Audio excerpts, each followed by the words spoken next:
Good morning. Welcome, everybody. the master teacher. Yeah, I'm in now. I'm about to get really upset. Okay, thanks. Bye-bye. Hey, if y'all would mute yourselves, I should have had you muted up on entry. I think most of y'all are muted. That'll keep us from having a bunch of feedback. And we are going to just sit on here for a minute and make sure that everybody makes it on okay. We're so glad you're here. It's me. I'll do formal introductions in just a second, but it's me and my master teacher of college and career readiness BFF from Get to College, Kirsten Dufour. So Kirsten, say hello. Hey, everybody. Good morning. Glad to see y'all. And again, we're going to give everybody just a few minutes to get on, and then make sure everybody's muted, and then we'll get started on here. And I'm flipping through the names. Let's see. I'm going to say all of this again, but we are going to ask that everybody keep their video on for the whole entire day. This is being recorded, and it'll go back to the Mississippi Council on Economic Education, and that's how they give you credit for being at the orientation, which is required for the entire day. We'll talk about that in just a second. But if you would please turn your video on and keep it on, and then also ensure that your name is showing up and not, I don't know, your kid's name. If it's your kid's name and I call you your kid's name, forgive me. I see somebody who has admin on theirs. If you don't mind changing that to your name, that would be lovely. Let's see. Okay, we're going to give everybody a minute to get in. I think we have about, what is it, Kirsten, 43 participants, and we have about 31 of us on here now. We should have about 45 with Kirsten and I, so we're going to give them just a second to get on. I'll tell you what, in the meantime, while we're waiting on everybody to make sure they make it here, does anybody have any pressing question or something that you just are dying to know about college and career readiness, or the master teacher of college and career readiness course? If so, drop it in the chat and we'll answer some of those. I think there's one thing on here. Okay, Crystal said she's working on getting her headset working, and she's going to turn everything on. Okay, thank you so much, Crystal.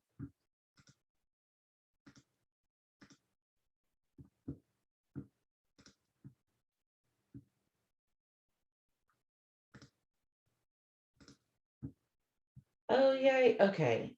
Miss Height, are you there? Yes, ma'am. Yes. Okay, you're going to have to tell me how you say your first name. Vishnu. Vision, say it again. Vishnu. I love it. I love it. I saw it pop up. It was one that said admin, and I was like, oh gosh. Right. Yeah. I'm going to ask you that again. In order to remember, my husband said, he used to always say, I wish you knew Vishnu. Oh, okay. That's awesome. Okay, that's a good way to remember.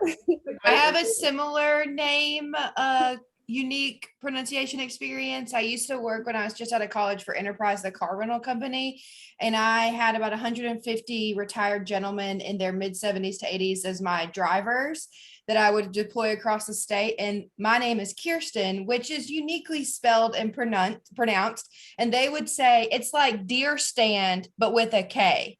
And I'm like, wow, I've never been compared to a deer stand before. Thank you, gentlemen. I will be using this moving forward in scenarios like right now. That's funny. I've never heard you tell that story. That's funny. Oh, Cynthia, thank you for asking a question while we wait on everybody to join. She said, is it an overwhelming amount of work in the course? LOL. LOL is right.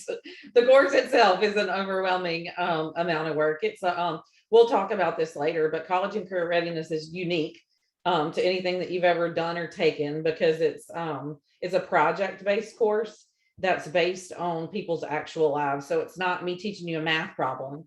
And this is how you do it, and I'm imparting knowledge on you, right? Like the sheer nature of the course is that we are taking a high school junior senior's life and saying, okay, this is our plan for post-secondary education. This is our plan for a career, and how do we get there, and how do we fill out the FAFSA, and do we have financial literacy, and how do we act online?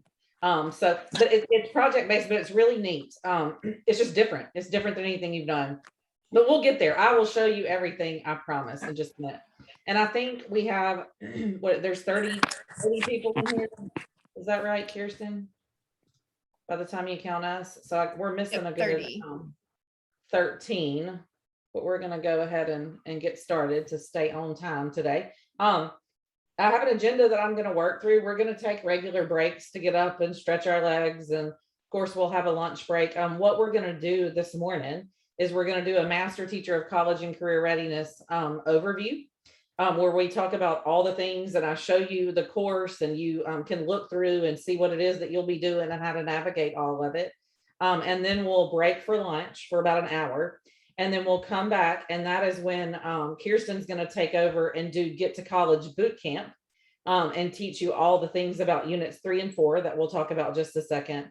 That's in the Get to College information. So anyway, okay, without further ado, let's go ahead and get started. And again, welcome if you're just joining us to the Master Teacher of College and Career Readiness course. My name is Teresa Connor. I'm one of your instructors for this course. And then my co-instructor is Kirsten Dufour with Get to College. I'm gonna let her introduce herself to you in just a minute, but I do just want to tell you a little bit about it. So again, welcome. Please add your name to your video and ensure that you have your video on. Mississippi Council on Economic Education has asked me to, to tell y'all that you've got to be here all day long as part of the Master Teacher of College and Career Readiness course, and that you have to have your video on to receive credit for being here. And it is being recorded, that goes straight back to them. So just be sure you do that. Now, I know that if you get up and use the restroom or, whatever, you've got to take care of something, it's okay to pause it for just a minute. But please keep it on for most of the other time, according to their guidelines too. And then again, make sure your name's up there so we don't call you the wrong name. Okay, so with that being said, in case you don't know, this is classes being offered through the Mississippi Council on Economic Education in partnership with Get to College. The director of Mississippi Council on Economic Education is Selena Schwartzfeger. You may or may not know her. She's not on here today. She's off on Saturday. And then she has 2 people that work with her at the Mississippi Council on Economic Education office, which you may have heard of from. One of them is Jessica Lewis, which I think is the person who sent y'all's Canvas invites. And then the other is Allie Hudson, and they're great. But we do like to acknowledge Mississippi Council on Economic Education for putting this on, and Get to College for joining us as well. So again, my name is Teresa Connor. Just to tell you a little bit about myself, I'm a teacher, actually. I'm one of you. I'm a teacher at Northwest Rankin High School in Flowood, Mississippi. I have a little bit of a unique background in that I'm not a teacher by trade. I actually have a finance degree and then an MBA, and got into teaching after I had one child and was going to have another. And you know how you get into something and you say, okay, I'm just going to do this for a couple of years. And I'm still here 15 years later. So I enjoy it. I love my students.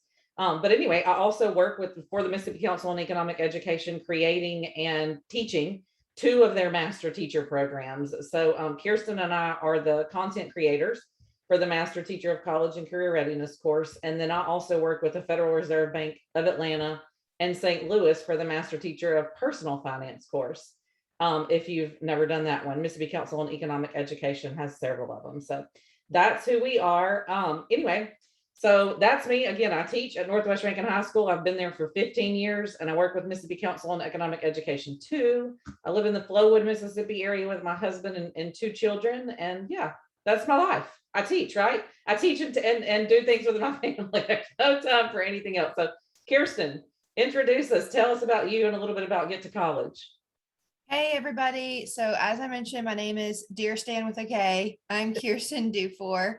I am Assistant Director of Project Manager for Get to College. Get to College is a nonprofit that is a program of the Woodward Hines Education Foundation, which is a philanthropic organization that only is in Mississippi. And so while there are a lot of college access organizations like Get to College, we only serve Mississippi. And so we are here with the mission to help more students obtain post-secondary credentials that lead to meaningful family sustaining employment.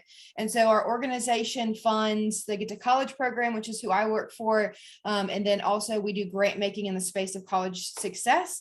And so helping students get through college so they can get to the workforce.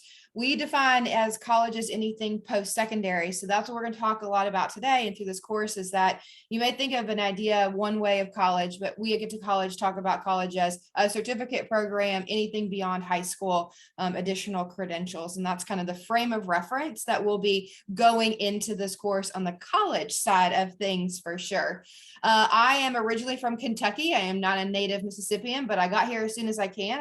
I went to college in Mississippi at the University of Southern Mississippi and never left. So I've been here almost 20 years now. I know I don't look that old, but I have lived in all across Mississippi. I have a background in at college admissions and the college scholarship selection process. I worked for a university in our state and did some recruiting all across Mississippi, and then came to Get to College, gosh, it was 8 years ago now, and have worked in this space. So my role at Get to College is I do all the professional development and training. So we may have gone in a training through it together. If you've gone through FAFSA training, I see some familiar names.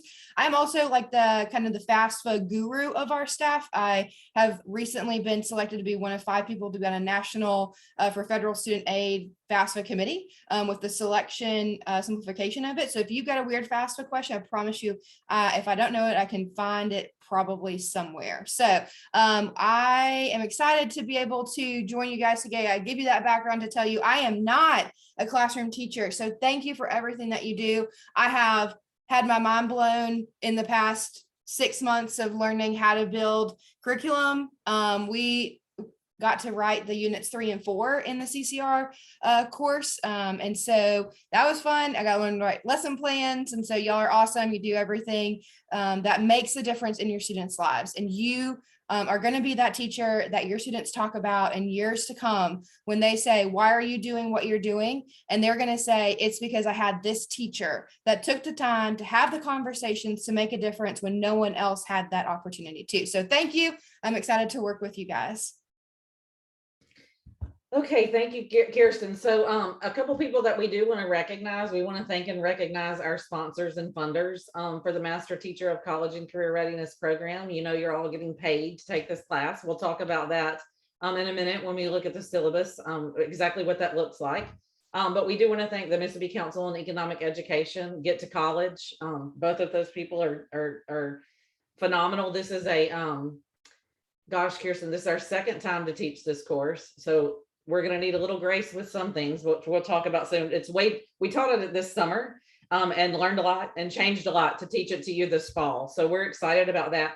But with that being said, the interesting thing about college and career readiness is that, in case you don't know, it is actually a graduation requirement for the first time for the class of 2022. So we, like Kirsten and I were on the committee that helped write the course. So we've been at this for about 5 years. And then I piloted it at Northwest Rankin for, I ask Kirsten all the time how many years we've been doing this. I can't keep up with it anymore. But anyway, we've been doing it for a while, but this is the first year that it's actually a graduation requirement. So every student who graduates from a public high school in the state of Mississippi starting this year has to have college and career readiness to graduate, just like they have to have Algebra 1. And so we're really excited about that, because I personally believe that one of the things that they get out of high school not knowing is, what am I going to do with the rest of my life, and how do I write a check? And how do I pay for college, and how do I get there? How do I apply for it? And so we're really excited about that. But I will say that piloting the course for 3-4 years, however long it was before, and kids knowing that they didn't have to have it to graduate when they're seniors, if they realize they don't and their parents don't care what they make, they're like, oh, I'm not doing that. Well, there has been a major shift this year. I don't know if it has been in y'all schools, but there has been a major shift with the students, which is a good thing, because it is a graduation requirement. So anyway, we're excited about that. But again, Mississippi Council on Economic Education and Get to College have taken this and built it from the ground up. There wasn't a master teacher of college and career readiness thought in anyone's mind until a little less than a year ago. And we said, hey, we do other master teacher programs. Why don't we create this one? And so we're excited about it, but it is a new baby course. I tell you that to say we will ask for grace on some stuff. I'll ask you that up front. I will also tell you, I will also say to you, we will ask for your feedback and input in a respectful kind of manner, because we depend on those of you who are taking it saying to us, hey, look, that didn't really work. That was too much. That was too little. That was helpful. That wasn't, because it's something that we're still building and continuously making better. So again, the other organization that I need to recognize on here before we move any further is Next Gen Personal Finance. Is there anybody in here who's ever heard of Next Gen Personal Finance? Give me a hand thumbs up. Yeah, I love them. Love Next Gen Personal Finance. If you've ever used their curriculum, they're great. A ton of the stuff in the Master Teacher of College and Career Readiness course comes straight out of Next Gen Personal Finance. And you'll actually do a good bit of professional development with them, and also get to college, but with Next Gen Personal Finance too.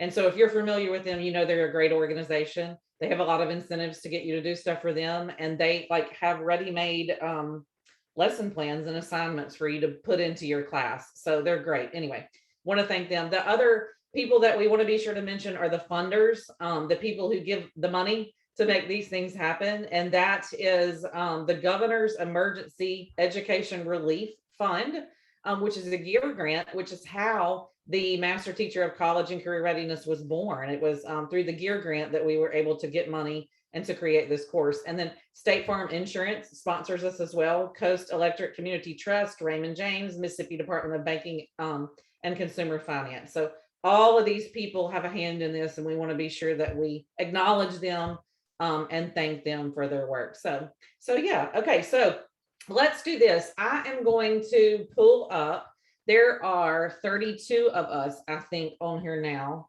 There's supposed to be 43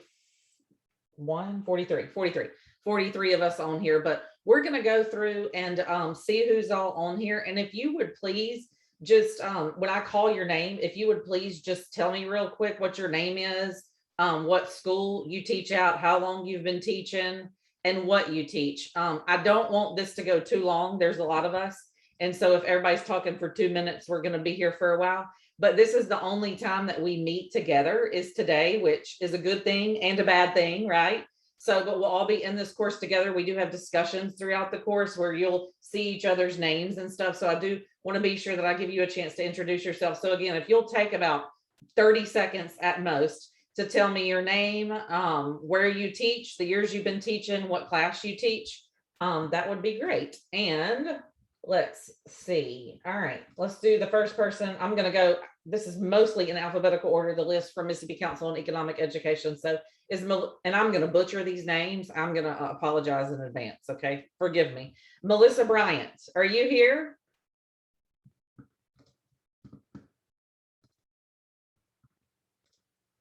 I'm scrolling through to see if. Okay, I'm here. Hey, how are you? Good. I'm from Ocean Springs High School here on the beautiful Mississippi Gulf Coast.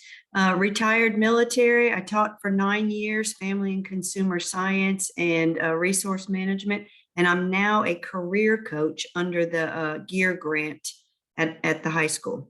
That's awesome. That's awesome. Well, welcome, Melissa. Thank you for being here. What about Nick Cadle? Nick, are you here? I am, and you said it right. I did. Gosh, I'm so proud. Yeah. Since we're doing like Kirsten said, Deer Stand, you can think of my last name as Soup Ladle. So Oh, there you go. there you go. There you go. Yeah. Hello, I'm Nick Cadle. I teach at Terry High School. I kind of got into it late. This is my 13th year. I'm 44. This is my 13th year teaching and coaching there. And the past 4 years, I've actually been teaching college and career readiness to seniors and juniors, but now we're just seniors. Yeah. Well, good. Yeah. Well, good. We teach it. I'm one of Elizabeth Foster's disciples. Oh, I love Elizabeth Foster. Okay, that's so funny. You're one of her disciples. She's Yep. great. She did the one in the summer, so you'll have a different Right. experience than her. But yeah, Right. she's She told great. me about it. Yeah, it was a thing. There was, I think, Kirsten, how many was it? Was it 150? Yeah, it's like 144. And it's the first time we'd ever done this. It's the first time I ever touched a canvas. Y'all, it was, if you heard horror stories, I 100% guarantee it will not be that this time. So It was good in a lot of ways, and we did it different. But look, what the biggest difference is when we did it in the summer, we had to cram it in. That was the whole point, was right before the teachers started teaching it in the fall. So we did it over from July 19th to July 23rd. So it was 5 days. I mean, it was Monday through Friday. all day long with assignments a night. So that's a big difference from what we're doing. What we're doing here is we have the Canvas course set up. This is the only time we meet as a group. We will have office hours set up where you can come and join us on Zoom if you have questions or want to chat with us. And of course, we're always available by email. But anyway, this is the only time we meet, and you work through everything at your own pace in the order that it's set up in Canvas, but you work through it at your own pace. So it's way different than, you have all these things to do by midnight tonight, and we've been in class for however long or whatever. So yeah. So let's see, Michelle Catchings, are you here?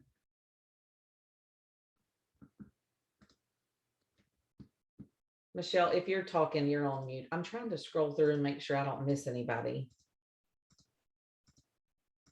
I don't think I see her. Okay, we'll come back and see if she gets here. What about Michael Collins?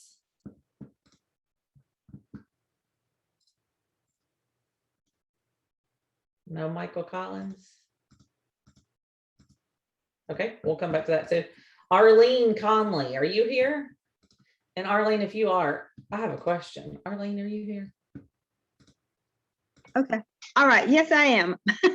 Look, on this sheet I'm looking at, it says you are from Gore Springs, Mississippi, and I've never heard of that place in my life. Is that a place?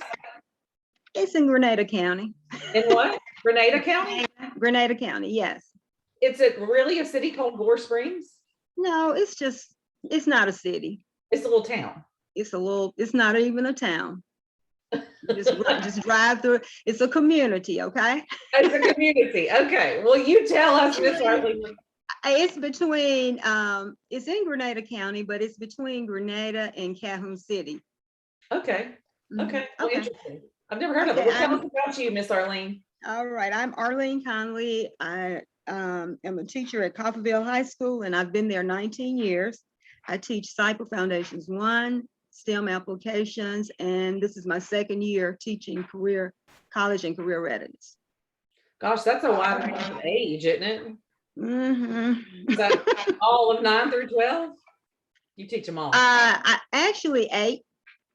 I'm teaching eighth, 9th, 11, and 12. I'm not teaching 10th graders. Wow. That's a wide range. Well, welcome, Miss Conley. We're glad you're here. Thank you. Okay, what about Justin Crosby? Justin Crosby, are you here? Oh, I Yeah, see I'm here. I'm Hey. here. Hey, I'm Justin Crosby. I teach at Purvis High School. I teach anatomy and physiology, and I teach college and career readiness. This is my 3rd year teaching CCR, and then I have been teaching for 7 years. So still young in the game, but a little bit of experience. So Yeah, you definitely some. And just so y'all know, so the college and career readiness class does not have it doesn't have a specific endorsement that is required to teach the course. When they created it, they left that off intentionally so that principals would hopefully get the person who was really interested in it, the ones who wanted to be a mentor to students and help them in their transition from high school to post-secondary education, to the military, to the workforce, whatever they wanted to do. And so they didn't want to tie it to one endorsement. Now, with that being said, I don't know if you know this yet, and I'm going to tell you this again in a minute when we get to the document.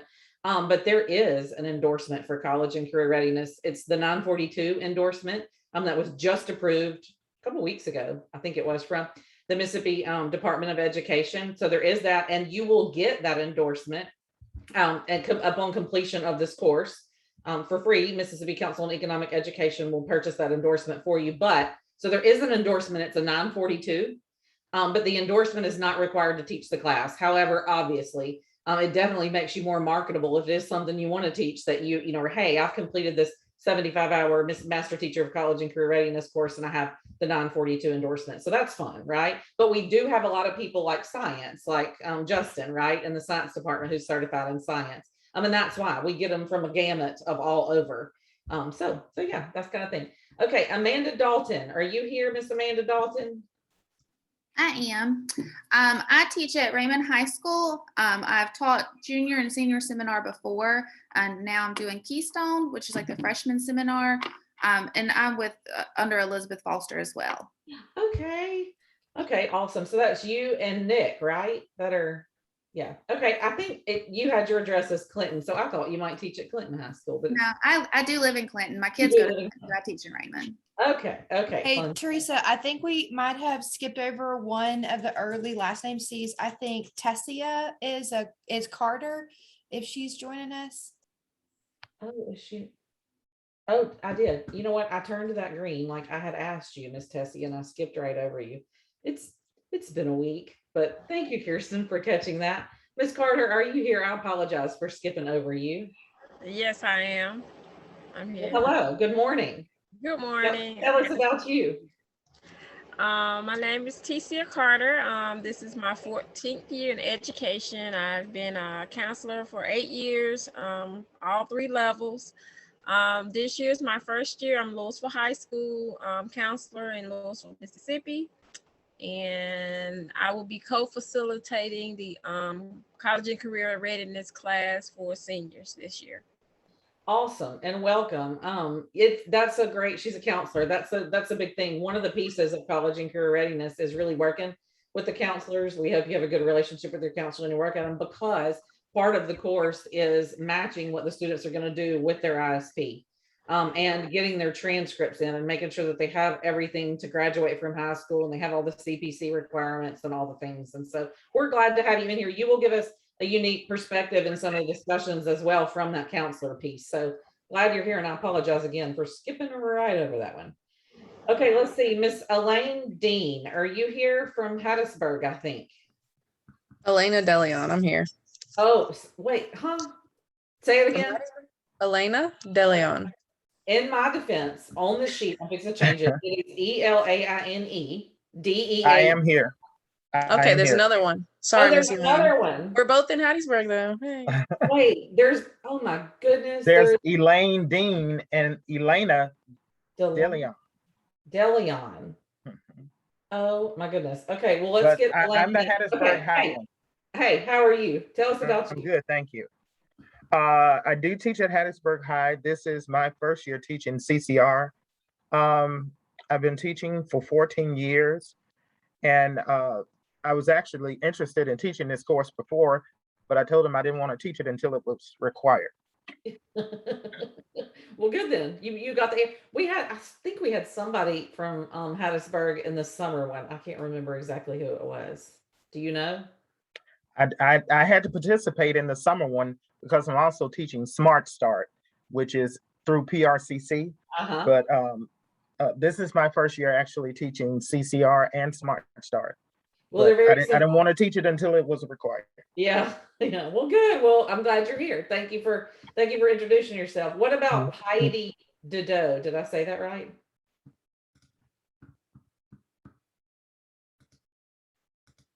Do we have Miss Heidi? Miss Heidi, if you're speaking, you're on mute. Okay, we'll come back there. And then hold on, I'm going to try this again. Elena DeLeon, did I say that right? Almost. Sorry, Miss Elaine. I live in Hattiesburg. It's Elena DeLeon.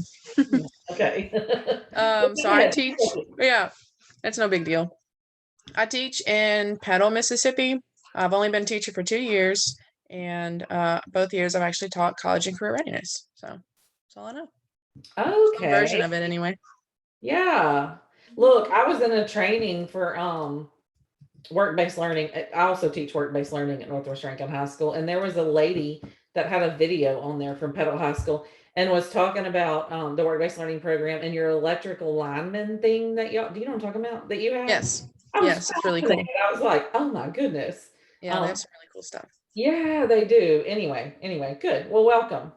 All right, Ms. Dodson, and I should know how to say your first name, but I don't. Will you please tell me how to say your first name? Just like, my name is Terry Dodson, so the H is silent, just like Teresa. There you go. There you go. There you go. Well, tell us where you're from. Sure. This is my first year teaching CCR, and at Gulfport High School. Hi, Miss Bryant. We're in the same area, and I live in Ocean Spring, teach at Gulfport High School. Well, I've been teaching for 22 years overall, so business electives.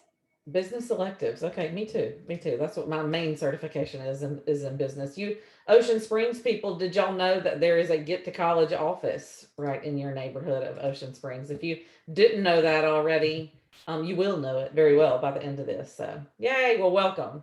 Terry. I got it now because of the H silent thing, just like mine. Okay, Stephen Farragut. Did I say that right?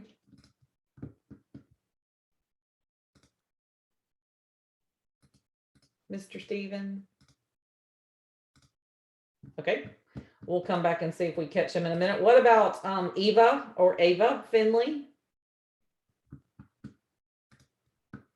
I'm here just to working on my system a little. Good morning, everyone. I am Ava Finley. I'm employed by the Cleveland School District as the Business Pathway Facilitator at Cleveland Career Development and Technology Center, and I've been teaching for quite a while. You're not gonna tell us how long, are you? Oh, I could. That's not a secret. And the sooner I tell you, the sooner I can get off, right? It has approximately 20 years. 20 years. Wow, that's awesome. That seems it seems close to me, but I know I've been teaching for 15, so I know 5 years. Close, but not close enough, right? Right. Well, it's either really close some days or seems like it's forever away and you'll never get there. Depends on how your kids are acting, right? So yeah, well, welcome. We're glad you're here. What about Cynthia Griffin? Cynthia Griffin, are you on here? Yes, ma'am, I am from Hi. Meridian, Mississippi. Chilling at the beach today, though. But anyway, Zoom background. But this is my second year teaching. My first year right out of school, I taught second grade. And I was at the high school 4 years prior to that. So I'm back at the high school teaching college and career readiness. Very excited about it. I love it. This is my first year doing that. I have 11th and 12th graders and just really want to get more efficient as well as proficient with it. Good. Well, welcome. I love it too. It's something that like sucks you in. Once you get into it, you get involved in the kids' lives so much and what they're doing that it sucks you in. It did me. Anyway, welcome. All right, Mr. Jacob Hansen, are you here? Yes, I am. Hi. How are you? Hey, name is Jacob Hansen. I'm teaching at Mtccr High School. I've been teaching for 13 years, coaching and teaching for 13 years, and I teach college career readiness and foundations of algebra. Oh, okay. There you go. That's young ones too, isn't it? I'm sorry. Foundations of algebra. Is that 9th grade? Is that before Yeah, algebra? that's 9th grade. A couple of 10th grade, but mostly 9th grade. Mostly 9th grade and then the older ones. There's a big difference in a 9th grader and a senior. Can I get an amen here? A huge difference. Oh, anyway. Okay, well, welcome. What about James Hearn? We got another Ocean Springs, I think. James, are you here? I'm here. I have I go by my middle name, but I have that up on my the application on this. I teach at Ocean Springs High School. I'm a first-year teacher, and the last 10 years I spent working in the business office at a law firm. So I teach college and career readiness. Awesome. Well, that gives an interesting perspective coming from a business world to doing this for sure. So that's awesome. Awesome. Okay. Hold on. Vishayun. Hi. Did I say it right? Vishnu. Vishnu. Okay. I'm gonna get it eventually. Like okay. Well, no. Yes. Just like Okay. it's just like got that already. Oh, I'm gonna get it. I'm gonna get it eventually. So, well, I am actually a certified English teacher. I am actually not currently at a school. I am subbing, but I am exclusively at McLaurin High School in Rankin County. Yeah. And so I'm pretty much their sub. And so this is how I kind of came across the CCR class. I actually substituted for somebody, and I've been doing this for my own kids forever. Because I homeschooled for a really long time. And so so I just thought, hey, this is an opportunity for me, one, to get back into teaching, and two, I thought I really could be a help, because it's amazing. Like it's when you don't know a lot, it's hard and you're struggling trying to figure out what do we need for this? How do we do this? How do we get that? And I just thought, hey, I could offer this to a lot of people at one time. I thought, Yeah. Well, welcome. So Rankin County, I know there's one more Rankin County on here. I'm looking at you, Amy Rummage. We're coming for you when we get to the R's, but There's a couple of us here from Rankin County. Well, welcome, welcome. We're glad you're here. And we're gonna, that's one of the things that y'all like the most about this course is we give you all of the resources. Like here are all the things. And actually, when we get to the end of it, we actually package up a Canvas course and say, here it is. If you want it, that you can import into your classroom and use in college and career readiness. So that's fun, but we'll get there. So we got lots of resources for you. What about Brittany Holmes? Are you here? Good morning. Hi, how are you? I'm good. I'm from Cleveland, Mississippi, but I teach in Kahoma County at Kahoma County Junior Senior High School. I teach health and physical education along with safety education. My principal asked me to get in it because I'm like one of their top active teachers, and I'm always kind of like helping with life lessons and career stuff because I did teach my first year ACT prep. I was winter training down there in Natchez, Mississippi when I taught there. So he wanted me to go ahead and get this behind me so that I can be able to do it next year at the school. And I've been teaching in December, it'll be 5 years. Awesome. Good. Well, good. Well, welcome. If you see me getting up back and forth, I got a set of 6-year-old twins, so I'm trying to go back and forth, check on them. I understand. I understand. You go, girl. You good. All right, Mr. Ricky Brent Johnson, are you here?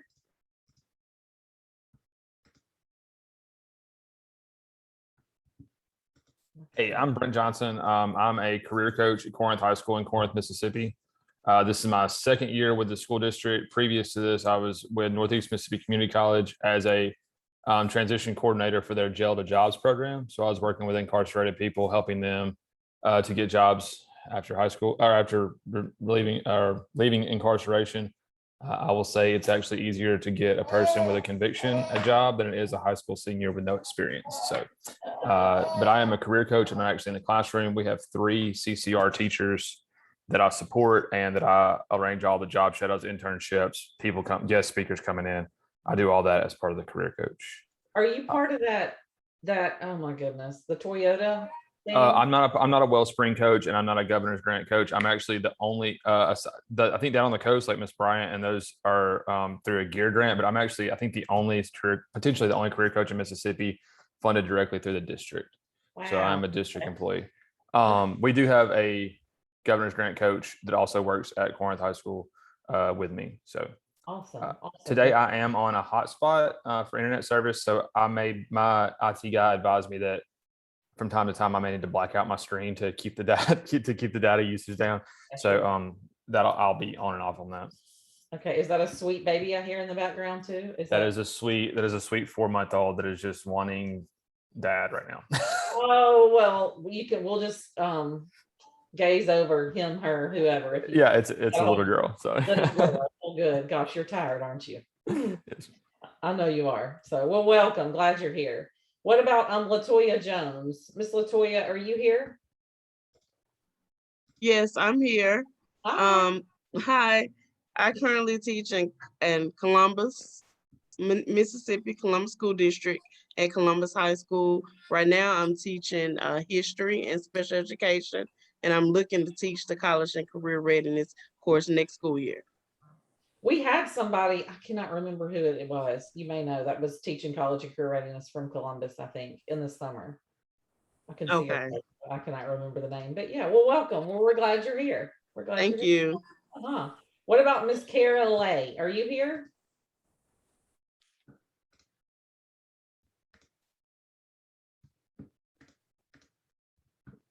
If Miss Kara Lay, if you're speaking, you're on mute.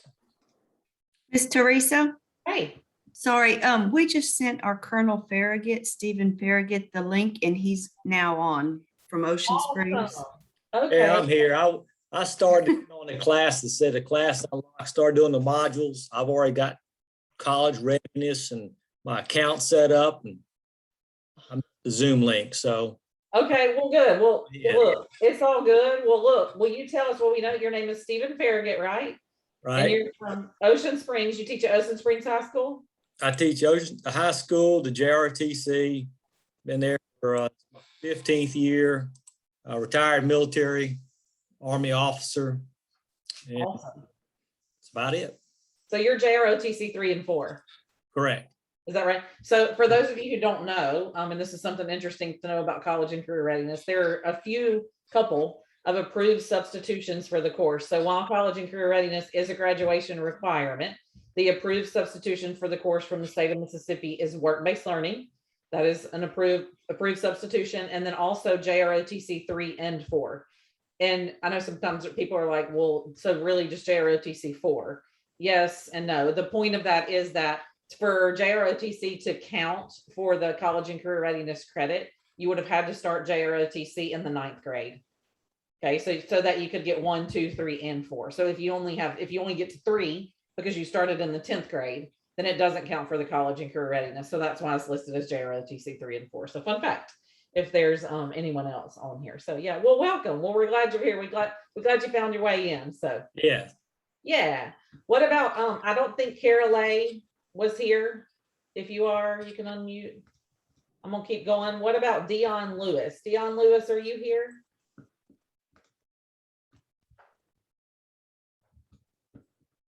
From Jackson. Okay, no Dionne. What about Edward Mahler? I'm here. You got it right. Mahler. Dionne is here. I'm sorry, but you can go ahead, Mr. Edward. Okay, we'll get Mr. Edward. We'll come back to you, Dionne. Tell us about you, Mr. Edward. Hey. I teach at Wheeler Attendance Center in Prentice County. I've been teaching for 15 years. I teach 7th and 9th grade history and a junior CCR class this year. Okay, well, awesome. Y'all teach it to juniors. Well, good. That's awesome. Well, welcome. We're glad you're here. Thank you. I'm glad I got your name right. All right, Miss Dionne, are you here? Yes, ma'am. Good morning. Good morning. All right, good morning to everybody. My name is Dionne Lewis. I'm in Hanson County. I'm currently at Mississippi School for the Blind, which is Mississippi School for the Deaf and Blind. And I've been working with our team there and doing college and career readiness for our students there at the school. Awesome. Well, welcome. We're glad you're here. Thank you. Glad to be here. Okay, Ms. Crystal McCullough, are you here? Yes, ma'am, I'm here. Can you hear me? Yes, I can. How are you?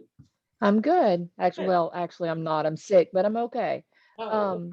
I teach at Hancock High. I've been there for 12 years. I've taught a little bit of everything, math, science, all kind of stuff. And I've been put in this position. It's something I've always wanted to teach. Like when you first started the program, I wanted to teach it, but of course they don't let math teachers teach anything but math. So, but we had a teacher go out this year suddenly, and I was put in a different position. So I was able to get put in CCR. I've absolutely love it, but it's like swimming through mud. I kind of don't really know what I'm doing. I just learn as I go. But I really, really enjoy it. And my boss has let me now take this course. So hopefully she's going to keep letting me do this. Yeah.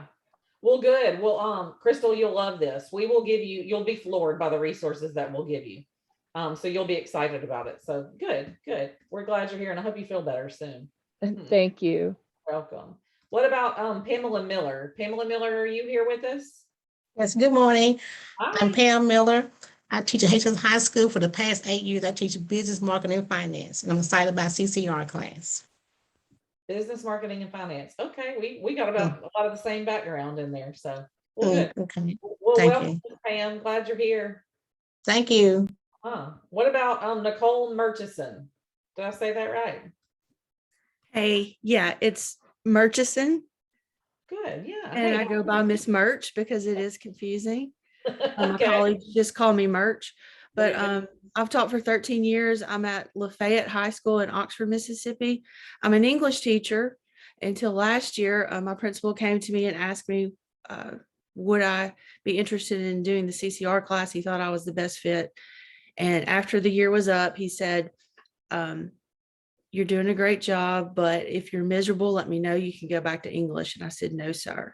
I'm staying with CCR. So I teach CCR all day. Well, good. Hey, is Lafayette High School where Christy Jordan is too?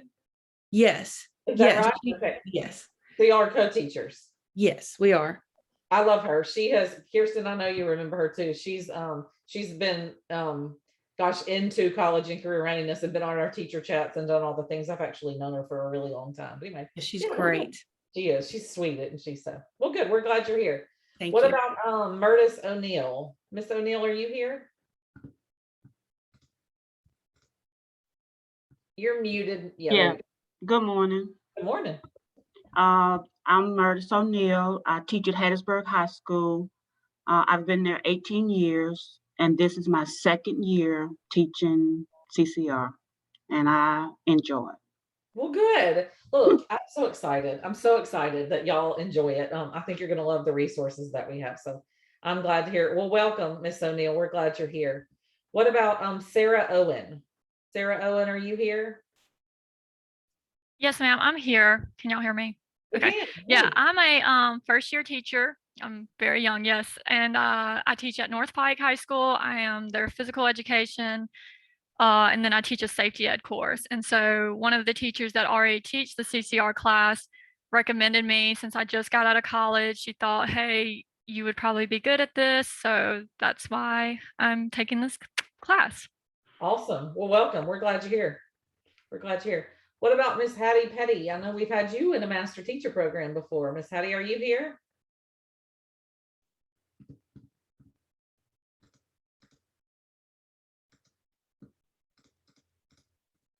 Okay, maybe not. We'll try to come back to her.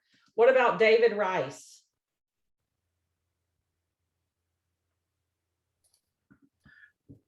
Good morning. I'm here. Can you hear me? I can. Okay, but first off, as a disclaimer, my middle name's not Dot, so I'm not David Dot Rice. We used Zoom early on in what we call our VIP, our virtual at home, and then when we transitioned to virtual, we went to Microsoft Teams, which is a little bit, you're picking up the same nomenclature for that. I'll change that before we do this again. I teach at Lewisburg Middle School, Mississippi Studies and World Geography. Right now I'm teaching only Mississippi Studies. I'm doing this as kind of a future plan. I've been at Lewisburg Middle since its inception, 14 years. I have 23 working on 24 total. I've taught everything from physics, math, language arts, short period, very short, thankfully. And this has always been a special thing for me since I see so many young folks come through and in the high school and they're not ready for this. And so I'm kind of looking into the future. Yeah. Well, good. Well, Mr. Rice, fun fact, I have a niece that goes to Lewisburg Middle School. And my sister actually teaches up there in the, oh my goodness, I'm going to mess it up. I'm going to butcher it. The CTE department, whatever one of those centers is that they, you know what I'm talking about. But yeah. Oh, yes. Yeah. Yeah. Well, super. Yeah. Isn't that fun? So it's a small world. So glad you're here, Mr. Rice. Glad to be here. And then Marisha Robinson. Did I say that right?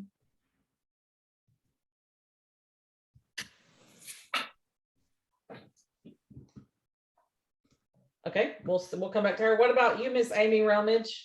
Tell us about you. Hey, Teresa. I teach Keystone this year. I've taught about 5 gazillion different things. 8th grade, I've been teaching for about 17 years. And I'm taking this class because Keystone is basically learning about careers, and maybe I can find another job teaching high school because the 8th graders are getting on my nerves.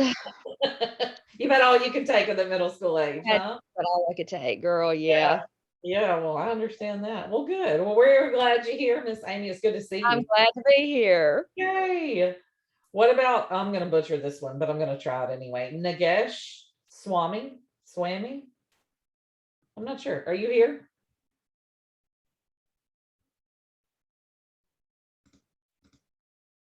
Okay, we'll come back. Christopher Tisdale.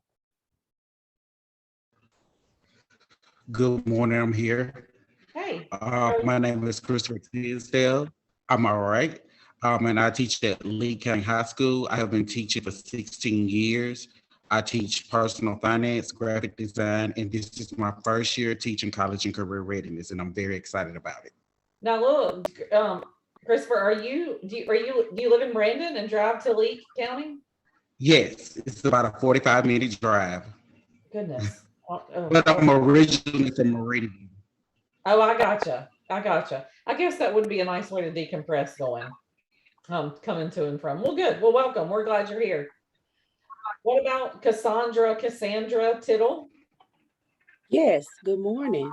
Hi. I'm Cassandra Tittle. Cassandra. I teach family consumer science at Coffeyville High School. This is my 18th year, and I'm looking forward to teaching college and career readiness in the future. Awesome. Well, welcome. Thank you. We are glad that you're here. All right, we're about to wrap it up here, and then we'll go back to the people we missed and see if they're here. But we got about 5 or 6 more. Carly Tubbs, are you with us today? I am. Hi. Hey, I'm Carly Tubbs. This is my 7th year teaching. I teach at Inova Prep in Hattiesburg. I teach 6th through 10th grade English and 11th and 12th CCR. It's my first year doing CCR. So you're overwhelmed. Yeah. Yeah. Did y'all teach it in the spring semester to juniors and then the fall semester to seniors, or how do you do that? No, they're a combined class, so it's a full year course. Gotcha. Okay. Well, glad you're here. We hope to give you a lot of resources. So we got I hope so. Ocean Springs and Hattiesburg, I think, is the main areas we got in here. So well, good. I don't even know how to Cicely Wallace. Did I do it right? Yes, you did it correct. Yay. Yeah, Cicely like the country, but I'm actually named after Cicely Tyson, the actress. So I teach at Ocean Springs High School. This is my 17th year teaching, 8 years in special education. And then the last 8 years and this year, I've been teaching health in family consumer sciences. I've recently started teaching resource management, which has a lot of college and career components in it. And I really want to just learn more and be able to support the other CCR teachers at the high school. And I have been using the next gen personal finance stuff, and I really, really like it. Yeah. Next gen is great. They got a lot of good stuff to use in there if you're familiar with them, and you know that. If not, you will be familiar with them by the end of this. And they have great resources for, gosh, a plethora of things to teach. So welcome. What about William White? Are you here? Yes, ma'am. Hey. I'm at Mtccr High School. I've been teaching for about 16 years. Right now, I'm teaching health, driver's ed, history of the ancient Middle East, and CCR. This will be my 2nd year teaching CCR. Well, that's a lot of preps. That's a Yes, lot. ma'am. To do. Yes, ma'am. Yeah. Well, welcome. We're glad you're here. Thank you. What about Jennifer Norwood? Are you here, Jennifer? And I may have said that wrong. Yes, it's actually Jennifer, but everyone calls me Jan. Okay. Welcome, Jan. Hi, I am not a teacher right now. I actually have a background like yours, finance, MBA. Got teaching some kind of way. And I am actually the Career Academy coach at Provine High School in Jackson, Mississippi. This is year 18 I'm working on. I'm getting there. There you go. You are getting there. You're ahead of me. You're 3 years ahead of me, so I'm jealous about that. So anyway, well, welcome, Jan. And I have to tell you, it did say Jennifer, and I thought, is that a typo? Should I just say Jennifer? So anyway, I went with the safety and I shouldn't have done it. So anyway, welcome. I've had people to tell me, you misspelled your name. No, ma'am. I think I can spell it right. That's funny. Well, welcome. What about Mario Young? Do we have a Mario Young? Okay, what about Tanya Evans?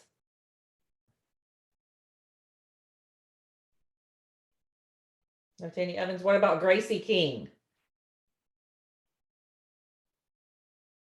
I'm finally here. Hey, how are you? I finally got the link to get in. I have been teaching at Dalrymple High School for 25 years. This is my 25th year, and I teach work-based learning. I did the GED program for several years, like 10 years. Then I went to cooperative education, then career pathway experience, and now I'm doing work-based learning at the high school. Well, we teach a lot of the similar things. So good. So welcome. Yes, thank you. I'm glad you're here. Okay, that is the people that we have. I'm going to go back through the ones that we missed just real quick and just give these people a second to weigh in if they're here so they can get credit for being here. I missed Michelle Catchings, Michael Collins, Heidi Dedeaux, Carol A, Hattie Petty, Nagesh Swami, I'm not sure how to say that, Mario Young, and Tanya Evans. Are any of y'all, did any of y'all join late and we didn't see you come in? No, we're good. Okay. Well, good. Well, thank y'all for introducing yourself. As I said, this is the only time that we meet as a group together, which is both good and maybe not so good, just depending on how you feel about that. So we like to be able to put faces with names. And just as you can tell, we've got a plethora of people in the Master Teacher of College and Career Readiness course from all different backgrounds, from all different areas of the state of Mississippi. So it's always interesting. And I love that. What you'll find as you work throughout the Master Teacher course, we'll show you some resources, and then we'll ask you some questions about some of them. And what you'll find is that within those discussions, you'll end up seeing other people's responses of how they would teach those things in their class, which gives you just a plethora of ideas, right, to be able to take back to your classroom. So, so we hope to have a little bit of knowing each other, although we don't get together as a group again. So anyway, so yeah, so glad that all of y'all are here. Okay. What we're going to do before we take a break, we're going to take about a 10-minute break in just a second. But before we do that, what I want to do is just make sure, or try to make sure, that everybody can get into Canvas and can see the course. And so I like to go ahead and do that. And I'm going to pull it up on my end and show you what it looks like, and then make sure everybody can pull it up on their end. That's always a good time for a break, so I can talk to whoever's having issues and see if we can get it fixed. Now, Mississippi Council on Economic Education told me that y'all, everybody could get in, that everybody had accepted the invitation before they left work yesterday. So I'm assuming and hoping that everybody can get into the Canvas course, but I do want to check and make sure. So again, I am going to share my screen and show you what the Canvas course looks like, what you should be seeing if you see it on your end, but if you will pull it up on your side as well. What we're going to need to do in a little bit, if you would please, if you could have the Zoom window pulled up, like maybe in the top right of your screen or left or however you want that, and then the Canvas course pulled up, like your Canvas course, so that you can do some of the stuff that I'm telling you as we go throughout and learn how to navigate it. That would be very, very helpful, very hands-on and helpful. So let's make sure that everybody can see it. Hold on just a second. I'm going to stop sharing that. Let me pull one thing out and then I'll share it again. Alrighty, let's see. Okay, y'all can see the course, right, on the Zoom? You can see the course on the Zoom. Okay, so what you're looking at right here, just a few things. You're looking at the course homepage. Mine looks a little bit different than yours because I'm on the creator end of it. So anyway, if you know about Canvas, you know that that looks a little different, but this is the Canvas site. This is the home page. A lot of the content in the Canvas modules are locked down. You do have to work through them in succession, which I'll tell you about in a second. But before I get bombarded with the question, I can't get to so-and-so when I click on it, that's because it's locked.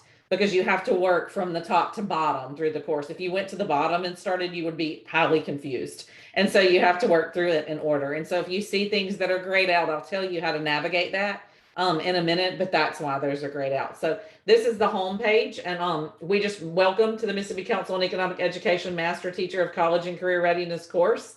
Before we dive into the course content, we do want to take a minute to look at the Mississippi College and Career Readiness curriculum. If you click on that link, it'll take you to the Mississippi Department of Education's webpage for the curriculum for college and career readiness, and give you all the resources on there, including the main person in charge of college and career readiness. Her name is Heather Morrison. She's great. If you've never met her, don't know her, she's phenomenal, very helpful. Anyway, I'm not going to read this to you, but here's the information for the course should you need it. And you need to know like what the guidelines are, what the approved substitutions are, any of that. What I do want to take a minute and do real quick is pull up this 2020 College and Career Readiness course curriculum. If I can get that to pull up, and let me stop sharing that screen and share this screen with you. And again, I know some of y'all are working on getting in the course. So make sure you're getting on the Canvas course, and I'm going to go through and look at the curriculum real quick. So here it is. This is it. This is the College and Career Readiness course curriculum that we've been working on for a long, long time. So if I'm going to skip all this, but I just want to go through real quick and give you a quick units overview so that if you don't know anything about college and career readiness, you'll know what you're going to be teaching. So there's 8 units. Unit 1 is an introduction to college and career readiness. What we do in that one is introduce college and career readiness. Biggest thing is we introduce what we mean by college. And we're adamant about what we mean by college is any post-secondary education. So any education after high school. That includes trade schools, associate's degrees, certificate programs, bachelor's degrees, and beyond. Joining the military, anything that is post-secondary training. When we say college, in college and career readiness, that's what we mean. I know the kids at my high school, because it's a big high school in the middle of Flowood, Mississippi. When we say college, their brain automatically goes to a 4-year institution. And we spend a good bit of time in the beginning of class saying, you know what? And this is what I tell them all the time. Sure, you can go to college and get a finance degree at an MBA like me, or you can go to electric lineman school, be out in less than a year and make more money than I'll ever make. Now you tell me, what's the definition of college, right? And so they're like, oh gosh, especially the ones who are not 4-year college bound, you know, who are just, and a lot of times those kids think, oh, I don't have anything to offer. I can't do this. I'm not going to college. And when we talk about, you know, welding, that's a great career, right? A great career. If you want to be a welder, we want you to be a welder. We want you to go get certified at Hansen or whatever in their welding program to be a welder so you can make the most money. And maybe you can underwater weld and make more money than I'll probably ever see, right? Because, you know, out on the ships or whatever, because that's the thing, really. And so we really define that with them. And then, of course, keep in mind, you know, your cream of the crop students that are going to the 4-year universities too. But that's what we do in Unit 1. We also set some SMART goals. So just, you know, what are our goals for this school year? We'll talk about that. We look at what classes they have to take for college and career readiness and just to graduate from high school in general. We create resumes and we begin to look at college and university programs of study and career pathways. So we do some career exploration stuff. And then Unit 2 is the student portfolio and exhibit. This unit can be overwhelming to some people because they just don't know where to start with it. In my classroom, we're Northwest is a Google school. And so we do Google, gosh, it's been a week. We do Google sites for the digital portfolios. But when I taught a class called Senior Project for 10 years before it was college and career readiness, we used to do it in binders. And we used to like print out pieces of paper with cardstock and put it in a binder and the sheet protectors. And I loved it. They decorated it. It was almost like scrapbooking and it was awesome. And so I'll share all of those things with you as we go throughout the course. What you're going to see a lot of in this course is the stuff that I actually use in my classroom. So it's not developed just for you. It's actually stuff that I use, and you'll know what I'm talking about later. And then unit number 3 is college selection and transition. And then unit number 4 is applying for financial aid. The reason that I put those two together is because that is Kirsten's expertise. Get to College wrote units 3 and 4. So that's all about college selection and transition, applying for financial aid. So college applications, ACT scores, college essays, the transition to college, completing the FAFSA, the Mississippi Aid application, scholarship interviews, all of those things that are very overwhelming because they just are. And those are the things that we don't know. And we're not gonna ever know fully because they change every time the legislature meets. That is Get to College's expertise. And if you've never dealt with them, they are phenomenal. I sing their praises all the time. But they wrote this and they've written a lot of the assignments for this course and for you to use in your classroom as well. So again, this one, I remember when I first started teaching this, I was like, oh my goodness. And I'll tell you why, like I went to college, as we all did as teachers, But when I tell you all of this has changed so much, and I'm 42, not that you care, but I mean, in the 20 plus years that I went to college, it's so different. It's so different because it's different. It's also different because, my students don't believe, they think that if you didn't have a cell phone when you were in high school, that you've got to be 99 on a walker. And I'm like, no, I'm 42. And I didn't have my first cell phone until I got out of college. It was right when I got out of college. But when I was in college, like my dad had a bag phone. Do y'all remember those? And they just don't get that, right? If you want to have a good time, and you can tell a student to pick up a regular phone. Have y'all done this? Tell them, pick up a regular phone. You know what I'm talking about? Like one that's plugged into the wall, like an old one. I had a student do this not too long ago, picked up a phone and was like, what is that beeping? Because they'd never heard of dial tone ever, right? Like it's just different. And yeah, they have it, do it. It's funny. They don't know what to do because they're used to like picking up their cell phones and pushing the number and push call. And when you pick it up, it's beeping and they're like, what's wrong with it? And they don't know, you just dial the number and then it happens. So anyway, all of that to say, it's so different from what it was when we were there. Maybe not, I don't remember who you were, but the one who just graduated, you probably know a lot about this. But the rest of us have to learn about it. But Get to College is phenomenal and they'll help. And then Unit 5 is preparing for a career and internship. When the curriculum was written for college and career readiness, this was really centered around job shadowing, which in this post-COVID era has changed drastically, right? We used to do job shadowing at Northwest, and all of our students went out and found a career that they thought they wanted to do, and they shadowed in it for 5 hours. And you can't send a student into a hospital or healthcare facility now, and I don't see much of that changing. So we've had to get creative and utilize interview stuff, but I'll give you some resources for that. And then Unit 6 is financial literacy.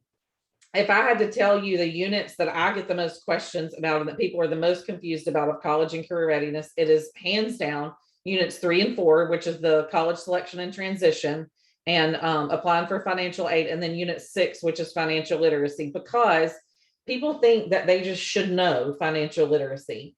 And it's interesting to me because nobody came up to you and said, you just need to know how to perform surgery, or you just need to know how to, change the battery in your car. Like, you don't know that. But for some reason, we get to the point in life where we're an adult and then we think, I don't want to ask the question about finance because I'm supposed to know how to balance my checkbook. And even though I'm, 25, 30, 40, 50 years old, I don't know what the word reconcile means, but you were never taught. Right. And so that's a big thing. But financial literacy is a huge one. It has 6 little units in there, and those are many units within it, and those are built in for you, and you'll learn a lot through the financial literacy unit as well. And then Unit 7 is community service. So there is a community service piece to college and career readiness, and that is just our way of saying, okay, you can do all these things, go to college, manage your finances, do all these, but we need you to be an upstanding and we need you to contribute to your community and be a good citizen and be a good member of it. And so there is a community service piece. Sometimes the community service piece gets overwhelming to teachers when we do these trainings because they're like, I can't do it. You don't understand where I am. Like, I'm in the middle of nowhere in the Delta. Every single one of my students ride the bus. Nobody can drive anywhere. We don't have community service. They're not coming.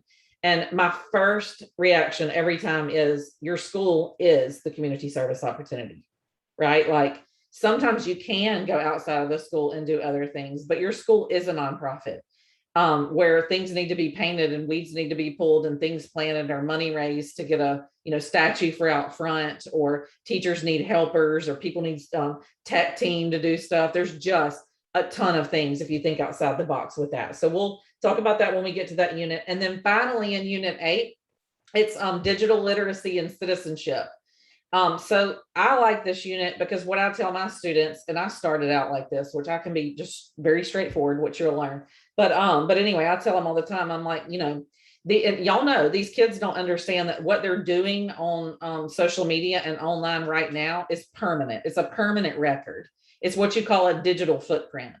And I tell them all the time, these extra spam accounts that you have for Snapchat are not so spam when somebody screenshots them, and they'll say, well, they don't screenshot them, I would know. And I'm like, you know how that gets out? Instead of screenshotting it and letting you know, somebody else takes a picture of it with their phone and you don't know it.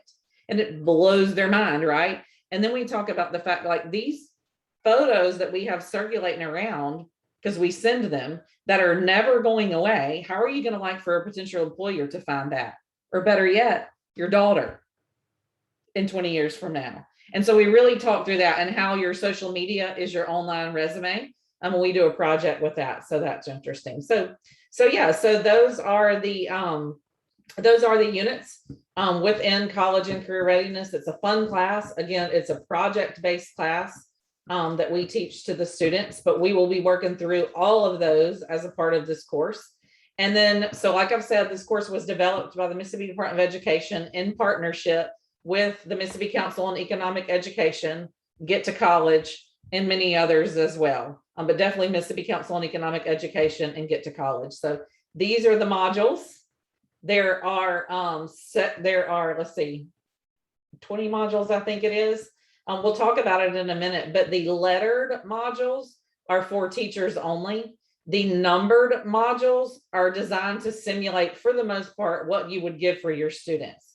So the numbered ones have to do with resources for teachers, and the lettered ones, the lettered ones have to do with resources for teachers, and the numbered ones are things that we will give out to our students. And so we'll get there in just a second, but I want to make sure that everybody can get on right here. And then I want to take about a 10-minute break as well, so you can get up and stretch your legs and get some water and grab a snack and coffee or whatever else. And so we'll plan to hop back on here about 10:22, 10:23. And then if you are not able to see the Canvas course right here, if you will stick around for a minute and unmute yourself and let me know, and let me see if I can work through that with you. And everybody else, stretch your legs, and we'll see you back at 10:22, 10:23.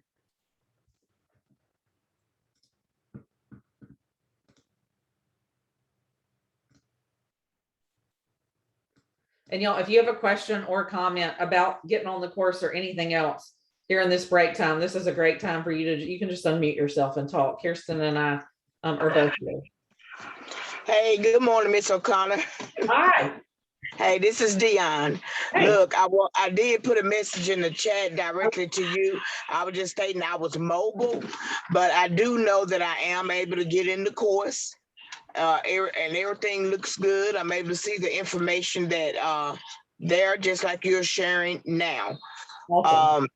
At this time, I just want to make sure, at least make this inform you of that, and to see if you're navigating through that. Is there something that you are requiring us to do while we're on today? No, you will, I mean, obviously you can, and you may want to follow along, but you may want to do it on your own, but you can just follow along with me if you want. And you'll see. I'm going to share my screen as we're going throughout it, and it'll make sense. Ma'am. Yes, ma'am. And I am paying close attention, and I will be able to take some notes. Awesome. Well, perfect. All right. And thank you. You're welcome.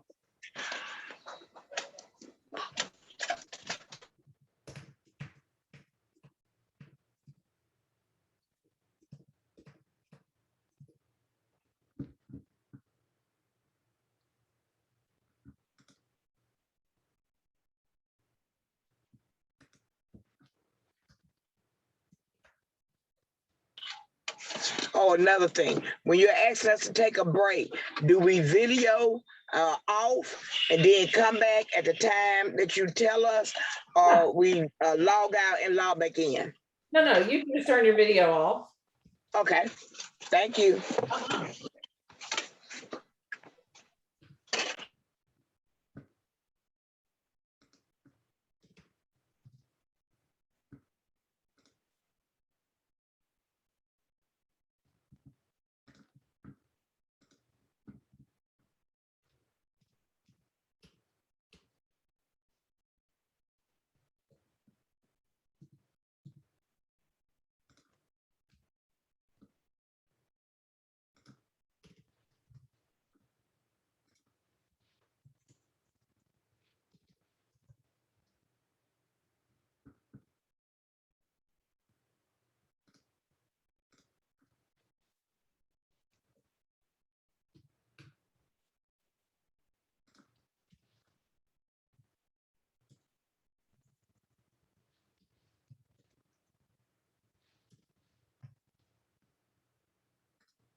Okay, we're about to get this party started back up. Hey, as everyone comes back and joins, if you'll be sure to turn your video back on from the little break, that would be great. And Kirsten, I'm gonna ask if everyone will just drop in the chat, and I don't want like a specific count, but I just want to know what learning management system everyone is using, like in general. So I'm just curious as to know, yeah, if you have Canvas, that's what you use in your school. That's what your students have. Is it Canvas? Is it Google Classroom? Is it Schoology? I think that about gets it. It seems like I'm missing one. Okay, so I'm seeing some Google Classroom, Schoology. Yeah, a lot of Google Classroom and Schoology, handful Canvas. Okay. Yeah. So fun fact that we didn't know until as everybody else is joining, I'm just talking, you Google Classroom people are going to love a lot of this because a lot of it's Google compatible. You're going to love that. Yeah, I think this is going to work for us, Kirsten. That's good. That's good. Yeah. We've got Google people on here. I do a lot with Google at my school because Rankin County is a Google school. I think I said that earlier. And so that's a big thing. But within the Canvas course, we do try to embed a lot of stuff. Fun fact about it, like I was saying, we didn't know this until, I don't even know if we told you, Kirsten. Heather and I figured out from we didn't figure it out, but somebody emailing in from, the teacher chats and stuff, that you can take the Canvas course shell and import it into Schoology. Did you know that? No, I didn't know that. That's cool. Okay. Yeah. So I don't know how to do that or what it looks like. So I hesitate to even say it because I'm like, I don't know how to tell you to do it, but it was somewhere in North Mississippi that did it or whatever. And I'm sure there's a YouTube of how to do that. There probably is. I don't think it was completely seamless, but the fact that you can, upload all that in there. I don't know anything about Schoology though.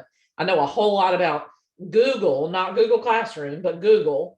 And then too much about Canvas, more than I wish I knew about Canvas. But yeah. Okay, good. So thank y'all. If you're just joining us and coming back, turning your video on, we're just dropping in the chat. I'm curious as to know what learning management system your school offers to your students. The overwhelming majority, I think, is saying Google Classroom. And then we've got some Canvas and a few Schoology. Okay, so I'm interested, for those of you that use Google Classroom, and just as a show of hands or whatever through the video, and we'll flip through, so keep your hand up for a minute. For those of you that use Google Classroom, do you know how to use Canvas? Like as far as navigating through it? Raise your hand if yes, if you know how to navigate Canvas. Raise your hand. Okay. There's a good number. A good number that knows how to navigate. Okay. And then some people that have never done it before. Nick Cato, you're cracking me up. He's like, okay. Well, that's good for me to know so that I don't talk too fast. And gosh, I don't know. I feel you, Nick, on that one. You're not alone. I was that same way. Well, it was frustrating. Our district had us looking at Canvas like 3 or 4 years ago, but they didn't offer any training on it. Yeah. So there's like, I hear you're not alone. Go do it. See, and I just come from a totally different perspective. And I know, Amy, you can probably answer this too, Amy Romans, but we've been using Canvas in Rankin County schools, I think, for 10 years or more. Is that right? At least 10 years. And so I like to ask because I it's literally like just like me logging onto my computer, and I try to be very mindful of that when we're doing these trainings or whatever. So if you don't understand something in Canvas because you've never used it before, like as far as the utilization, please reach out and ask those questions about how to do it. I think it's pretty, I think we've got it set up well, but please, by all means, ask those questions and say, hey, look, new Canvas user, will you tell me how to navigate this or do that or whatever? Just to clarify, ask Teresa those questions. Okay, ask Teresa. I don't mind. I can answer them for you. So, okay. Well, I'm about to share my screen again. Welcome back from the break. We are going to try to, what we're about to do is go through and look at the Canvas course and how to navigate it. So I am going to ask you to do it with me if you can. I know we have one person that's on a mobile device who can't do it. And if you can't, for whatever reason, you can follow along with me. But the best way to do this is going to be if you have the Zoom up on one side of your screen and your actual Canvas site up on the other. So you can click when I say click and, do all the buttons and learn how to navigate through the course would be the easiest thing and best thing to do. So I'm gonna give y'all just a second. Again, the best thing would be to split screen, put the Zoom up on one side, whatever side, and then put up your Canvas course on the other side. And I think that would help. Now, I am going to try to over explain and go slow for those of you who have never used Canvas before. If you have a question, if you will please, there's a raise your hand feature within Zoom if you're not familiar with that. So you can click the raise your hand or whatever. And then Kirsten and I will look through them and she'll stop me and say, hey, so-and-so's got their hand raised, they have a question.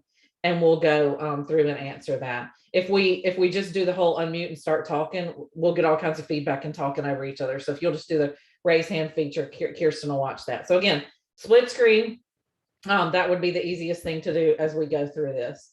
So hold on, let me get y'all know y'all would be embarrassed. I mean, I would be embarrassed if y'all knew how many. How do we split screen? Okay, perfect question. Good for you. Okay, so are you on a laptop or you on a, what are you on? Laptop. Okay, so the best thing for you to do would be to take the Zoom window and like put it in the top right corner of your screen. Are you on a Mac or PC?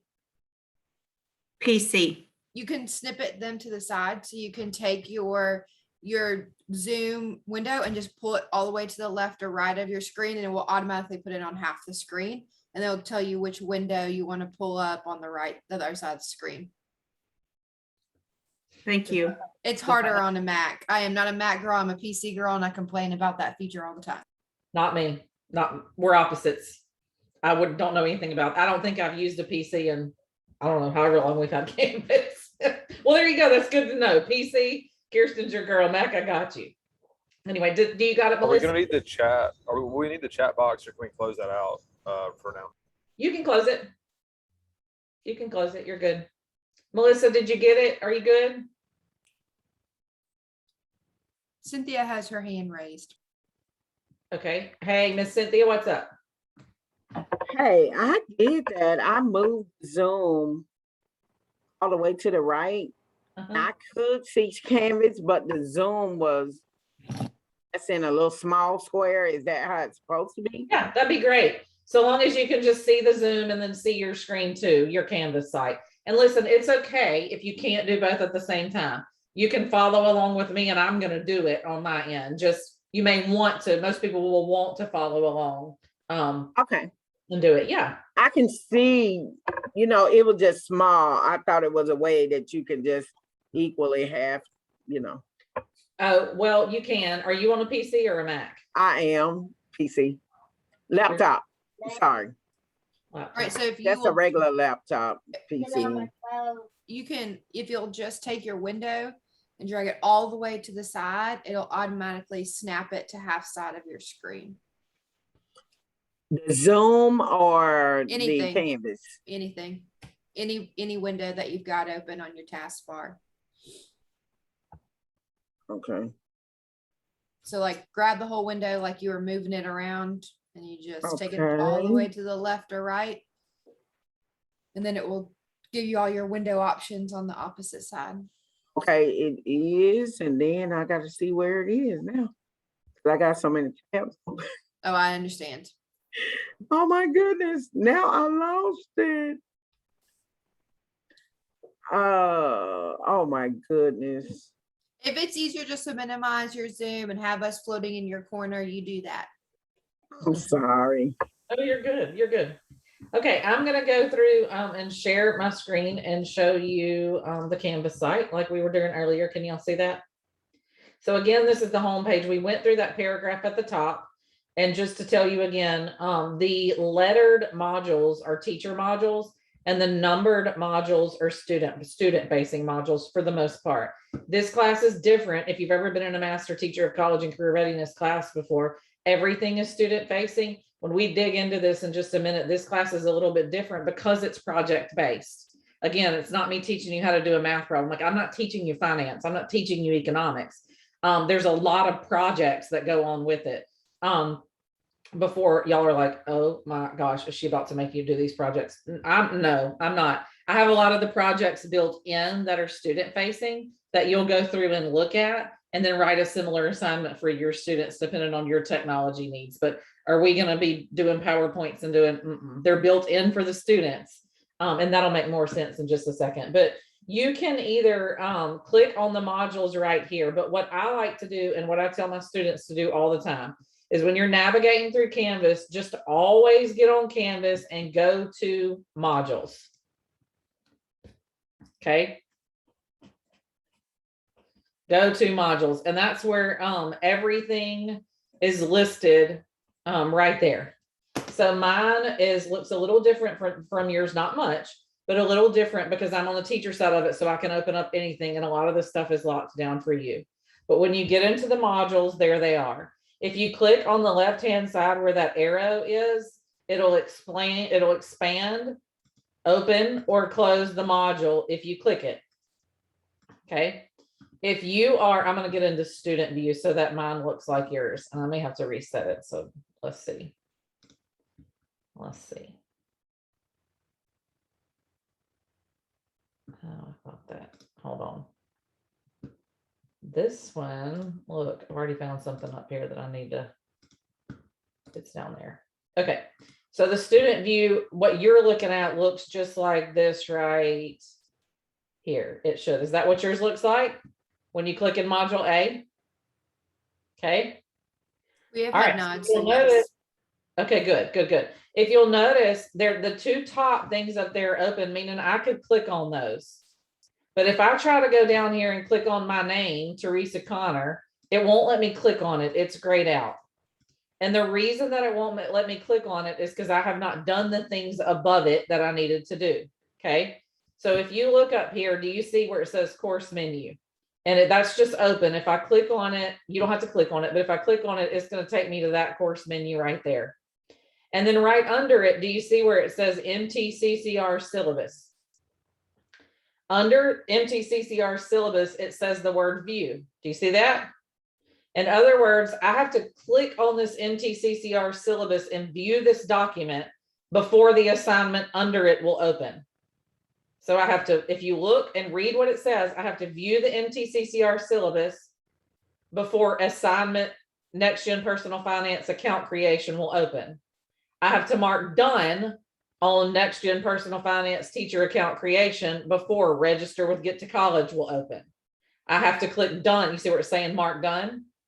And then if I go down to discussion forum, teaching college and career readiness, I have to submit that before the next thing will open. And everything is locked down that way. You see how it's all grayed out so that you work through it in the order that it's meant to be worked through. Okay. So again, if something is grayed out, that's because you haven't met a requirement above it.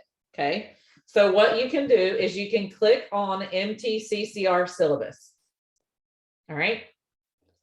Click on that and it's up there for you. While we're on it, this is twofold. I'm going to be showing you how to navigate through the Canvas course and then telling you the stuff that's within it as well. So since we're on the syllabus for Master Teacher of College and Career Readiness, there's a few things that I do just want to review with you. I don't know if you've seen this document or not, but this content is applicable to high school teachers who are teaching or aspire to teach college and career readiness, work-based learning, and our JROTC 3 and 4. We talked about that a minute ago.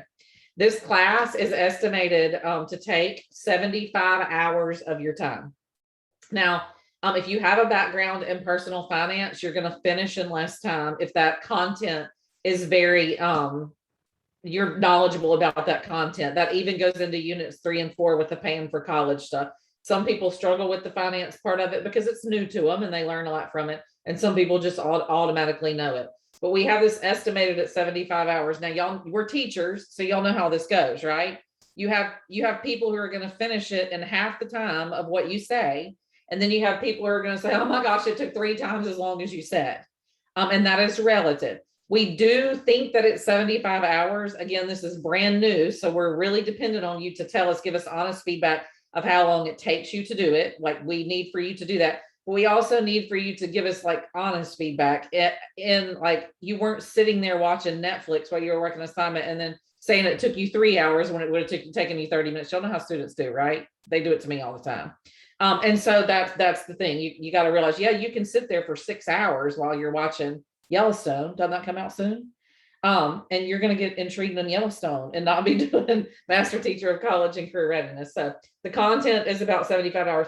You do have to have a web connected device to be able to upload and download and work through everything. What's in it for you? This is the fun part. If you complete the course, if you successfully complete the coursework, you're going to receive a certificate designation. So it's going to say you completed I think I have mine over there, but the Master Teacher of College and Career Readiness. Wasn't that nice of them to give me the designation certificate? They mailed it to me last week. Kirsten and I loved it. It was so fun. I was a guinea pig to send it to the Mississippi Department of Education for the endorsement, just to make sure the process worked or whatever. So it just tickled me. Anyway, you will receive a certificate saying that you completed it. You will receive 7.5 CEUs that are free to you. Mississippi Council on Economic Education pays for that. And you will receive a $500 stipend upon completion. So you will receive $500 within about 30 days of when we finish. So you should receive that in February, assuming that you complete it. Now, the flip side of that is this, and Selena normally talks about that, but I'm going to tell you today since she's not here. The flip side of that is that if you decide like you're just not going to complete or you're not going to participate, at this point, Mississippi Council on Economic Education will charge you for that. That's why they took your debit card when you registered for the class. And the reason that they do that is not to be ugly to you, but the reason that they do that is number one, because you have to have skin in the game, right? Like you have to know, okay, I've got a reason to get this done and I'll just be like, oh, I'm not doing that. And Mississippi Council on Economic Education, Get to College, Next Gen has put in tons of resources, time, people, money, all the things into this. And it is an expensive project to put together. And you'll see that when we show you the resources that we have or whatever, but it's expensive to put on. And so we want to pay you if you successfully completed the $500 and the 7.5 CEUs. But if you decide you're not going to do it halfway through, Mississippi Council on Economic Education is going to charge you for the course. And they don't play about it. So just be forewarned from the get-go. Obviously, as with we do in our classrooms, we have students who like pace themselves.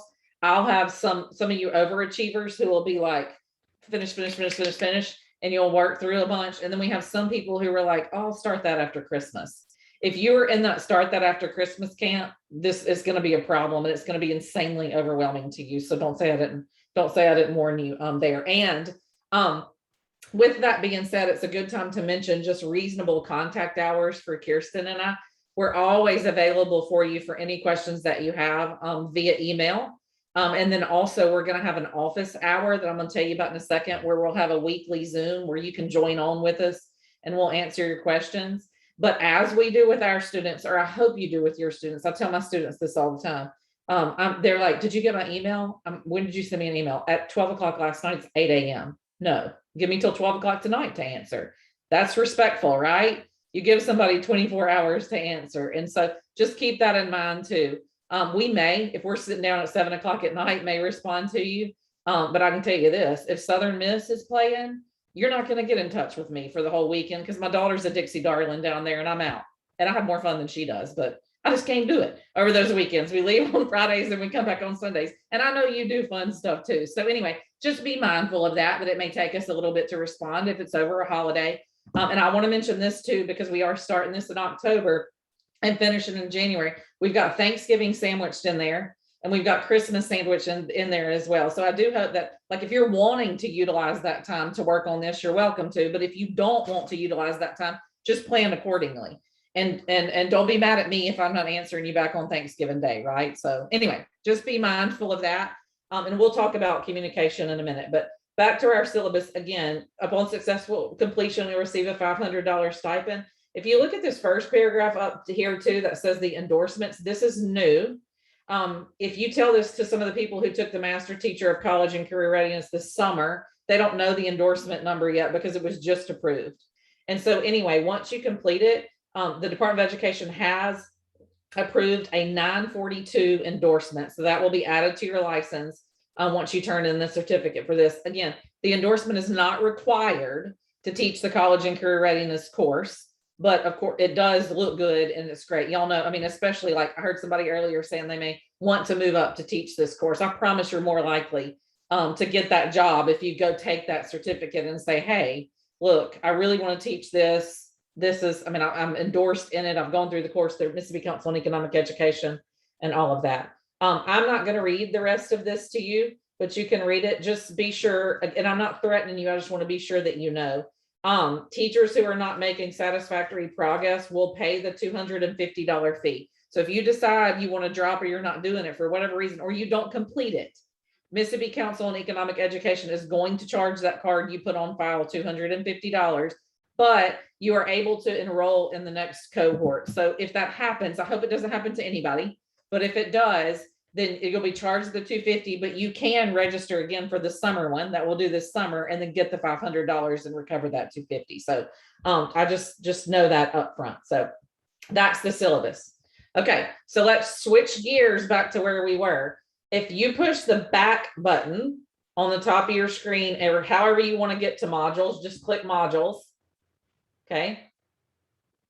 You should notice, let me refresh the screen. Maybe you should just click on modules right there. So you may refresh your screen, but notice that if you go, see now, since you viewed the Master Teacher of College and Career Readiness syllabus, do you see how the assignment Next Gen Personal Finance account creation opened up? If it doesn't for you, refresh your screen, go up to the top and just click enter. I shouldn't have told you to click the back button, but I did. Okay, so you can just refresh your screen up there. So again, it says assignment Ngpf teacher account creation. So you see how that one opened now because you viewed the one at the top, which told you what to do. So if I click on Ngpf, again, stands for Next Gen Personal Finance, but if I click on that, it's going to take me to this screen right here. And the next assignment that's in there, it says, if you have not done so already, click here to create your Ngpf teacher account. So for those of you, I know we had a lot of y'all in here who are already familiar with them. If you're already familiar with Next Gen Personal Finance and you have a teacher account with them, then you don't need to create this again. But if you do not have a teacher account with Next Gen, you can click on that link and it's going to take you to this website on Next Gen's page or whatever. And you can click where it says create my free teacher account. And you're going to fill out that information right there. You're not going to have an account immediately because Next Gen actually does verify the information or whatever. But you do need to go ahead and do that today because you're going to need it for some other stuff. So I'm going to give you just a minute or two for those of you that don't have the Next Gen content done yet. If you'll just fill out this form on your computer real quick, we'll give you a minute and a half, and I'll take some questions if anybody has them while y'all are completing that form. So does anybody have a question? Teresa, on that form, I just put Northwest High because Northwest Middle's not listed on there. Yeah. And it wasn't an option for a middle school unless I was doing something wrong. Let me go back in. An option for a middle school? No, okay, never mind. It was the Get to College one. Never mind. I'm gonna mute myself because no, you're good. You're good. And Kirsten, the Get to College one we're gonna do next, but I see what you're doing. You know how to navigate through it, so you got it. Yeah. Northwest High is fine. The reason that it's like that, Amy and Kirsten can answer this, but the reason that it's like that is because all the data comes from Northwest High School, like the FAFSA data and all the things. And so Get to College has snapshots. Kirsten, you want to explain that? So we did it as the high schools, as primarily that's the space that we are in. And so we have it coded on the backside to where we can like sort and filter. Because if it was a free form, then it would be like you could do Northwest Rankin High School all spelled out. So it's easier for us to keep data clean, and then we can share data with you based off that. So we typically don't as much spend time in the middle school or elementary space. So you did perfect if you would just follow your feeder pattern into that school. You did. Yeah, I just put the phone number down as the middle school, but filled it out as it was Northwest Rankin High School. There's going to be several different activities that we're going to do that's going to be based off of finding your high school. So if you'll just use Northwest Rankin High School, again, because I'm going to have you look at some data and things like that in the space of from the lens of a high school student, but you can use the same knowledge that you'll have for supporting your middle school students, or maybe high school if you get there. Keep coming with me, aren't you, Amy? I would love to. How's Mary Alston? She's good. She's good. Dance at Southern. She is a dance major at Southern, and she is a Dixie darling at Southern. So she dances. Oh, that's so awesome. Coco's home this weekend. I was just telling her when I went down on break, I was talking to her and she said, Miss Connor's doing your class. And I said, yeah. And she said, Mama, she was such a good teacher. Oh, I love that. It's so funny what she remembered, because I think everybody else will appreciate this. Where she said, I remember Miss Connor telling us, if your email is something like you're the girl or something like that, change that, because your email is one of the most important things you can have. And you don't want some crazy named email. And I just started laughing. I thought it was so funny that she remembered that. Yeah. Bless her. Let me ask y'all a question, if you don't mind. Let me get in here. I see that you said to go in and to make your next gen account. Then I'm one of the one or that cannot access because I am mobile. The Dropbox, is it already with pre-selected schools in there? Would my school be one that has to be added, or is it already added? Okay, so that's twofold. If you're mobile, you can go back and do this later. So you'll be able to click through the modules. So just watch what we're doing and you'll be able to click through the modules and it'll show you what to do. With next gen's account. Yes, ma'am. That is what I was stating. I was just stating that, so I understood that part. I think you all have made a statement concerning if you do not see your school. I'm asking, is my school one that? This is on next gen's. This is creating an account on next gen. The school is on Get to College, which is the next one. And you will see your high school on that. There's not your school listed on next gen. Yeah. Yep. Two different. We got some hands up, Teresa. Miss Finley, I think, was first, and then we've got Nick as second. And I think Miss Finley just lowered her hand. I think we were talking to her. I think this is Ava Finley, and I did just lower my hand because I think you answered the question. My question was very simple. I have had a next gen account for several years, and you mentioned that the high school and so forth. My question was, I didn't remember, did I set it up through a high school or not? And the question would have been, if not, would I have difficulties doing my assignments for this particular class? But you answered, you said that is going to be the next account. So you actually answered that. Yeah. Thank the you. high school is, you're welcome. The high school is relative to Get to College, not the next gen one yet. So yay. Okay, Nick Cadle, you got your hand raised? Yes, ma'am. I was just gonna ask, is, it's saying for proof that I'm a teacher, and it says other documentation that indicates you're a teacher. Could I just put my teaching license? You can. Okay. Or an ID. They'll let you upload any of that. And let me tell you why they do this, because sometimes when you're creating this, it's like, you're like, why are they doing that? It's because they don't want students. They have like lesson plans and assignments in there that have answer keys to them, and they have a test bank of all these things that's phenomenal. A lot of the questions that we use in the financial literacy unit are on that. And so obviously they verify it, because that, what the students would do, they'd figure it out real quick. I'll just go create an account on NextGen's website and then have the answer to everything that I'm doing. So that's why they do it. So yeah. No doubt. Okay, good deal. Thank you. Yeah, you're welcome. Okay, so if that's the next gen one, and again, if you're not getting this right now, it's not the end of the world. I'm just really trying to show you through it and take it slow and navigate through to get it done. If you go back to your Canvas screen, here's the kicker. Do you see on the bottom right-hand side where it says, well, on the left, it says previous, and then it says mark done, and then it says next. Do you see that? Okay. If I am to click next, it's not going to let me do some of it because I have, you see, it told me I had a prerequisite. So you see on the bottom right, it says mark as done. Do you see that button? You have to click mark as done. All you got to do is click the button. That's it, right? So it's just go do what it says and then just click mark done. And then when you click next, the next assignment is going to show up for you because it wanted you to click mark done. Does that make sense? And that's how you're going to navigate. Sometimes you're going to only have to view. Sometimes you're going to mark done. Sometimes you're going to submit. Sometimes it may be a little multiple choice quiz and you have to score at least an 80 on it to get through it. So if you just go click buttons, then it's not going to let you move on to the next thing until you've scored amply on that. But it'll tell you that within the module. So this next one right here is what we were just talking about. This is registering with Get to College. So Kirsten, do you want to explain this one or do you want me to do it?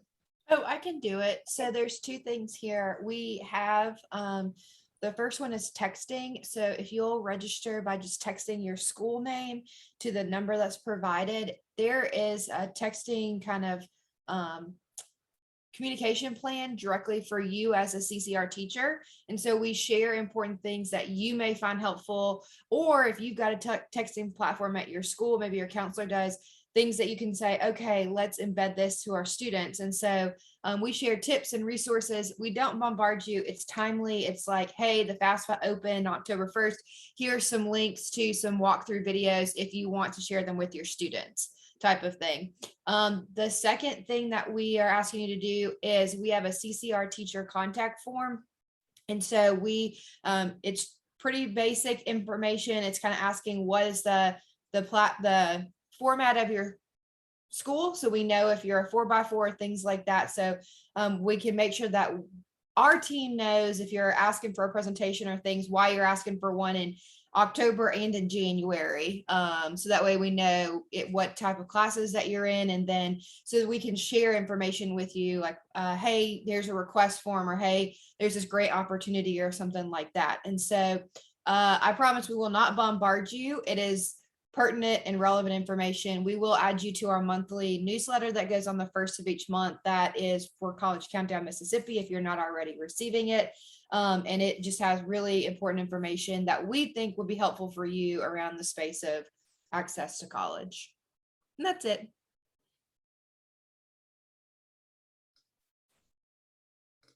Okay, so what you're doing right here is doing exactly what it says.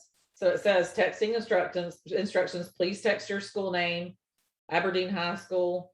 Like for you, Amy, it would be Northwest Rankin High School, right? So be sure you're using a high school. You're going to text that number to 601-255-3456. It's great information. I get text from them when it's pertinent. I would say all the time, but it's not all the time. So you don't get bombarded with it. And then there's a CCR teacher contact form instruction. So if you click on that link where it says click here to complete the CCR teacher contact form, it's going to take you to Get to College's website, this form right here. And Get to College wants you to please go through and answer these questions for their data and stuff that they need that information for. So if we'll take just a minute, again, I'm trying to go overly slow to make sure everybody knows how to navigate and how it kind of works. And so if you will text your high school name to 601-255-3456, and then also complete this full contact form within Get to College's website real quick, that would be great.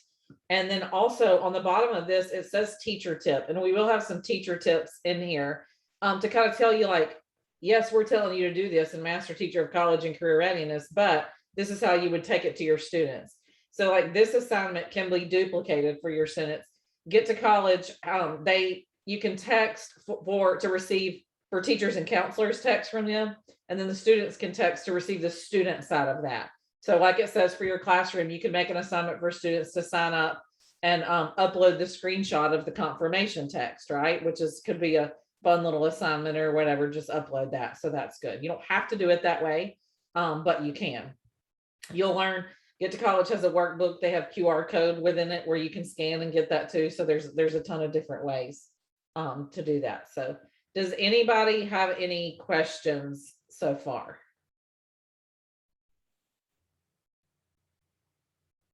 Okay, great. So if you do that, let's see, I'm gonna put people on the spot because I like to keep you engaged, and I get sick of hearing myself. So I'm just clicking through here and gonna find, let me see, Amanda Dalton. What do we need to do on the screen to get past it before we do anything else? Mark is done. Thank you, good job. We need to mark as done. And once we mark it done, we could click next. I'm gonna click back on modules to show you. You click back on modules too. Do you see how these things are opening up one after one after one as I'm doing what it's telling me to do? Okay.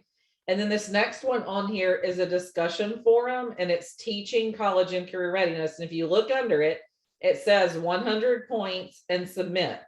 So this is a 100-point grade. It's one of the first grade, well, the first grade, and the Master Teacher of College and Career Readiness course. And it's not going to let me get past this assignment until I submit it. So I'm going to click on it right here. And then the discussion forum, look, we've got some of y'all that have already answered. That's awesome. So what you're doing here is you're going to pretend you're beginning a new year teaching college and career readiness. And you're going to write a 2-minute introduction to your college and career readiness class, explaining to students why college and career readiness is important. And so as we have to do, one of the things we try to do in MTCCR is we try to model for you, obviously, what we want the students to do as well. Y'all know how you have to do, right? Like if you don't put the constraints and the sentences in there telling them exactly what to do, they're going to try to get by with as little as possible. So we say in here, your response should be at least 3 paragraphs written with at least 3 sentences. So that's kind of tricky sometimes. Like these are fine down here. When you're trying to like enter down, if you've never used Canvas, it doesn't like enter and then indent the next paragraph, you know, all this MLA format people, and that's okay. So what we're asking you here to put is to put a meaty paragraph describing why college and career readiness is important. Now, look, if I clicked on this and then I go back to modules and I'm like, okay, well, I can't get to this. I can't get to this. Why can't I get to the next thing on there? Can anybody tell me why I can't get there?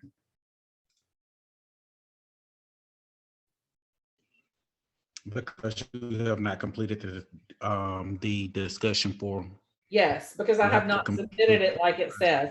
And good job. Thank you for answering. And if you look over here on the right-hand side, do you see now where it has check marks? You see those green check marks, and then it has these dots that are open. Y'all see that? Okay. The check marks obviously would be the ones that I've done, and the ones with the open circles would be the ones that I have not done yet. Okay. Does that make sense? Everybody with me there? All right. So let's take about 5 minutes, maybe 10, for everybody to put their paragraph in here and submit this first assignment while we're on here together so that we can make sure that everybody knows how to do that. And you can write it up and then click submit. We have 4 replies so far. You should be able to see everybody's reply on there before you get theirs. Yeah. So again, what you're doing is you're writing a 2-minute introduction to your college and career readiness class, explaining to students why college and career readiness is important.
Harrison. I don't see where to go in. Where do I start my paragraph? I was trying to work on the get to college information. The next, when you hit the next on that, it'll pull up the discussion forum. Okay, I'm there, but where do I? There should be a box right below the instructions and where it says reply on the Okay, screen. Okay, that's what I didn't. Yeah, Click the I think reply. that's what Yeah. I didn't see that. Hold on, let me minimize my screen. Hold on. But I was trying to get that done and it kept knocking, it wouldn't let me submit. Wait, are you talking about the get to college? Yes, I think I'm already there because I teach, I think, I'm not sure. Okay, wait a minute, close, cancel. I'm doing something here that I shouldn't, hold on, okay. Let's see, pretend. I don't see, oh, okay. I don't see the reply box. Okay, did you fill in all of the required information on the page? On the page before then? Are you on the Get to College website? No, I'm on the page that said discussion forum. Okay. Did you, are you able to put anything on the page? Like, are you? That's where I don't see the, yes, I see the assignment, but I don't see the where to. Did you click the mark done at the bottom of the previous one? Okay. I thought I in did. Canvas. Okay, let me go back. Okay, I thought I did, but let me see, okay?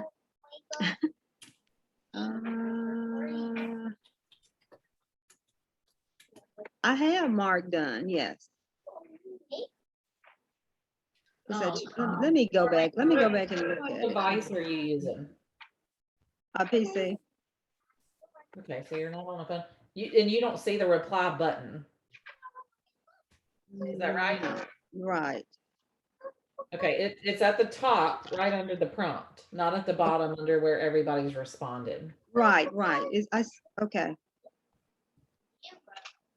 Okay, I see it now. I had to go back and revisit Get to College and Gotcha. mark done. Okay, thank you. You're welcome. Ms. Finley, I'm trying to type your response, but I had to verbally answer a question. So the answer is up until noon, we're going to be going through like this. Then we got to break at noon. And then at 1, we won't be going through the campus. We are going to go through Get to College Boot Camp, which means that we are going to do activities together outside of the course. So you can watch up until for the next hour. That's kind of what we'll be stepping through. If you want to go back and do it on your own, you can certainly do that. You won't be terribly behind. It's only kind of like these entry module is what we're going to be going through today. So totally up to you on how you want to manage the next kind of walkthrough pieces. And I will tell you that as y'all are finishing up the this little discussion forum and making sure that you submit. Also, I don't know if you've noticed yet, but if you're trying to get in the other modules, they're locked. And they're locked until tomorrow. They're locked until midnight tonight, actually, so that you have to engage with us. And you can't work ahead because it gets confusing and people start asking questions about other if they don't know how to navigate it. So I know that may be frustrating to some of you, but some of those other modules will not open until midnight tonight to get you to do what we're doing here, and make sure that you know how to do that with us.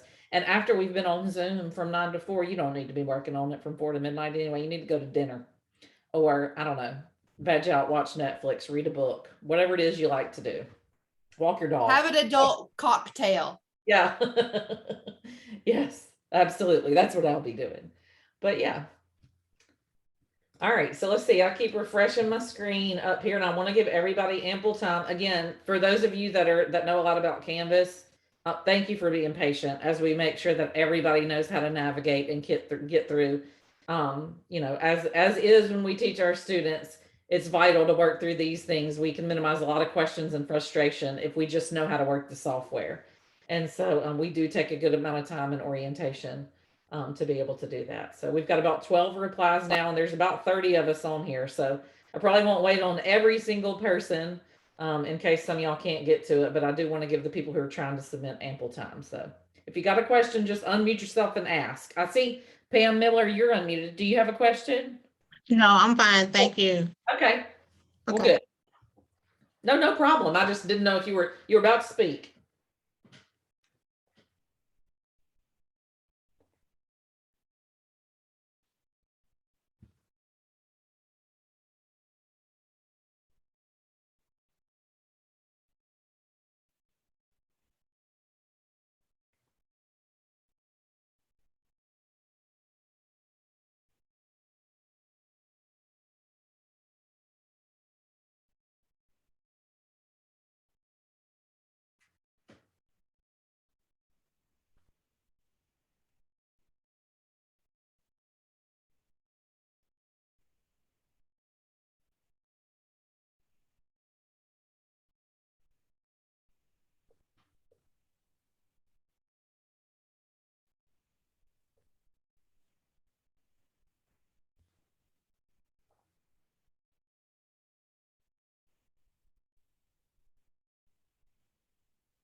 Kirsten, I need to get on the Get to College Ninja, Zoom Ninja bandwagon and get that nice music that you have. So I'm not listening to myself breathe while we're doing this, right?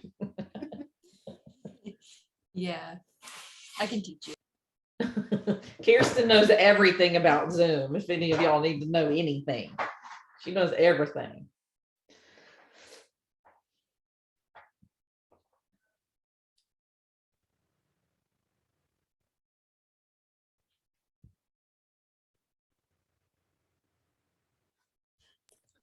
All All right. right, Jan, I see your hand.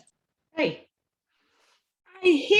I hit reply, typed in my information and hit reply again, and I don't see anything. Let's see. Let me scroll down and see if it can. There it is. It's in there? Yes, ma'am. Okay. Thank you. I was afraid I Huh. erased it. Yeah, no, y'all please ask these questions. This is why we do this, to make sure that you kind of know how it works and you can see it. And we try to minimize frustration with that as much as possible to make sure everything works. And it's a good time to tell you, like I said, we are doing this one a lot different than we did the one in the summer. With that being said, I know on my end, you're going to get through some stuff. You're going to find a typo here. You're going to find a wrong answer that I have in some quiz somewhere. Y'all know how it is. I pick with my first block class all the time. I'm like, y'all are going to catch my mistakes. Just tell me my mistakes so I can fix it for the rest of the classes, right? Especially in this digital thing. So if you see that, if you, because some of y'all, especially your overachievers that are working fast, you're going to find every single thing. Like we have one letter out of place. I want to know one letter. I'm picky. Kirsten is too. Or if I have links, when you look at something so many times, you just skim things. I need fresh eyes. So please acknowledge when there's an issue, or with it links externally in any of the Google Docs. If you see something, you're like, that's totally like, yeah, let me know. Mm-hmm. Okay, good. We have about 20 responses, which I think is good. If there's anybody that wants me to give a few more minutes, raise your hand and I'll flip through. If not, then I'll just go ahead and move forward so we can get done. But if you need a couple more minutes, I'm flipping through, but keep it up while I flip through and see. Anybody need a couple more? Okay. And again, it's okay. I'm going to go ahead and move forward. You can move on. Okay. Thank you. And again, it's not the end of the world if you don't have that in there, but so I'm going to go back to modules right here. And so I'm in here. And again, the reason why it's not letting me move forward is because I didn't respond to that thing. So I'm going to go in here and put, y'all don't yell at me. I'm going to put a dot and reply so that I can move forward and show you what we're doing. Okay. So now if I go back to modules, because I replied, now, am I going to get 100 for my dot? No, I'm not going to get 100 for my dot. Okay. I'm just trying to get it to show you, but So now what opened up is their contact information for your instructors. So again, it's the only time we ever meet. So it's important for you to get to know us. So again, I'm Teresa Connor. There's some information about me if you're interested in reading that. The part that I want you to know is what's at the top in bold. So I'm one of the designers of the Master Teacher course. I'm one of your instructors. You would contact me with all college and career readiness content related to anything about the course, really, and at Canvas. So anything that's not units 3 and 4, you can ask me about units 3 and 4, and I'll know some of it. And I won't know all of it because Get to College is the guru on that. But anything else that's in the course, units 1 and 2, whatever, I can't even count, 5, 6, 7, and 8. And then anything that has to do with Canvas, I'm your girl that you can ask about that, how to navigate an assignment set wrong. You find something that's wrong within it. I can do all that. The best way to message me is through Canvas messaging. So if you'll notice on the left-hand side of your Canvas site, you have account, dashboard, courses, calendar, inbox. Do y'all see that? If you click on inbox, and I'm going to do it, you don't have to, but I'll just show you. Oh, it's going to access deny me. And that's because I'm in student view and I'm not a student. So let me leave student view. So we'll see all these emails from earlier, but you have an inbox right there within Canvas. And then you can go up to the top and click the compose a new message button. And you can select the course, which mine is complicated because I have about 8 master teacher courses on here. So you have one. But anyway, you can go through and this like sends an email. So the best way to contact me is through Canvas inbox messaging, and then Kirsten as well. And we're going to talk in a minute about setting up notifications and stuff. So if I go back, I'm not in student view now. So let me go back to student view.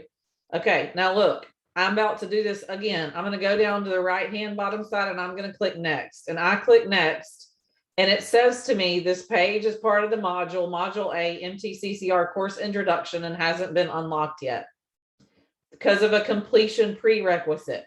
Do you see that? And the reason this page won't open is because I have not marked done the page before it. Does that make sense? That's what that error message means. So I can go back to it and all I've got to do is mark done.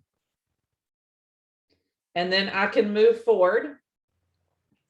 And then here's Kirsten's, and you can read a little bit about Kirsten here, where she's from, what she likes to do in her spare time.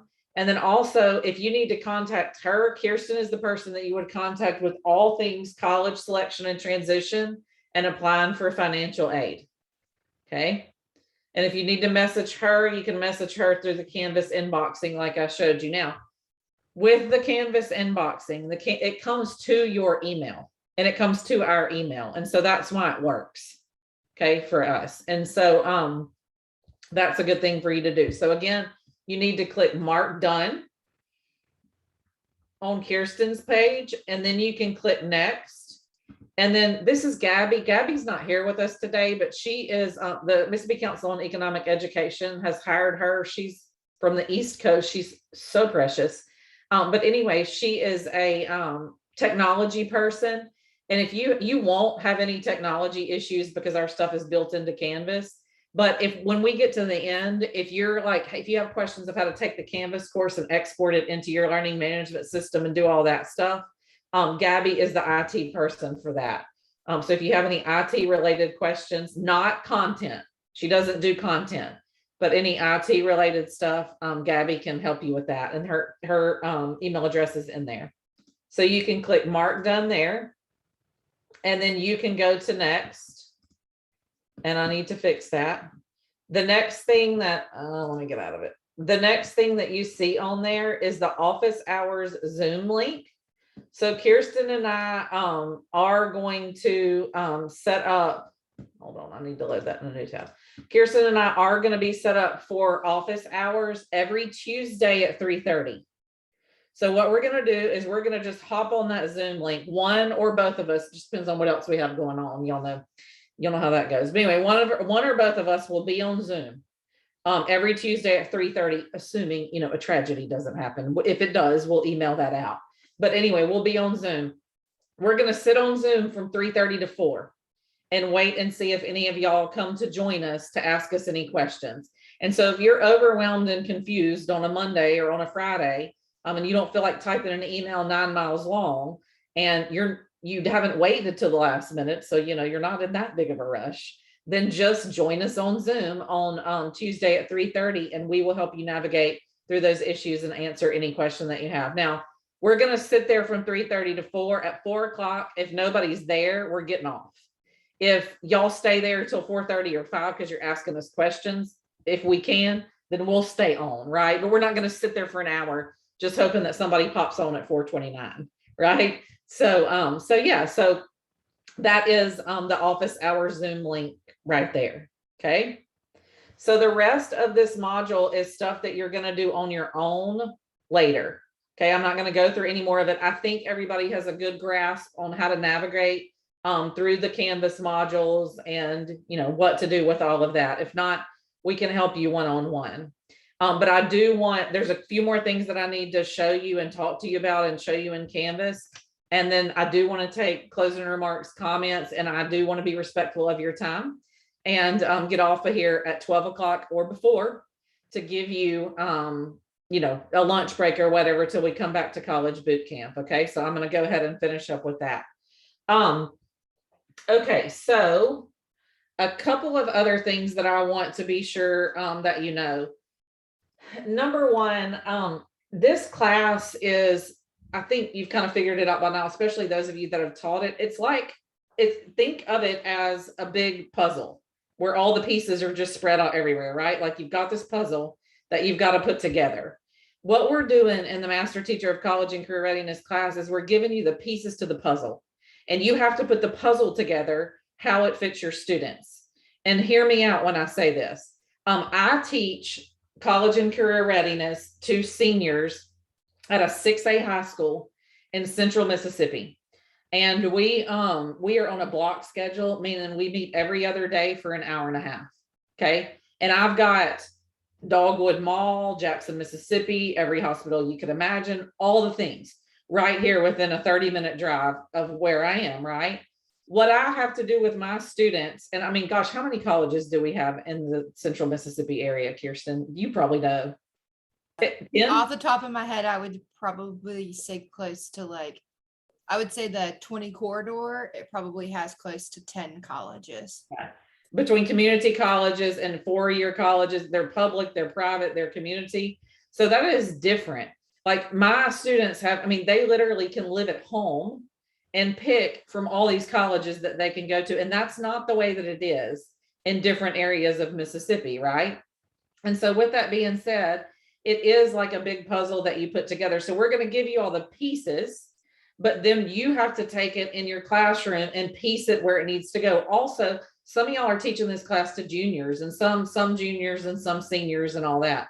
So you have to keep that in mind. Now, I'm going to show you something that people love. I have people that follow me from all, y'all can't see this yet on Canvas, so don't even try to click it. But I have people that follow me from all across the state of Mississippi or whatever, and what I do. And I give you this stuff, like the stuff that you see in this class is stuff that's been developed. Like if you want to know, what does Teresa Connor do in her classroom every single day? Here's the document. It's linked. You can follow along with me every single day of my life. This is my live teaching document. And you'll see all of these assignments, almost all of them, in this Master Teacher of College and Career Readiness class. Some of mine, a few you won't see if it's like a paid subscription to something that that my district bought, right? Like here's one that some of y'all have access to is UScience. I love UScience. It's expensive. If you have access to it, you probably love it too. If you don't know what I'm talking about, your district hasn't purchased it, so you wouldn't be able to use that or whatever, which is fine. But anyway, if you want to know how I put my puzzle together, here is my puzzle. Now, again, I'm teaching to seniors. And again, this is a live document. This is not something that I put together for you. This is something that people follow. There's the end of the first 9 weeks. Don't go below this pink line right here, because I've got plans below it, but I haven't finalized them yet. And y'all see this? y'all see this because of this master teacher course that I've been getting ready for. I got a lot to do on Sunday to get ready for next week in class, right? Any of y'all feel my pain there? So anyway, so yeah, so get excited about it. It is a lot of work and there's a lot of stuff that you do in here, but also we're literally like handing you on a silver platter. Here's all of the things to teach the course, like all of the pre-made, ready-made assignments. You can take them and use them as they are. You can trash them. You can create your own. You can do whatever, but you will have access to all of those documents. So that's fun in there. So again, think of it as a puzzle. I talked to you about the 942 endorsement. So that is a big thing to make you marketable to your principal. Please be sure that you create your Next Gen Personal Finance teacher account. And let me show you real quick one module that you can get to. Some of y'all have already noticed this. Let me make sure it works. This one module that you can get to that's past module A is module B. It should be open for you because remember the numbered ones, gosh, no, the lettered ones. I got to learn my numbers and letters. The lettered ones are for teachers only. Hold on, where am I? I went too far. Is it not showing up? Hold on.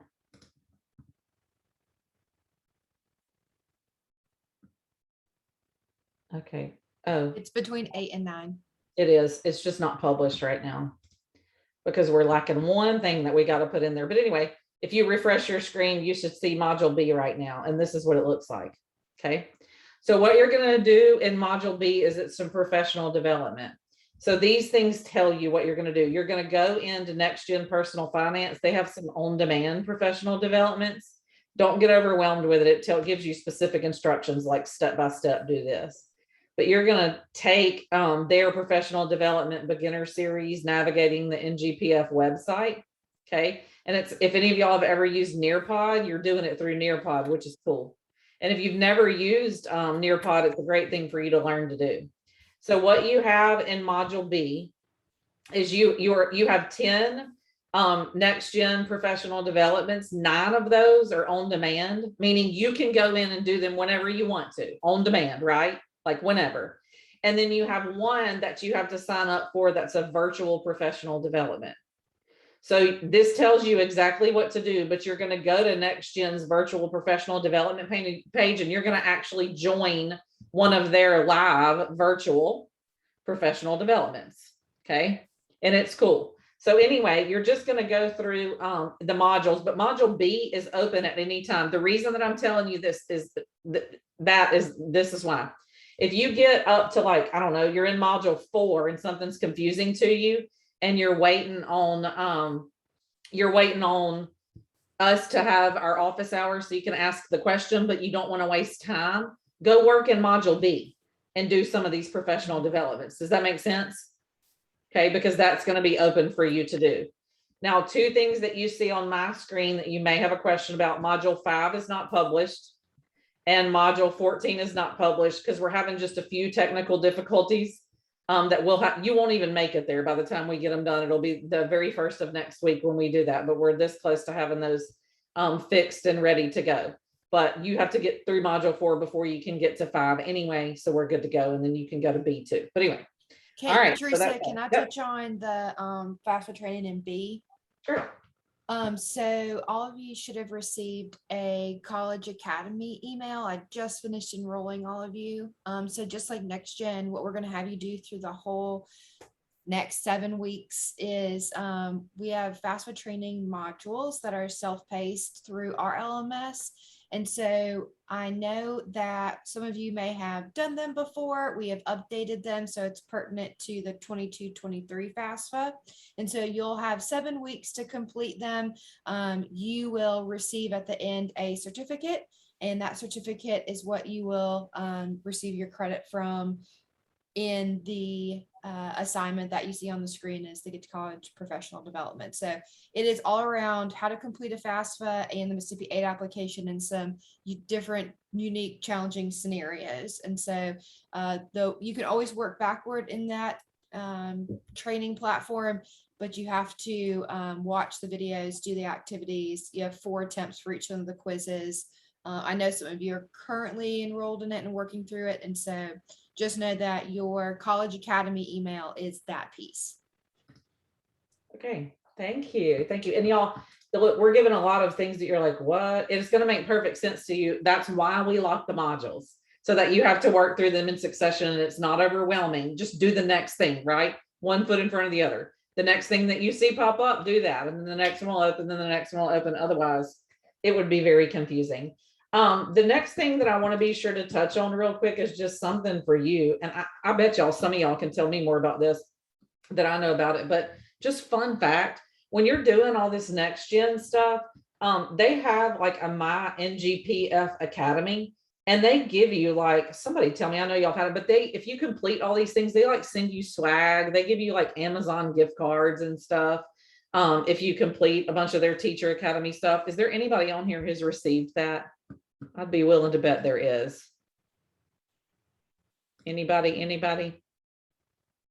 No? Okay. Anyway, when you're doing all this stuff, it's all going into your Next Gen Personal Finance Academy, and it goes towards your stuff, and they'll send you stuff. And again, Amazon gift cards, it's awesome. You'll start getting emails from them, and they have all this academy. It's great. And again, you know, when you get those Amazon gift cards, this is what I think about this time of year. And that is Christmas shopping. What about y'all? Christmas shopping for my Amazon gift cards. So anyway, yeah, just know that that's in there as well.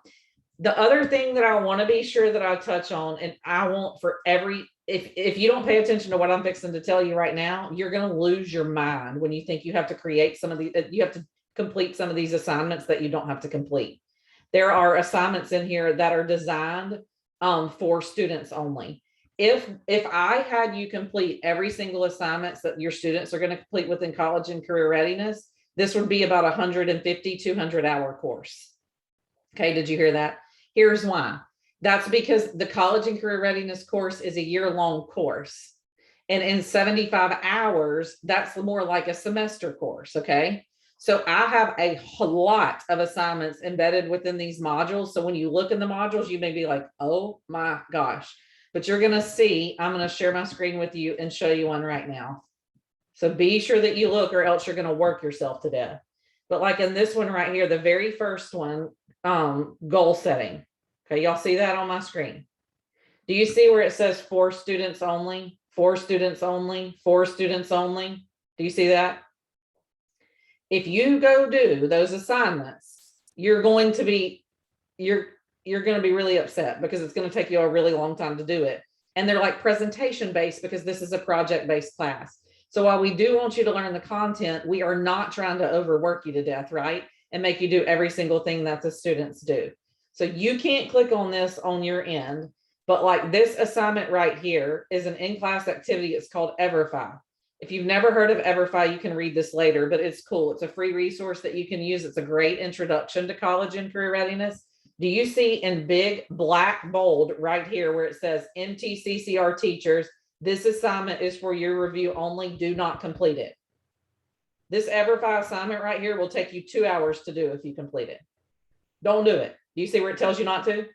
Begging you not to, okay? I want you to have it because I actually use it in my classroom and it's great to use with the students, but you don't need to go complete it, okay? Does that make sense? All right, so I'm gonna click through this module and you'll notice that it's in there, but if you look within the module right here, do you see where it says mark done? Do y'all see that? It didn't say submit, it said mark done. So if you spend 2 hours completing that, it's because you're not reading the directions. And I'm going to tell you, like I tell my students, the very first thing to be in College and Career Readiness is, can I come? Can I show up on time? Can I be responsible and do my work? And can I follow instructions, right? Like I can't think of more College and Career Ready than that right there. And so be sure that you're looking. I'm going to look through some of these other ones as well. Like if you read this assignment, like I said, these are assignments that I actually use in my classroom. It's not something I made up for this class. So that's like my students do this. They put together this vision board. I'm not going to read it to you, but they do this.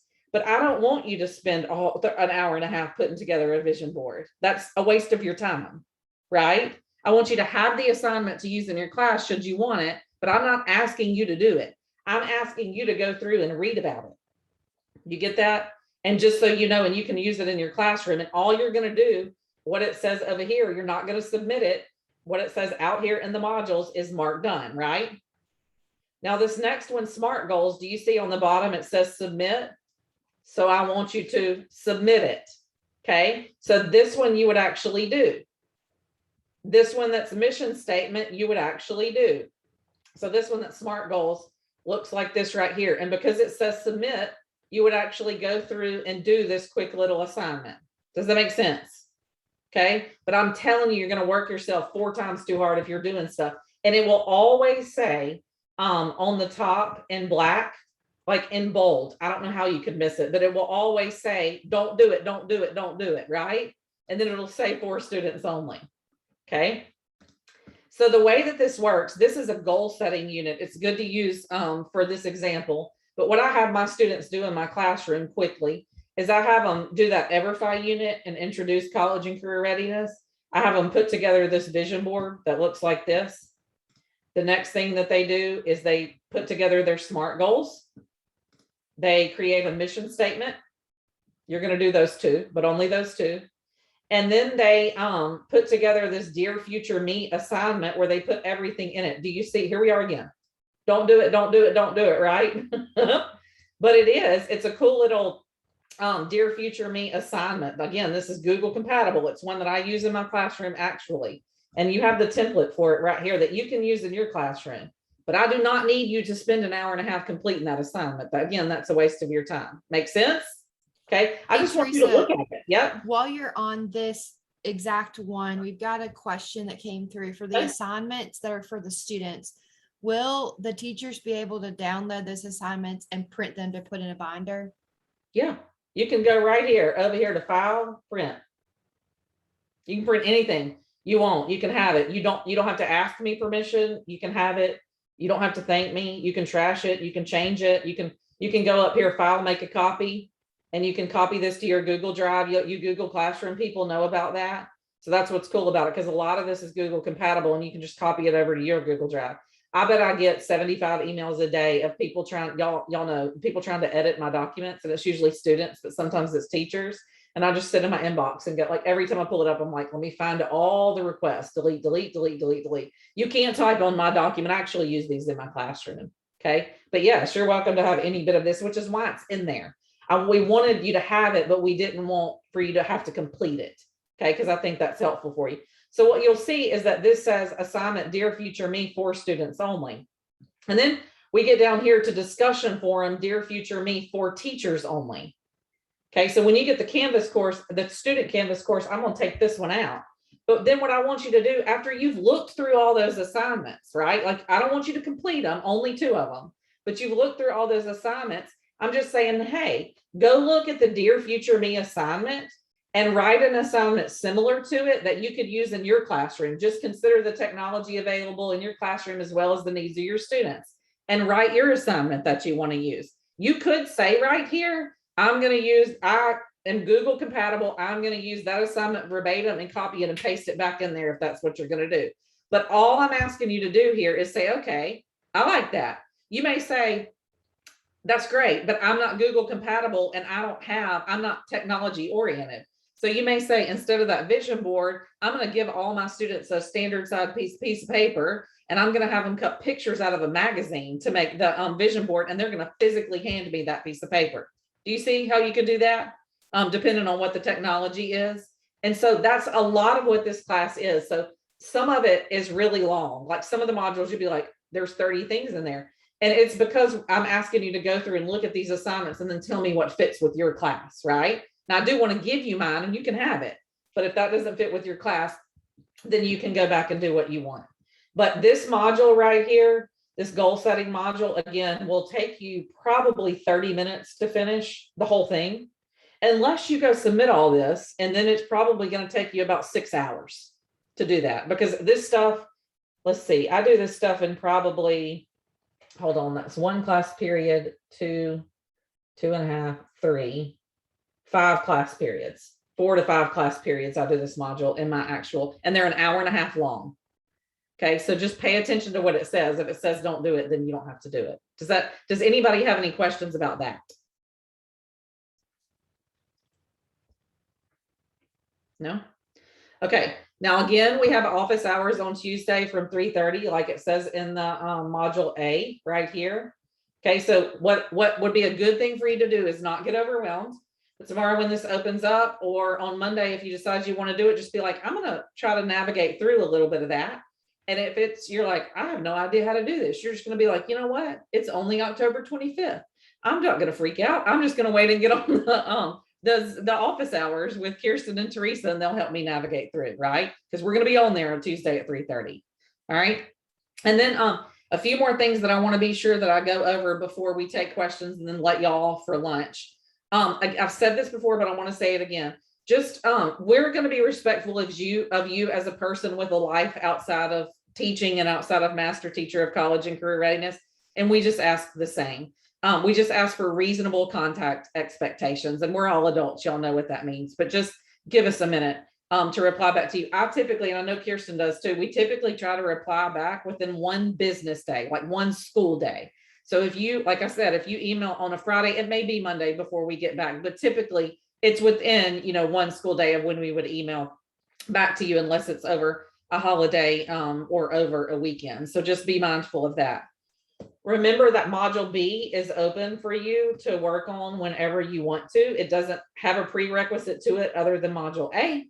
So if you're stuck on anything else, but you're like, I don't want to waste the next 3 hours, I'm stuck in the car with my husband and I could get a lot of stuff done and he doesn't want to talk to me, then go in module B and work through some of that stuff right there. And then you can come to office hours. And then, so we learned how to navigate the modules. The other thing that you're going to be a little bit confused on because of the nature of the course that I want to be sure that I mentioned to you is that when you're completing a lot of these assignments, you're going to have to complete them as if you were a student. Does that make sense? Because like I can go in right now and ask you like, how are you going to put together a college list of your chosen colleges? And you're like, I'm not going to college. I've already been. But obviously that's the nature of the college and career readiness class. And we have to simulate some of that. So you would just take on the role of a student for the assignments, right? That you need to do that. And that'll make sense to you when you get there. So anyway, there's only a couple of other things that I want to be sure that I go through with you. If Kirsten or I have an announcement to push out to the whole class, like if we get 4 of the same question, then we are going to be like, oh, we didn't define that well. We'll either change it within the assignment or we'll push out an announcement to you, and announcements will be listed right here. The thing to know about the inbox and announcements on Canvas though, is if you have your notifications set up properly, Canvas will notify you. It will send you an email and it'll send you the announcement that we make in your email, and or it'll send you the inbox announcement. So if you don't know how to set up your notifications, if you'll click over here in Canvas on the left-hand side where it says account, and like my photo's right there. I wish your photo was there too. If you don't mind putting it there, because otherwise you're just like a black blob up there when we go to look through your assignments. And it's just nice to be able to see your face. Like when we're looking through them, right? It just humanizes things, right? And it's not just us on the other side of a computer from you. So anyway, please update that photo right there. And then if you'll click on notifications under there. So again, I went to account and then I clicked on notifications. Okay. If you look on the right-hand side of Canvas right here, it's got my email address. That's my email address. And these are the things that will email me when Canvas does them. So you want to be sure, for instance, that when you get an announcement, when there's an announcement, it's notify immediately, because that way Canvas will go ahead and send you an email. Now, if you get 9 million emails from Canvas, it's because you need to turn some of these off, right? Like, I don't want for Canvas to email me an announcement that I make. I don't want Canvas to email me every time a file is uploaded, because they're going to spam me. I just want to know if my instructor posts an announcement or if I get an inbox message, which that automatically comes to my email. Otherwise, you may miss some information. Okay. Now, again, we have given y'all tons of information today, and I wasn't sharing my screen with you when I was doing that, was I? Hey, Teresa, while you transition, there is one quick question, and this may be something that we can start off with for post-lunch, but someone asked, can all this information be successfully covered in a semester for those who have a semester class, or are there certain things that should be prioritized to make sure that they cover the important content? Okay, so the college and career readiness class is one Carnegie unit. Okay, so that means that if you're meeting on a 4x4, you could complete it within one semester if you're meeting every day for an hour and a half. But if you're only meeting for a half Carnegie unit, you can't. I mean, like as per MDE, not me, as per Mississippi Department of Education, it's 2 halves or 1 whole, because so it's 1 whole Carnegie unit. So that's that. That question is twofold. The other answer to that question is what you prioritize when you teach it is dependent on what age you're teaching it to. The last assignment that you'll do in this class is you'll put together your own pacing guide where you decide where you're going to teach stuff, when you're going to teach it. And here's what I mean by that. I've told y'all this, I teach seniors, as I think a lot of us do in here. But I have to, as soon as I start teaching the class, I have to immediately go into like career exploration. And then I have to start going into units 3 and 4 and talking about FAFSA and college applications and college essays, because the FAFSA opens on October 1st of their senior year. Priority scholarship deadlines are typically on December 1st of their senior year. I can't cover that in the spring. They've missed all the deadlines. Does that make sense? Okay. So I have to like do all of that really quick, heavy in the spring. And then when I get to in the fall, and then when I get to the spring, I do like financial literacy. We do some community service, and we do digital literacy and citizenship, those things that like doesn't really matter when you do them, right? But if you're teaching juniors, you could flop that around depending on whatever works for you.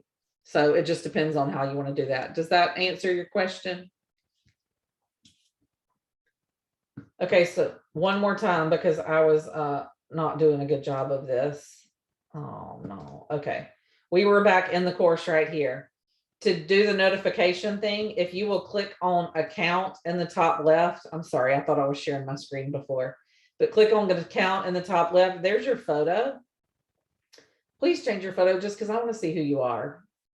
And then if you'll go down to notifications, this is the screen that you come up with right here. You want to get notified. You want an email if we send out an announcement, because it may be like, hey, we just changed assignment so-and-so or whatever, or it most likely is going to be like, we're not available for office hours today. We're going to swap them to so-and-so or whatever, whatever it is. If we get a ton of one question, we may clarify through there. And again, what I was saying, if you're getting an email every time something happens, like, look, if I had all submissions on, every time one of y'all submitted an assignment, it would send me an email. Oh, no, thank you, right? Like, I want to go look for that. I don't want it to send me an email, but I do want it to send me an email if there's an announcement. So that's just where you can control your Canvas notifications. So anyway, I hope that's helpful. I know that's a ton of information and maybe a tad overwhelming, but we're going to get through. We're going to take one step at a time. We're going to work through the modules in order. We're going to email Kirsten or if you've got questions, come to the office hours and we will help you. When you come to the office hours, that's a great time for us to be able to like share screens, for instance, where if you can't get something to work, we can at least get you to share your screen so we can see what you're seeing, or we can share ours and show you on our end. So with that being said, we're going to take some questions in a second. So we're not done quite yet, but we're about to wrap up. I do thank you from the bottom of my heart for being here. I'm passionate about this class, if you can't tell, probably overly so. But it's like my tiny little baby that I'm like, here's all the things that we've developed. I hope you like them, right? And I want you to use them, and I want this to be good for you and helpful. And so, and I know Kirsten does too. So please reach out to us if you have any help, if you need any help. So what I want to do is let Kirsten give us instructions, because after lunch is her game. I'm just here to support. So I want you to give us instructions, Kirsten, on exactly what you want us to do before we go further with questions. Just come back to the same Zoom at 1. And if you don't have a secondary device, I know we've got one person who is mobile, but we are going to be playing some Kahoots. So just know you'll want some sort of secondary device to play cahoots on and bring some notes, because the way that the second half is going to be is we're pretty much going to overview what you guys are going to be learning / teaching to your students around talking about college. And so there's some things that you probably haven't heard before that you're going to want to make notes on, whether that's a Google Doc or an old school sheet of paper. So bring yourself, bring your fun competitive juices, bring a secondary device, and we're going to have fun this afternoon. Yeah. Okay. So with that being said, we're at 11:50, so we got there on time. So if you do not have a question or concern or don't want to stick around, then hop off and please come back a few minutes before 1 so we can start right on time. And if you do have a concern or question, then hang out with us here and we'll answer that before you hop off. Hey, Teresa. Hey.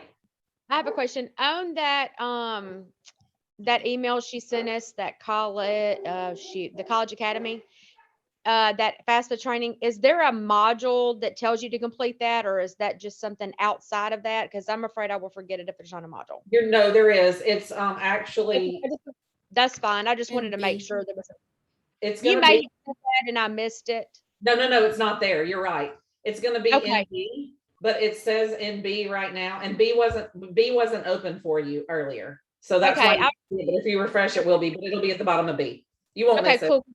Yeah, All right. That's what I wanted to make sure it wasn't something I had to remember to do on my own because I'd forget. Oh, girl. Yeah. Okay, thanks, We girl. would do that to you with all this. So yeah. Okay.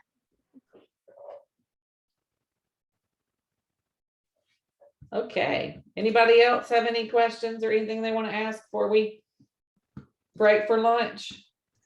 Teresa, do you know how to add a photo on Canvas? I just went to my profile and That's what I was see just like typing for you. You go to your account, Perfect. go to settings, and then on the right side, hit edit settings, and then you click on it there to upload it. Thank you. Appreciate it. And then the second question in the chat, yes, we'll come back to the same Zoom link, right, Teresa? Yes. Yes, the same Zoom link. You can either leave it open or you can close it. Are you going to end the meeting or are you going to leave it open? I was going to ask you what you think. We can leave it open Okay. and y'all can decide what you want to do, if you want to close out or come back. Yeah, it will put you in the waiting room when you come back, which if everybody leaves and nobody's talking to us, we may put everybody in the waiting room so we can leave it open. But yeah, anybody else have any questions?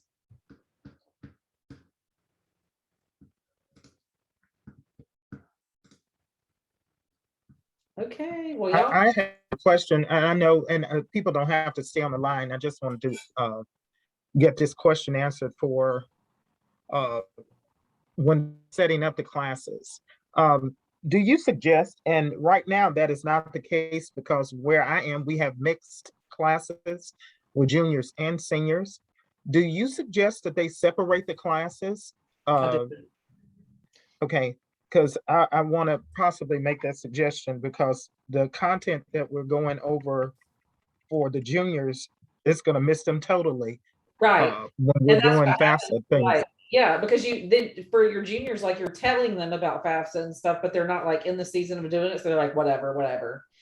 So I don't know. Does that make sense? It's not pertinent to them at the There's some time. ways you can adapt it for juniors because this has kind of been an ongoing conversation we've had. So like if you're doing the FAFSA and you're making it like a optional assignment or something for your students and you got juniors, they can use the demo site. So they could mock do a FAFSA, but for it to be really the impact that it was intended as a course, it should be ideally now I am not an admin. This was just me creating the units of the course. I would ask my admin to teach it in the spring semester of junior year and fall semester of senior year. There's some transitional pieces that your students may need support on in the spring of their senior year, but really those are kind of things that if you've been a great teacher or if you've got a good counselor or admin that, you know, those students can come and ask you those questions. But the introduction to college, the introduction to the search, the introduction to like job search and understanding what that factors into is your school should really be done their junior year spring, because honestly, every college application in the state of Mississippi is open by August the 1st. And some of those are priority for when they submit the application as to what their housing opens up and things like that. So if you're telling the senior to do your college search in the fall of their senior year, they may have already be 2 steps behind other students. And so like, if they can do a lot of that search and figure out like the job shadow, the community service and things like that, their spring junior year, and then senior year, they dive into their checklist of to-dos to get there. That's the most ideal, I think, format to deliver it. Yeah. So does MDE give the option to be able to do it like you can get a half credit for the spring and then, you know, you take it the fall of your senior year? Yeah, and get a you half break credit? it into, like we have it broken like that at Northwest, but we teach it to seniors. So it's broken into CCR1 in the fall and CCR2 in the spring. And the reason you do a lot with admin, don't you? I can just kind of, did they ask you a lot of these questions and you do? Yes, no, maybe. You seem like you do. No, but I mean, our class is relatively new at the school, and I want to know how to approach it. Okay. To make sure that they can set it up, that it'll work ideally for the students. Okay, because so right now I'm in CCR, but I have a sprinkle of juniors, just a few juniors. And I know what we're doing right now because we just got through covering FAFSA and college essays and all this kind of stuff, and it's going way over. You know, well, I have lots of thoughts about that. Number one, I don't think that it's most ideal when you mix them together. If you had only juniors in the spring and then they were seniors in the fall, that makes sense. But when you have a class of like juniors that are juniors and seniors in the fall, because like Kirsten was saying, you can make it work for juniors, but on the teacher side of that, Miss Elaine, you would have the seniors actually completing the FAFSA and you'd be having to complete a whole other alternate assignment for the juniors who are. Juniors, right. So that's why I don't like that option. Yeah, And I don't like it either. Yeah. But unfortunately, It is an what I've seen is that sometimes you as a teacher don't get to voice your opinion / options. So hopefully this endorsement and this experience will help you really bring and say like, listen, this is where we're missing the boat and this is how we need to do this. Since it is a relatively new course, I feel like they will be open to be able to do some adjusting to how the course is offered. And I may not have an opinion that means anything, but I don't mind sharing mine. So I'm going to go ahead and make sure we share that, because instead of mixing the classes, we can go ahead and set up a class in the fall for whoever is going to benefit from it in the fall, or maybe for next year, you know, make sure we have a junior class of seniors only, you know, I mean, juniors only, so they can get prepped for what they need to do for college and, you know, sending in applications and doing all that. So I just want to be in a position to tell them how to suggest to them how to be able to set up the class that it can be most impacting for the students. And let me tell you a couple other things to think about too. I used to say for 3 years, I said I thought it would be best taught to juniors in the spring semester and then the seniors when they're in fall. But I have mixed feelings about that now, and I'm gonna tell you why. Number one, admins don't have big buy-in to that because it's a scheduling nightmare for them. That means that they have to come up with a half semester course on either side of that to put with it, which is a pain in their butt, right? Like, okay, because it's split in the year, and they may do it. The other thing is this, it's almost like the college and career readiness course when you have them in the spring semester. It's like you do have to like be really heavy in the fall with the college stuff, but it's like a rite of passage for them. And so you can get in with like acceptance scholarships and you get to do all the fun stuff with them and watch their offers come in and take pictures with them and do all those things. That's, you know, it's like a rite of passage, right? And then you get to have the class too. So I really enjoy that. And the students really enjoy it. And honestly, one thing you got to watch out for though, let me just warn you while you're talking about it. The reason that Northwest split, okay, we teach to seniors, and the reason that you have to split it from to CCR1 in the fall and CCR2 in the spring, follow me here, is because what if you have a senior who comes in and they fail CCR1 in the fall? They're just not going to graduate? So then you have to have the option to have them take CCR1 and 2 in the spring because it's a graduation requirement. Does that make sense? Which there's a lot of ways to do that. You can do it on Edgenuity, you can do it online, you can have a teacher split, but that's why we do that at Northwest. because I teach a CCR one class in the spring for the people who failed it in the fall. Does that Gotcha. make sense? So It I know does. that's a lot to say, but that's why I'm like, I understand that, like, and I used to say it too, in a perfect world, I think it would be good. But I think like if you're looking at the big picture, you just don't have the big admin buy-in to splitting it like that, because again, it's a scheduling nightmare for them, and you can make it work with the senior year and honestly just have more control over it, if that makes sense. But I don't know. It's And It if makes you have a okay. if you have a high free and reduced lunch percentage at your school, you more than likely have high needs students in terms of financial need. And so more than likely those students, if they're getting Pell, are going to be selected for verification. And unless federal student aid decides to continue to suspend federal verification, that is one of the biggest pieces that students do not go to college, is because they get wrapped up in verification. They don't have support for it, and they don't know how to go about finding a non-tax filer form and uploading it. In the spring is when that happens. And so it really would be supporting your students, those that need it the most, getting that funds and getting it all set up before they walk across the stage, and just knowing that they have everything taken care of for them. So there are significant advantages in spring of senior year, aside from the celebration, but also the practical of like, you did your FAFSA, great, but the schools aren't awarding you aid, which means that you can't go there. So when you show up in August, your FAFSA is still on a hold. They don't know how to handle it. They shut down. They never enroll. And so there's kind of that transitional piece too. And appreciate your feedback on it. And I mean, building a program, you just want to make sure that you're building it correctly. And, you know, right now, my juniors are kind of frustrated because I'm trying to figure out how to be able to give them something to do while the seniors are doing, trying to get a junior to do a college essay. That's like pulling teeth. You know, I just wanted to make sure that we were approaching it in the right manner. And your feedback on that is very, very appreciated. And I'm willing to share it with them if they care. So I'll share We're it. glad you asked the question. When you asked me and Kirsten the question, we're like, hold on, we've got a book for you on that. So, so don't be hesitant to ask. But yeah, we'll get there together. So I hope that helps. But Oh, it does. Thank you, guys. Some lunch, Miss Elaine? Yes, ma'am, I'm going. Okay. I might too. I'm trying to see if anyone's on. Let's see. I know people just stayed on, which is fine.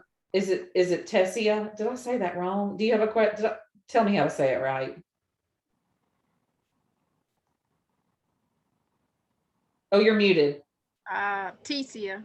Tessia. I knew I wasn't doing it right. I should be able to. You have a question? No, I'm just going. No. Okay. Do we just leave, or you can leave your video on, or you can get out and come back in. Either way, I'm just going to go through and make sure. Nick, do you have a question? I do not. I'm good. Okay, perfect. And then I think that's about it. Okay. So I am going to, Kirsten, if it's okay with you. Oh gosh, I'm going to say it wrong again, but I'm trying so hard. Okay, you don't. You know I'm talking to you. I'm going to get it one day. Okay, I'm going to pause the recording.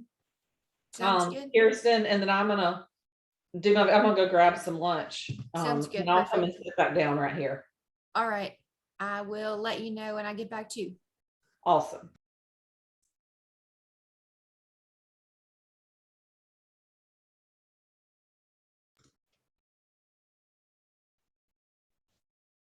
Hi. Think everybody's coming back. We've still got 3 or 4 minutes where everybody has to be back on. So we'll of course give everybody a minute, but as we all join back.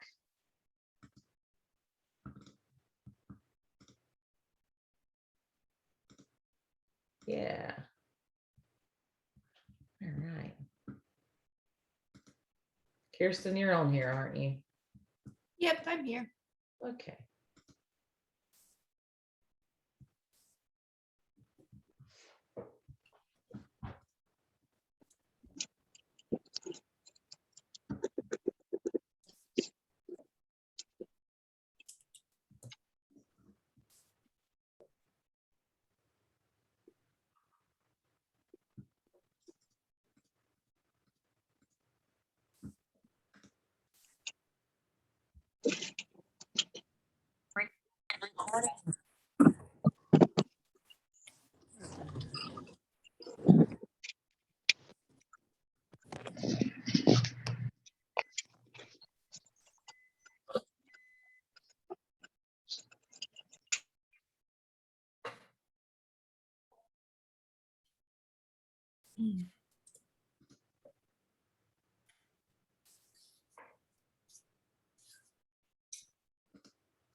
Hey, Teresa. Module B, professional development. I can't get mine to open. Did you refresh? Mhm. Let me see what I did. It's probably me. No, I tried before lunch. And it's still Yeah, it running. wasn't, I had to publish it. So did you refresh after lunch? I just now did, yes. I can Okay. probably log out and come back in and see. But I thought I'll wait till Tuesday too. No. I know exactly what it is. I think if you look at the prerequisite for module B, the prerequisite is module A. So module B, can you see it at all? It's just grayed I can out. see prereq module A and then complete all items, yes, and then it's just gray. Yeah, that's because you haven't finished module A. Gotcha. So it will populate for you, but that's a good question. And I was confusing on that because I didn't have it published and now it is.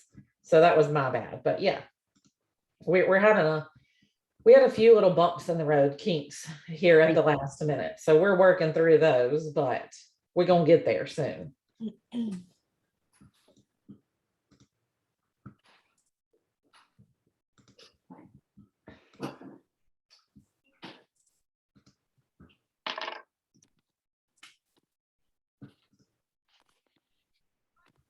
All righty, we got another minute or two.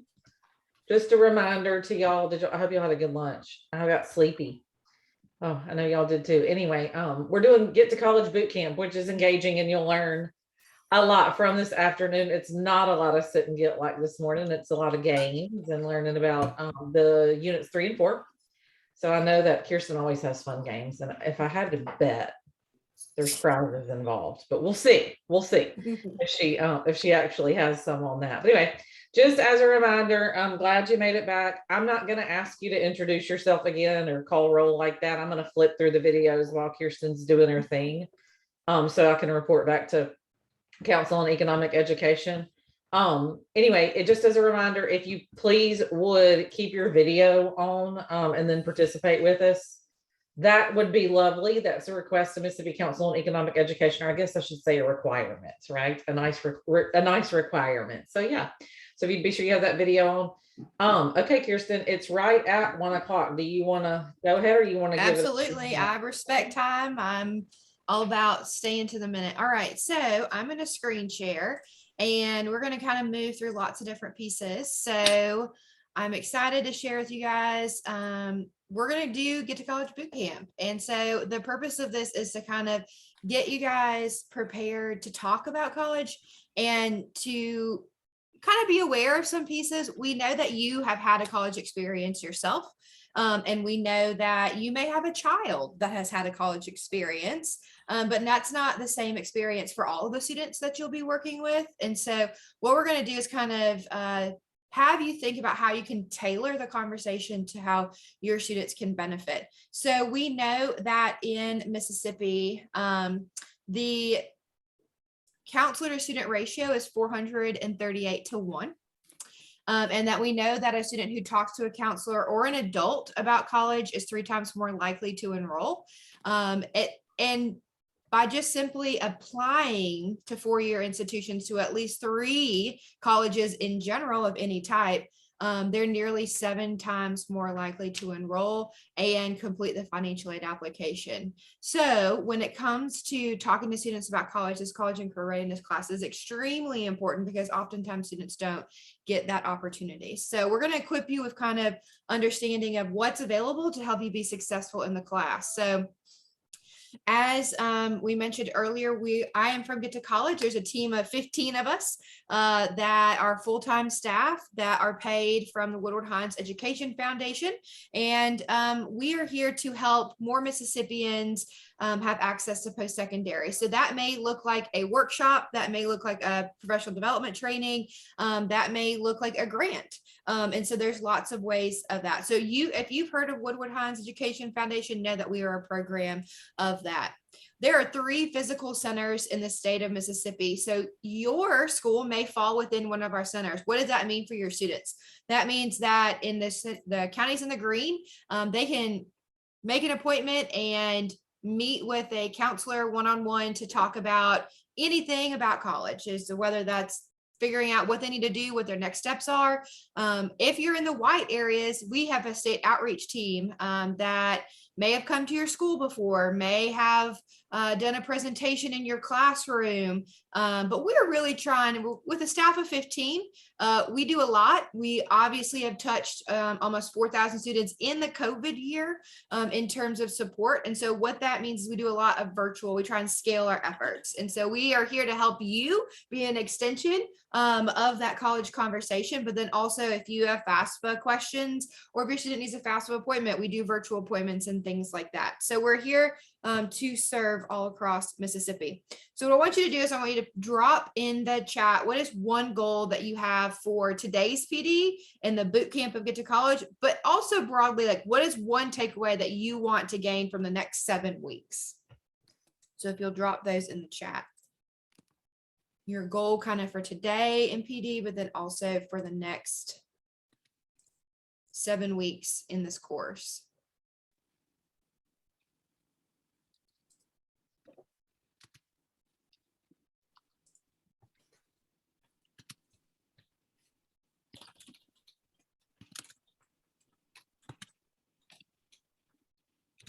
Okay, get money for your students, help students to the right college, location, size, environment.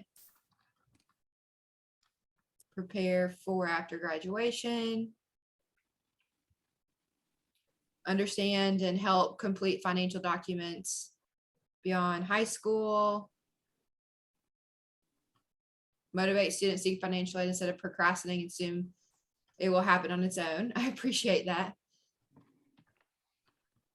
Plan for different ways to be successful after high school. The tools necessary to students to graduate. Best possible options.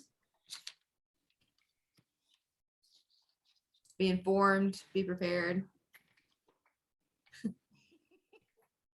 Saw FAFSA one. All right. Prepare after graduation. Thinking about future plans after high school. So that is kind of the consult. We've had future, we've had looking forward, we've had preparing. So no, it's college and career.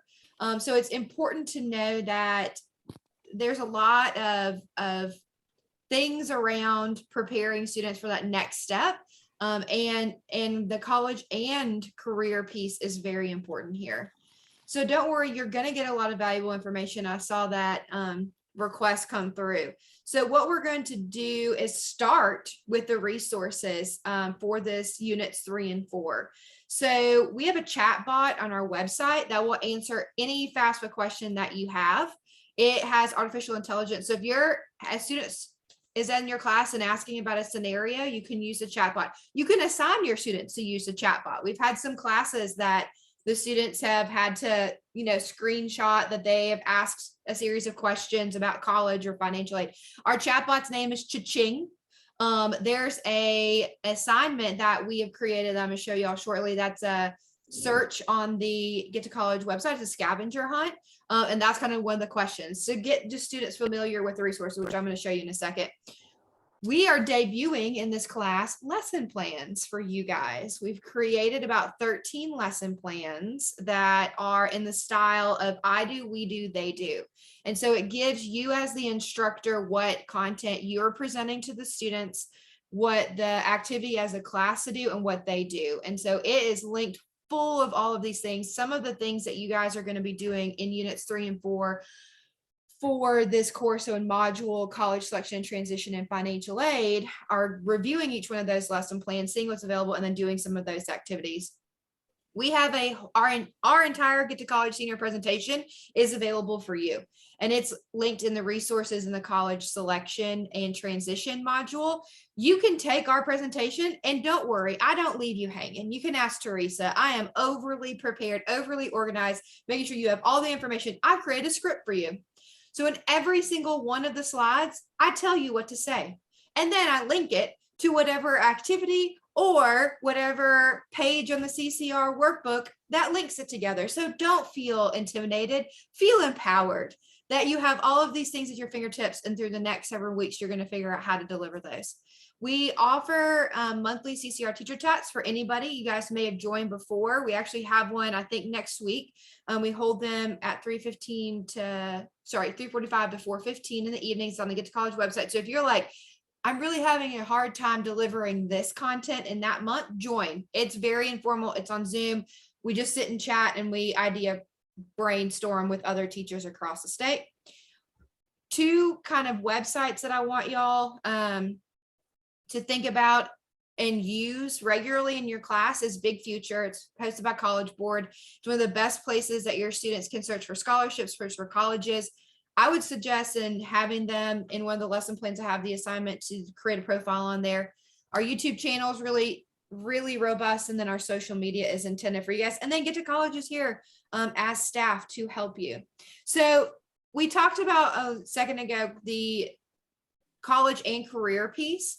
Yes, I actually like Big Future better than Common App as a resource. So Common App is good for those students that are looking at colleges that are traditionally more selective. Big Future has every college. And I feel like the data is better for Big Future than for Common App as far as the class size, the average major, the general cost. They can also search by there's all these filters. So if they're like, I do not want to go anywhere in Mississippi, then they can choose parameters of like 2 hours outside of Mississippi or things like that. And you can compare them across the board a lot better. So I really like it. Common App has a lot of great features, but I feel like they're a little bit more isolated than what Big Future can provide. All right, so to this screen that we have on, what you see on the screen, know that it's very important for you guys to understand the need of college to get to career. And so a lot of times this answers the why college. So Georgetown University conducted a study that showed that by 2027, 70% of jobs will require some sort of post-secondary education. And so again, we define college as anything post-secondary. So that can be a technical certificate, associate's degree, bachelor's degree, and beyond. And having a conversation with your students on what exactly that means is very important. So if you're curious on what Mississippi currently stands as far as educational attainment for all of its citizens, nationally, we're at 51.7% as United States. Mississippi's at 44.4%. So we are behind the national average in post-secondary attainment. But one of the big things that you're probably going to see, and you guys are being a critical part of, is the ascent to 55. Mississippi recently announced an attainment goal. We're one of the last few states to announce it. Most every other state has this. And so it's by 2030, Mississippi will be at 55% educational attainment. And so you guys are directly affecting that. All right, so what I want to do now is I want y'all to watch a quick video, hopefully to inspire and to really make you guys think about, wow, the conversations that I have day to day do make a difference. So Karina is what I like to call a boomerang Get to College employee. She worked for Get to College for several years, was a high school counselor for several years, and has recently come back. And so I want to kind of share her story. She went to Lanier High School in Jackson. She came to Mississippi State directly from Lanier and has been very successful. And so she wanted to kind of share a piece of advice with you guys on the conversations that you have.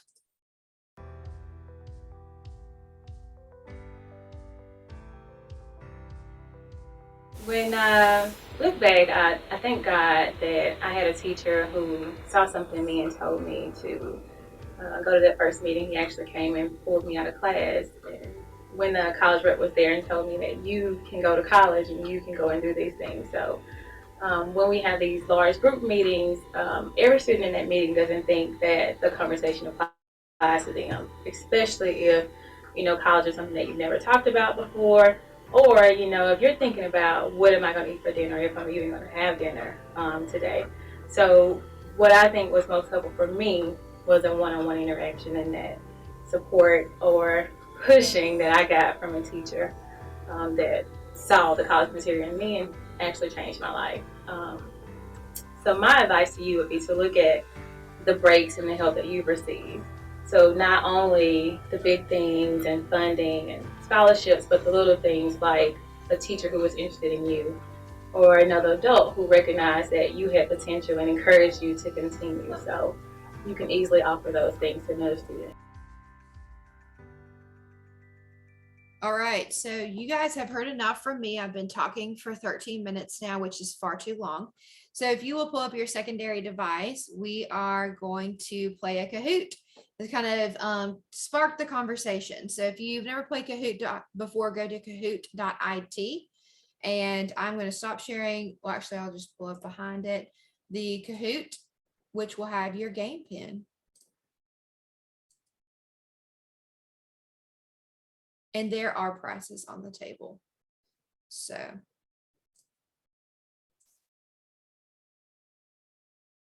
let me move this over.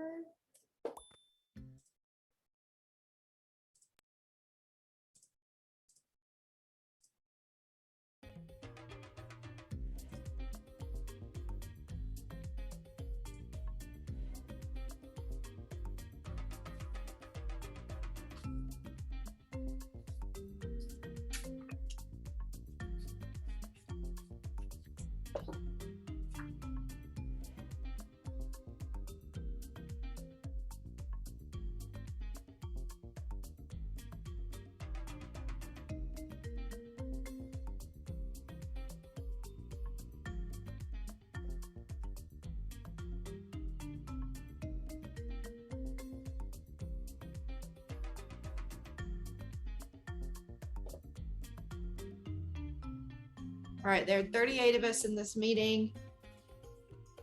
So there's a few more that need to hop on. Just as a reminder on your device, if you're using a phone, don't let your phone go to sleep. We're going to talk through a few of these questions. So just know that it will bump you out, but the game pin stays on the screen.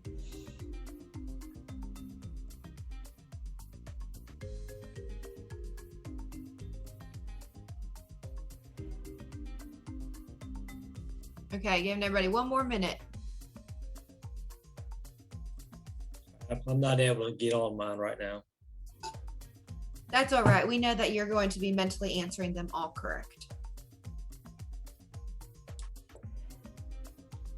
I can't get on either. Wait a minute, maybe I can. Arlie, stop. I'm in class. No, she's not.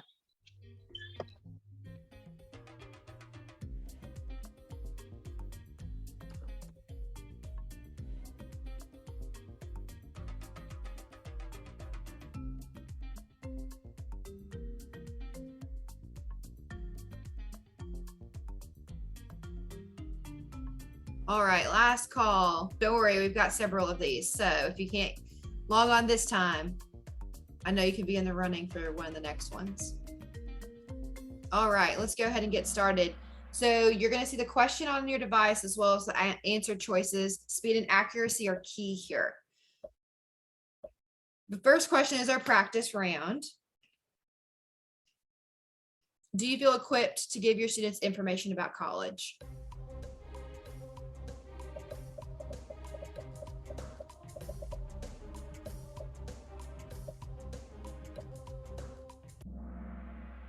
All right, so hopefully you do, and hopefully you feel even more so. If you do not, you will, I promise.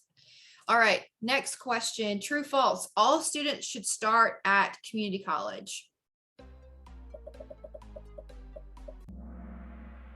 All right, so these questions came from things that I like to call hallway myths. We hear a lot of things in hallways from students or from teachers, And so this is one that we hear quite often, particularly maybe in a smaller community where it feels like all of your students go to the same school, or they all consider those same local options. But there are a lot of options in the state of Mississippi. We'll get into that next in the question. And just know that that fit conversation is very important. We're going to kind of look at those elements. And so as you're guiding your students, thinking about a lot of different factors in that is important. And so if they are considering a variety of institutions, that's the goal.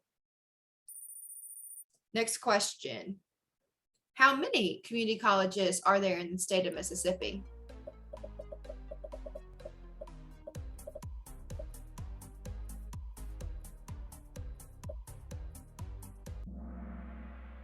There are 15 community colleges all across the state of Mississippi. We've got some just south of Memphis, Northwest Community College, all the way down to the Mississippi Gulf Coast. We've got some community colleges that serve just one county. We've got some community colleges that serve like 15 counties. So the way the community colleges are broken up, you're probably familiar with the one that your students typically go to. The community colleges break the entire state of Mississippi by county into districts. And so we have 15 districts. Fun fact, historically, they actually were developed out of the ag high schools in the state of Mississippi, and that's where those locations came from. And so know that if you're got a student that academically would fit well at a community college, but is deterred from going down the road to the local community college that everyone goes to, there's a lot of options in the state of Mississippi. We actually have one of the third most robust community college networks aside from Texas and California. So there's a lot to be said for that. Now, I want to talk about at Get to College, we don't push community colleges. We don't push four-year universities. We don't push selective institutions. We fit what's best for the student. So it can be out of state, it can be in state, it can be a 2-year, it can be a 4-year, but we want to make sure that they make an educated decision. All right, next question. Which of the following is not true about the ACT?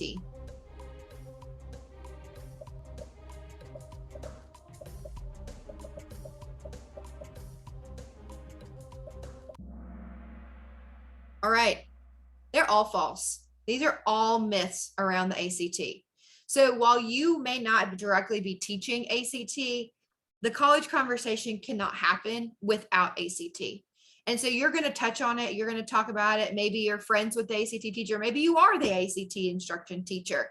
In the workbook that you guys hopefully have requested or can have, and will all be getting in the mail. I'm mailing all of you packages. It should be arriving Monday or Tuesday this week with a FAFSA notebook and the ZCR workbook. We have some ACT tips in there.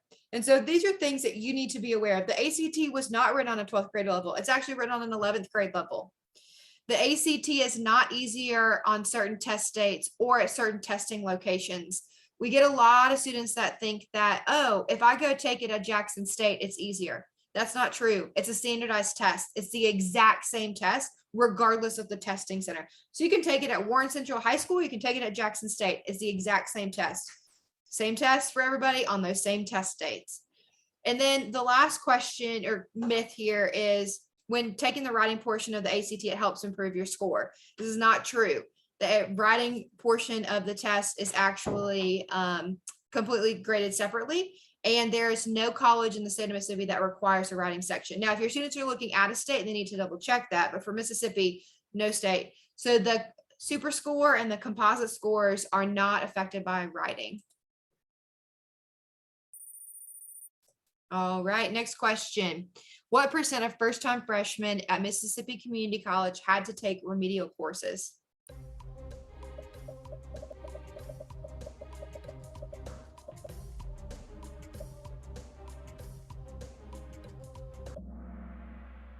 %. So let's talk for 1 second about remedial courses, because this goes well with the ACT information we just shared. So every college has a standard subscore in English, reading, and math that they have to achieve in order to be able to not have to take remedial courses in college. For community colleges in Mississippi, it's the same subscore for every college. For a four-year institution in Mississippi, That is not the case. They individually have their own subscore. So it may be a 21 in English at one school, while it's a 19 in English at another school. But generally it's 19 and above for most all of those. So what does a remedial class mean for your students? It means that if they're getting maximum Pell Grants, they're getting that $6,000 a year to go to school, they're paying the tuition cost to be enrolled, but they're not earning credit for those classes. And honestly, I've probably worked with some of your students that have graduated from your school, and they have had to take almost their whole freshman year as remedial classes. So this is something to think about. They're already then a year or semester or more behind. And 62% of our incoming freshmen at Mississippi community colleges are having to take at least one remedial course. So there are some things that you guys can do. That ACT prep, sharing those resources with your students. There's the SREB classes that can be offered at your school that they can take while in high school, so they don't have to take those remedial classes. But then also talking conversation about fit with your students is really important to make sure they understand, yes, you have to take remedial math, then you can get into college algebra. Yes, you have to use financial aid for that, but if you can get through this one class, you go on from there. So kind of having those conversations with the students is important, and making them aware so they're not surprised that their financial aid eligibility is being used on non-credit bearing classes is a factor. All right, next question. True or false? A high ACT score equals a full ride.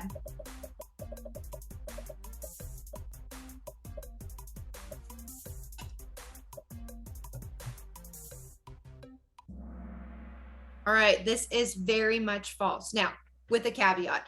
So my asterisk here is that if you've got a student with a 30 to 36 on the ACT at a your local community college, yes, they may be getting their tuition covered, but let's remove the word full from our vocabulary when it talks about college in general. Do not call it the full Pell Grant. Do not call it about a full ride, because there's a lot of different elements that fall into covering the cost of college, right? We've got tuition, we've got housing, we've got meal plan, we've got estimate for personal, estimate for transportation, books. So a full true ride hardly exists anymore, okay? Yes, your student may get an ACT scholarship that covers them attending your community college, and if they live at home, then they don't have very many expenses. But with that being said, I can tell you at Mississippi State, if you have a 36 on the ACT, you're not a national merit semifinalist or finalist, you're not even getting enough of your tuition covered for you to go. Your scholarship for academics at Mississippi State is not even going to cover your tuition to go there. So no, you don't get a full ride in general just because you have a perfect 36 on the ACT. So that's something to have conversations with your students depending on the types of school they're looking for. But just because they've got a great ACT doesn't necessarily mean that it's going to cover all the costs to be a student there. All right, last question. True or false? Dual enrollment hurts students when it comes to college scholarships.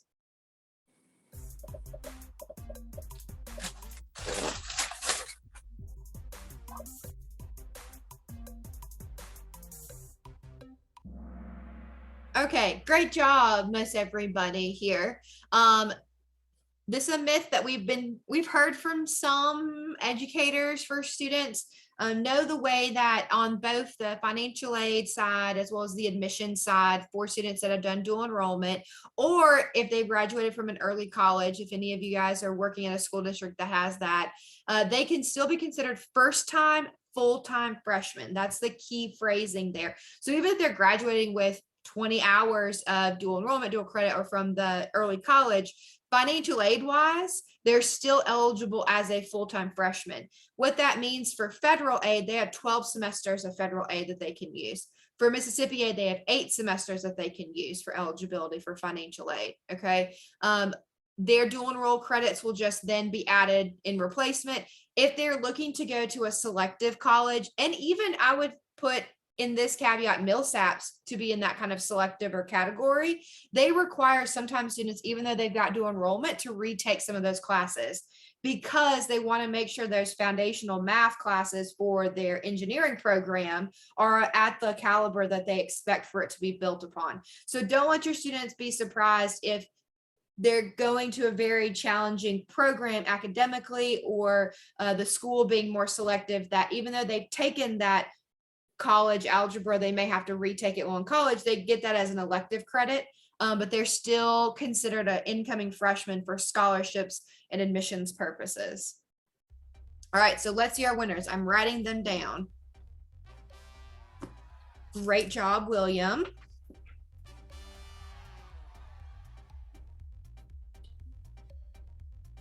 Artist and Jan. All right, I have y'all's addresses from when you registered. Great job. Happies are coming your way. Don't worry, everybody. We have got 2 more tries at Kahoot for the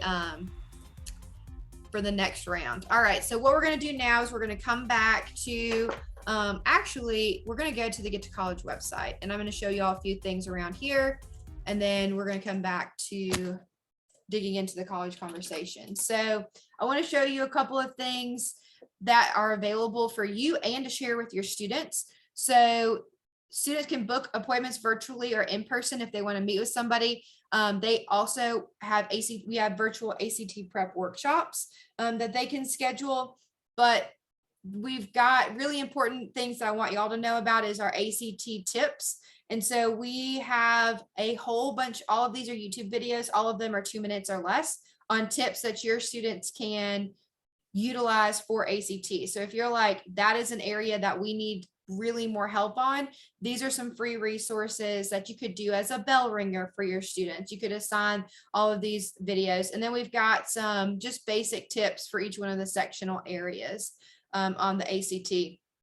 For college admissions, one thing I want to highlight here is we've got college snapshots for all of our colleges in Mississippi. This is kind of a more in-depth supplement to the big future that I mentioned earlier, where it gives the average cost of attendance, and then it actually gives how many students at that institution receive financial aid, which is important to know that if a student who has a lot of need when it comes to financial aid is concerned about the cost of college, how willing that school is to give financial aid may be an important factor for them. And then estimated cost of attendance breakdown, and then this gives them a little bit more information. So we're looking at Alcorn. So for Alcorn, this is the retention rate. So from enrollment to graduation, this gives the number of students that graduate within the 4-year degree plan on time. The class demographics, if a student is interested in the makeup of the school demographically, as well as ACT, it gives the median ACT score, and then important deadlines that the student needs to know about for this institution. We have them all here for the colleges in Mississippi. So this might be a great feature for your student to look at in addition to some of those national searches. And then for financial aid, you can scroll through these. I'm not going to spend a lot of time because your modules are going to talk about each one of these. And then for calculators, I do want to point out that we've got a variety of them. If you want your student to do an activity on EFC, we've got an EFC calculator, which is a great alternative to doing a FAFSA if they are apprehensive about completing the FAFSA in class. And then I do want to point out for private scholarships, we have a database on our website that highlights specifically Mississippi and some national. This is a good supplement. Big Future does like national ones, but these are for Mississippi. So if your student is, qualifying for this within the state of Mississippi right now, there's 64 that are live that your students can apply for. So what you need to know as an educator, one of the big things is the CCR instructor page has some resources for you, including the virtual CCR workbook. But additionally, what I really want to highlight is some data.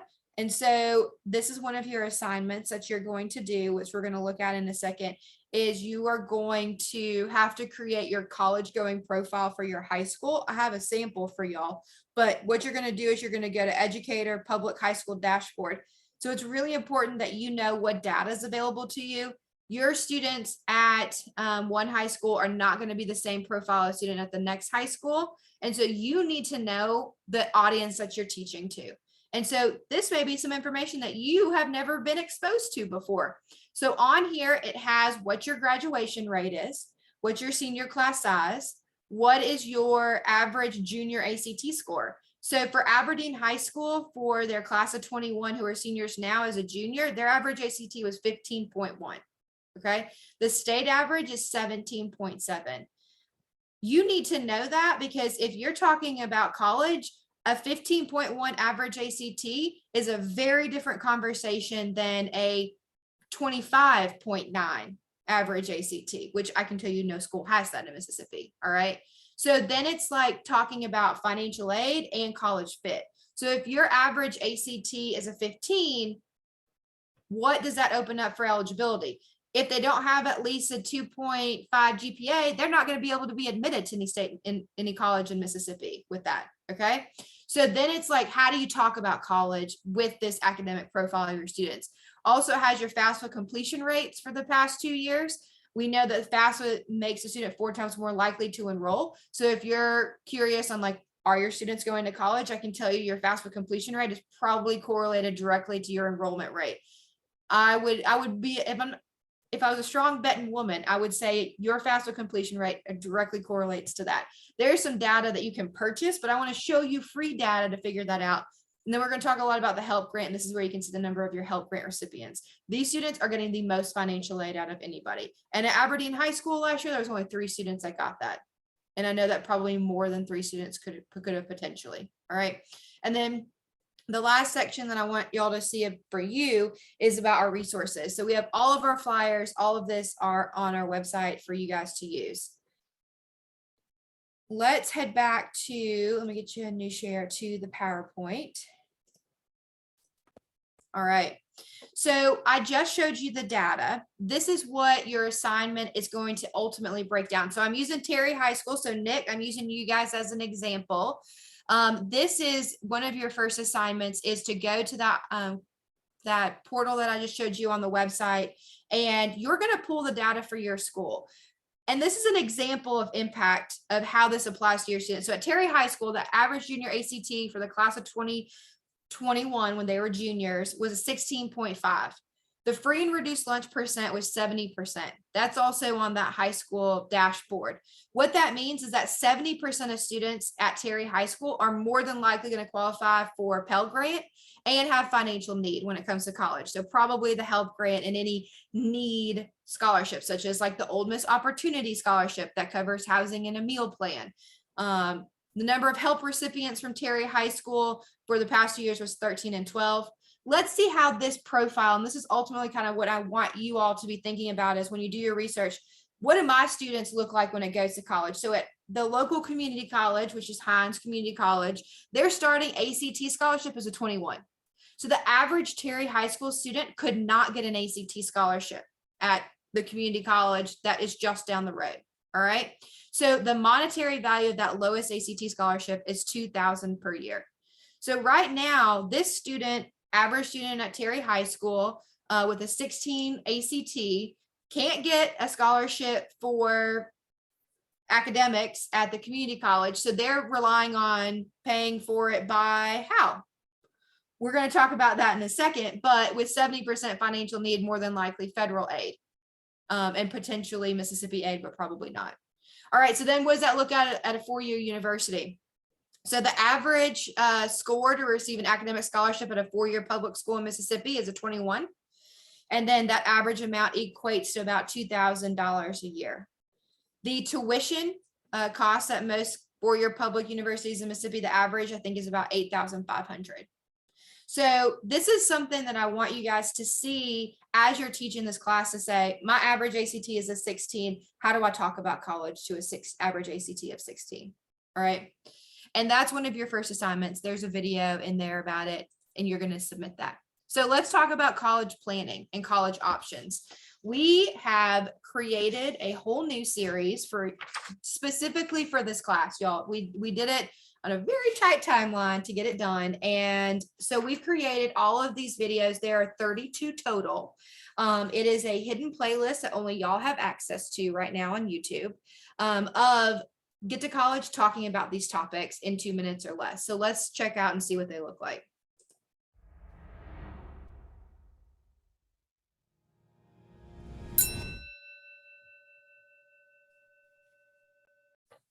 Hey everybody, my name is Molly McCarroll.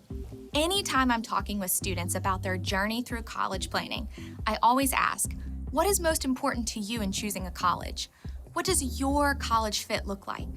Hopefully, you've done some research into what this might look like for you individually, but it's really important to remember that college is not a one-size-fits-all scenario for every student. I want you to think of college as any education after high school that leads to financial stability. Think about your different degree types. Are you looking to get a certificate and start working right away? Maybe you're thinking of beginning at the community college, earning your associate's degree, and then you'll transfer to a university and earn a bachelor's degree. Perhaps for you, you're thinking long-term about medical school or law school. A good college fit is when a college meets a student's needs and wants academically, socially, and financially. Exploring colleges and doing your research gives you the opportunity to decide what is most important to you in the process. Maybe it's financial fit, the programs offered, location of the college, or even the student-to-faculty ratio. As a student, you have many options when it comes to finding your own college fit, and you have great college options right here in Mississippi. From community colleges to public universities and private colleges, your ideal college might look different from where your family attended or where your best friend ends up going. Find the college that fits you best. And hey, never hesitate to reach out to the recruiter for your college to request more info, schedule a campus visit, or do a bit of career exploration. These are just a few different ways that you can continue to build on creating your best college fit. All right, so let's dig into college fit a little bit in conversation here. So this is a conversation that can happen all across high school. So those of you that were wondering about juniors, obviously this is a great junior conversation. I know some schools are teaching it to underclassmen throughout. And so know that the college planning really starts early because there's a lot of elements that happen freshman year, like GPA being started, right? Junior year ACT that affect a student's college fit. And so like was mentioned, it's not one size fit all. It's different shapes, colors, price tags. So it's kind of like, I tell students, it's like pretending that you're shopping for a pair of shoes. You're not going to go to that one store and find that exact same thing. You may go to several different stores and several different pairs to find what they're looking for. So here, these are a few factors when we encourage students to look at when it comes to finding college fit. So what those mean academically. So the academic fit is things that does it fit their major. There are some great resources that are going to be listed in the modules that you're going to complete that talk about my college options or my major options.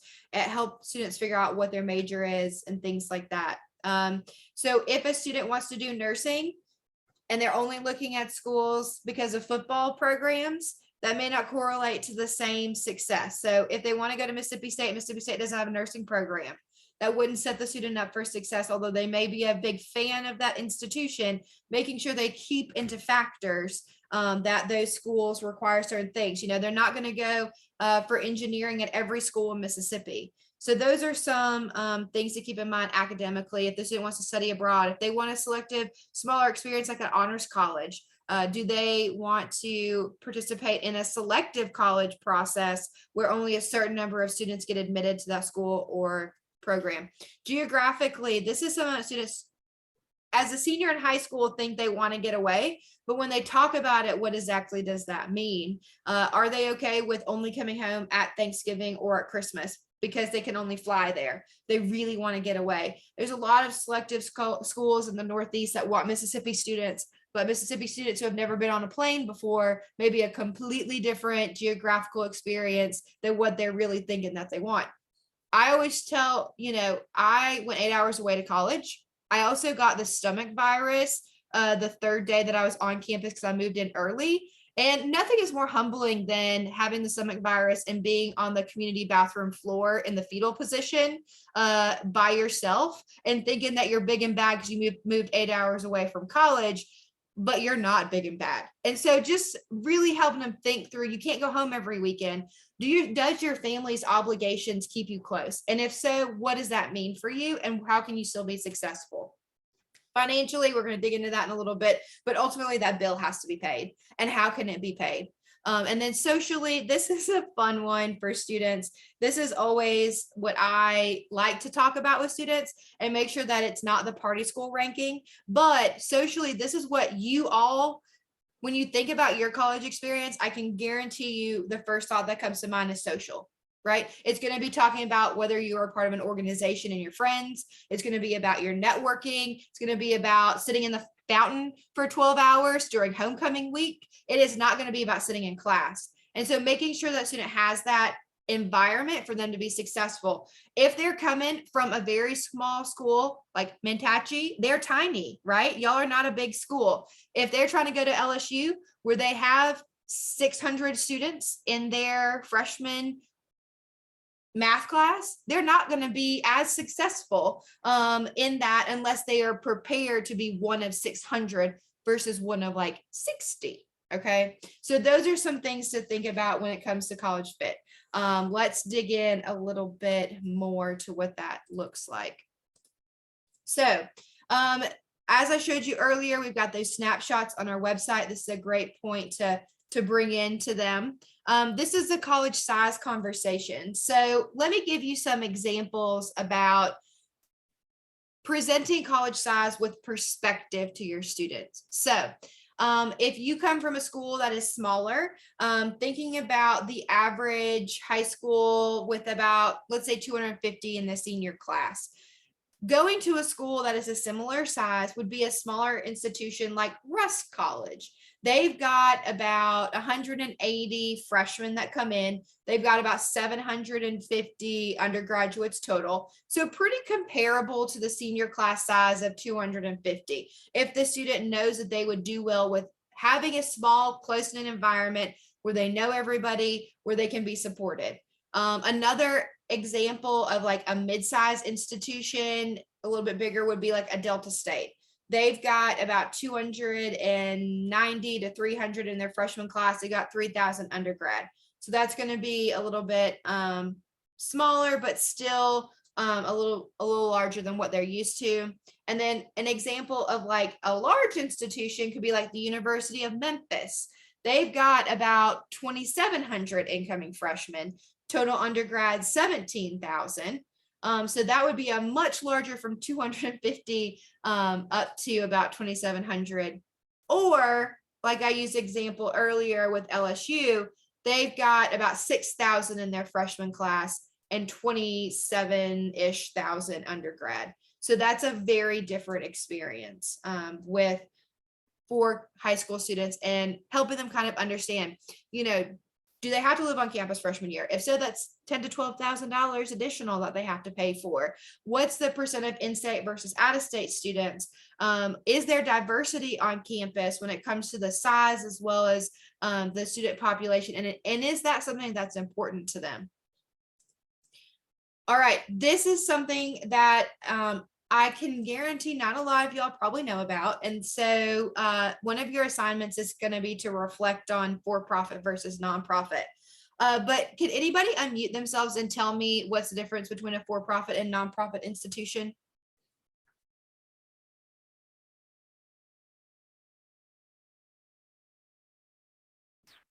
I don't know the difference, but I can give you an example of a for-profit school. Yes, give me an example. Virginia College. Virginia College was one. Amanda, I saw you unmute. What's your intake? Well, I just had professional development with you with Hinds County, and so you had just answered it. So like the nonprofit are the ones that are like the state colleges, most of the big 4-year ones, and then the for-profit, like they're trying to make money. So it was like Virginia College, the Phoenix University, a lot of those ones that are online, and they're not always accredited like the nonprofit colleges are. Yeah, so this is something that I have brought up a lot more in trainings than what we have in the past. So the major differences here is that for-profit institutions are run like a business and in fact have investors and they expect to make money, while nonprofit institutions, the money that is spent from the students goes directly back to the students in the form of the institution running. So I can guarantee you students do not know the difference between these two. And it's very important to educate your students on this element from educated consumer standpoint. So if a student thinks that and they're exploring for-profit colleges, they should first verify that those credits are eligible to transfer from that college to a community college or university in Mississippi. I can guarantee some of them are not. And so they'll have wasted their financial aid or their educational energy at an institution that doesn't have transferable credits. Also, to make sure that the students compare the price of attendance at the for-profit colleges to a similar program at a nonprofit. So Delta Tech is a for-profit institution. They are very common, and you'll see them a lot at the college fairs. Make sure your students check out that welding program at Delta Tech versus your local community college cost of welding program, because I can guarantee that cost of Delta Tech is going to be significantly more. So there are a lot of things to consider with respect to college options, and among them is affordability and the quality of the program. So there are many colleges that offer a quality degree or certificate, but unfortunately for-profit colleges engage in very aggressive and very misleading, almost predatory recruitment processes that often overstate the program's quality and the graduation and job placement rates. So oftentimes this will leave students with a lot of debt. The average amount of debt for for-profit institutions for students is like almost $40,000 per year. And they are oftentimes the most underemployed and have the economic hardship from that. So be aware that for-profit colleges may not have the best interest of the student in mind. So things to think about is, how much does it cost?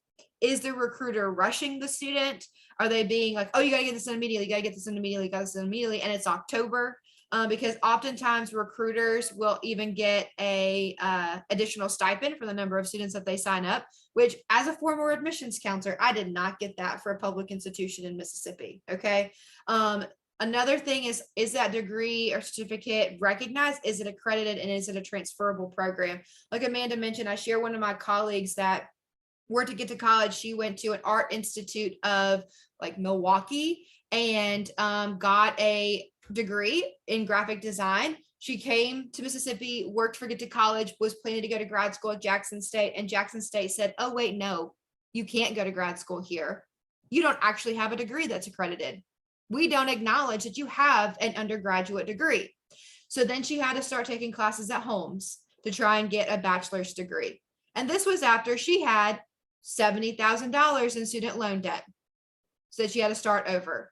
I can guarantee to you, your students have in their inbox for-profit institutions that are trying to recruit them right now. So it is your critical responsibility to have this conversation with their students and have them understand for-profit versus nonprofit. And for-profit institutions, while they do have programs that are unique, like for example, any of your students are looking to go to Full Sail University to do animation, they're a for-profit institution. I have worked with a family and the mom had to take out $90,000 in student loan debt for 1 year for her child to go to Full Sail. That is not acceptable. That is a problem.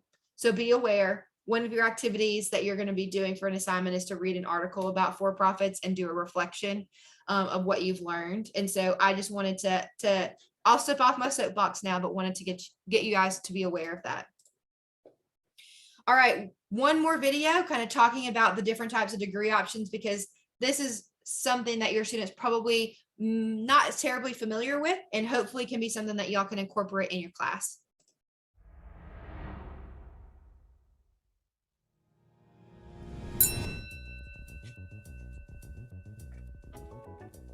Hi friends, Kelsey here. I wanted to give you some information about colleges and degrees. While you're considering your collegiate options, you might run across a private or selective college. But what does that even mean? Well, a private college is one that is privately funded and makes its own policies and rules. A few of the private colleges in our state are Mississippi College, Tougaloo, and William Carey. Our public colleges include all of our community colleges and our universities, such as Jackson State or USM. And while all colleges are selective in the sense that they all have admission criteria, there are some colleges that are known for being extremely selective, meaning only a small percentage of those who apply are admitted. Think Juilliard or MIT. During your college search, you may also come across a few HBCUs. The acronym HBCU stands for Historically Black College or University. There are 107 HBCUs in the United States, with 6 of them being right here in Mississippi. HBCUs are open to any person of any racial or ethnic background and offer unique cultural experiences. Now, once you land on some colleges that you may be interested in, you'll need to know what credentials they offer. Some programs offer a certificate.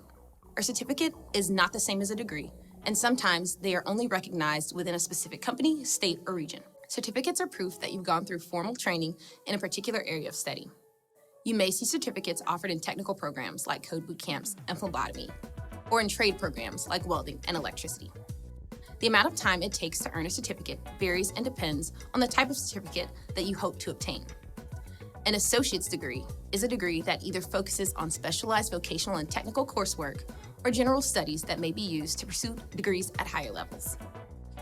An associate's degree might be in your future if you're planning to become an emergency response worker, dental hygienist, or air traffic controller, which I think is pretty cool. Associate's degrees typically take about 2 years to complete. A bachelor's degree is one that can be obtained in a wide range of areas. Anything from accounting to zoology can be found at this degree level. Bachelor's degrees take a little more time to acquire, with the average program being 4 years long. All right, so we have got some fun goodies coming your way. They'll be to you before Thanksgiving that you can use in your classroom. The posters and door hangers and things for participating in Master Teacher. And one of those is this poster. And so this is a great thing to hang up. I can tell you from experience, and maybe you guys have already become aware of this when talking with your students. If you ask them, what do you want to do when you grow up, or where do you want to go? When I was standing behind my booth at my university and my former job at college fairs, I would have students that would come up and say, I want to do cosmetology at your school. Well, I appreciate you wanting to do cosmetology. As someone who has had to cut their husband's hair since COVID for many, many a time, it is a challenging field, but that is not a degree option at a 4-year institution. It is at a community college. So having those conversations and helping students understand what type of degree am I even seeking is super important to start that college search conversation. And so this is a fun graphic in the CCR workbook. There's kind of some activities that help a student understand 1 year, 2 year, 4 year, what exactly are we looking for in that degree options. So continuing on college type, like Kelsey mentioned, public versus private. The big thing here is the public institutions typically are a little bit more cheaper. The private institutions are more expensive. This is the fun part of the conversation with the students, and you can have a lot of fun in those conversations with them. So they come in different formats. There's different aspects that the students should consider. So as we talked earlier, that size or degree that they're seeking are important, but also, is there a religious affiliation that they want to go to an institution? Is there a military academy? Do they want a 2-year, 4-year? Do they want a large school, small school? So the college type really is a lot of fun for students to kind of play around and think about. There's actually a really fun activity in one of the lesson plans. It's called Build Your Own College that I would encourage you to do with your students. It gives you, as a facilitator, kind of some parameters of they have to decide if they're a nonprofit a community college or university. If they're 2-year, 4-year, they have to decide what their mascot is. They have to decide what their average ACT score is. But you let the students build their own college. And so then they, from there, decide kind of these factors of what do they want to be known for, what's important to them, what are they looking for. All right, so let's talk about college visits. College visits are something that's very important for students to be able to complete. And college visits look very different after COVID.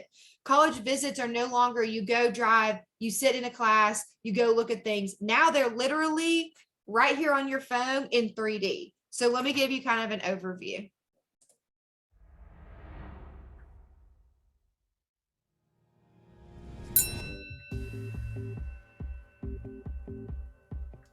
Hey everybody, my name is Molly McCarroll, and as you're exploring your college options and deciding which schools you might be interested in applying to, something I encourage every student to do is visit the campuses of those colleges. Until you step foot onto that campus, how will you know if it's the best fit for you? Yes, visiting a college's website will give you insight into what they have to offer, but I encourage you to truly see it all for yourself. Campus visits are normally free for students, and you'll have the opportunity to take a full tour of campus, which means you could possibly see residence halls, student unions, and dining facilities up close and personal. Normally, you'll also hear from the admissions office on the application process and scholarships for incoming freshman students. So, how will you schedule these campus visits? The easiest way to start is by visiting the school's website. On the homepage, you'll normally see an option to schedule a campus tour, or you may see a button that simply says, Visit. Once you've entered in some basic student information, you'll be able to choose from different types of visits, whether that's an individual tour with just you and your family, a group tour with other prospective students, or maybe you're coming on a scheduled visit day planned by the college. You get to choose how you would like to experience visiting campus. Be mindful of other opportunities you have beyond your traditional campus tour. Maybe you'd like to schedule a visit with the Honors College or with the School of Music or a specific academic department. Most colleges will give you the chance to do both while you're on campus. Also, don't forget, check with your guidance counselor to see if your high school offers excused absences for college visit days. Take advantage of the opportunities you are given to find your best college fit. So this is a document that will be available to you guys, but it's something to think about as far as the wide variety of options and how to prepare and make most of the visit. So yeah, a student can show up on campus, but really doing their homework beforehand, making sure that they're asking, like Molly said, go visit the Honors College, see a residence hall, where they're spending their dollars, their money, their time is going to be important for the student. While exploring campus is a great thing to do, making it interactive. So in the CCR workbook, there's actually a scavenger hunt that you can make it fun for the students to post selfies in front of certain things. And then they could hashtag, we have a hashtag Get to College, but they could hashtag CCR summer or fall 2021 or something like that. And then you track it on social. They're already on social. Think about the influence that they could have in terms of seeing other students on campus and getting to meet people. And then we always like pick up the media, see what websites that they have, see what this true student experience can be. Some alternatives to the traditional high school visit experience for colleges would be, a lot of times colleges have live streamed campus visits on their Facebook page. And so you can have the student see a variety of them through there. Also on the Get to College YouTube channel is we have 3D campus visits that if they just download an app, they can watch it in 3D or have the goggles of any capacity for every public college in Mississippi. So they could turn their head and they could be walking down the campus street while sitting in your classroom. And so that's a great way to bring campuses into your class for students that don't have the ability to go on a campus visit. So another aspect of college planning is the prep for college. So this is what we've talked about in terms of resumes and essays. There's going to be in the homework that y'all will be doing for the course, some activities around resume building. In the workbook, there's a lot of building that out. Teresa's got some really great resources and templates as well. Their academic resume and their college resume are going to be, or sorry, the academic resume and their job resume are a little bit different. They want to brag about themselves in every possible way from freshman year until current for their college resume. While no college in Mississippi requires their resume for admissions purposes, most all of them require them for scholarships, whether that's a foundation scholarship at the community college to a full ride presidential scholarship at a university. They're all probably going to require it, and it's all going to be done electronically. And so having your students really work through and think about, what all have I done? Does that need to be highlighted? Yes, it needs to be highlighted. You know, I'm sure you guys having to deal with parents know that parents can be their students' biggest fan. Well, that is not translated to the admissions offices unless it's on their resume. Moms can't show up at the school and be like, my baby deserves this scholarship because they are so great. Although the moms want to do that, they can't. Their resume has to do that for them. And then the college essay. In some of the lesson plans, I have you guys watch. Vanderbilt University and Emory University have some really great guidance about essays. The biggest key is that the essay or personal statement is often the hook that gets a student from not just being the same as everybody else academically or in that admissions pile to the next step. So there's an activity in the lesson plan from Colin Dunnigan. He's a counselor at St. Andrews here in Mississippi, and he comes and does it with our Camp College students every year. And it's a great activity and it's great examples. It's the Common App prompts from this year is in that activity. It's the Honors College app. So essays are typically used in the space of Mississippi for selective programs or scholarships. So whether that's an honors college entry or like the Law Institute, or for scholarship programs, private or from the colleges themselves. So essays are important. And one thing Mississippi students don't like to do is write. And so everything that you guys can do to support them and help them understand why it's important for them to do that. I always hope that they can create a personal statement that they can use for lots of different scholarships so that their energy is spent really putting it into that one piece and then going from there. All right, so I'm going to put a pause. Let's do a 10-minute bio break and then we'll come back. So it's 2:02. And if you guys will come back at 2:12, go get some water, go to the bathroom. I will see you shortly.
Okay, we're at 2:12.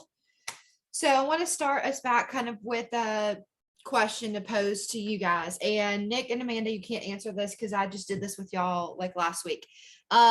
Somebody tell me the difference between core and cumulative GPAs for students. What's the difference between a core and a cumulative GPA?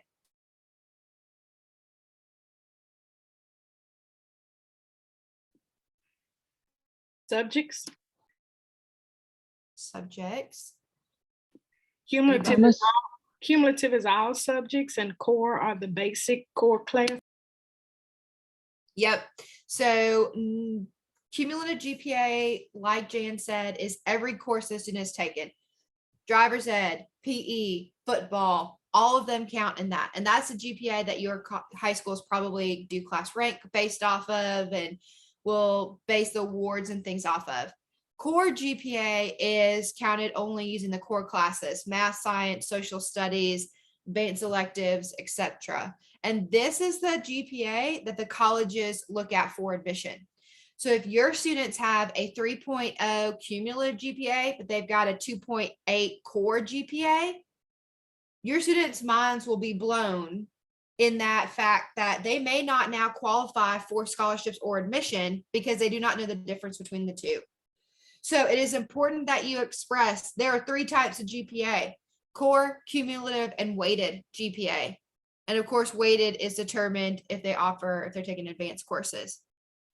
Do colleges accept weighted GPA? Yes or no?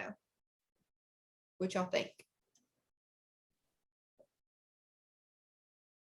Yes. No. I see some no's, unmuting. It depends. You win. It depends. So yes, no, and it depends. All correct answers. I will tell you most of the public institutions in Mississippi do not accept weighted GPA for admission purposes. They may for scholarship purposes or they may for special programs, but they do not for admission. So your student may find that challenging for them if they've taken those classes, but more private institutions do typically look at weighted GPA because they have taken a challenging course load and your students will want to, they want to see students that are exceeding. One activity that you guys are going to do in the college selection and transition module, you're going to calculate GPA. And this is an activity that a lot of times students don't know how it's calculated. So they're very surprised when they see their GPA if they haven't looked at their transcript. So I'm going to give y'all a mock transcript and y'all are going to calculate GPA, core and cumulative. And this is a great activity your students can do with their own transcript, or you can take that mock one that I've given them. It's also in the CCR workbook.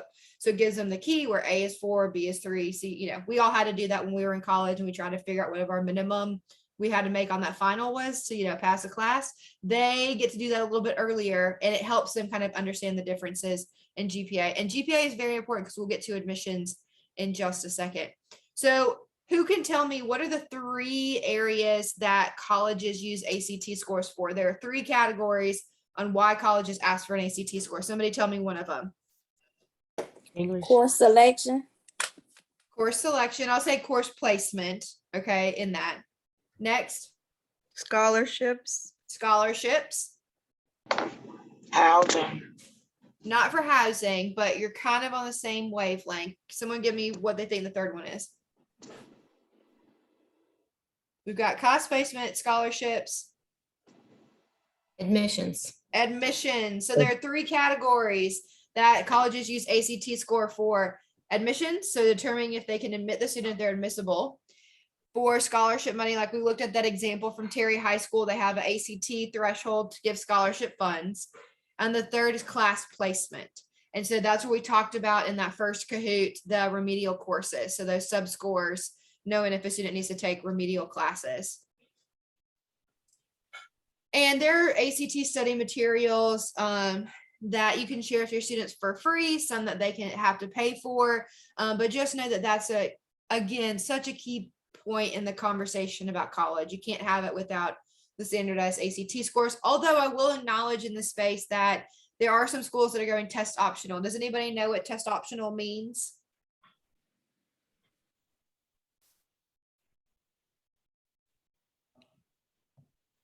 Is that like taking the acuplacer? No, but I'm glad that you brought the acuplacer up. So I'm glad that you brought that up because I totally forgot about that. So test optional is where the school doesn't require an ACT score. Student opts out of selecting to give an ACT score, and it's based off of their essay, their resume, and their GPA and kind of their transcript.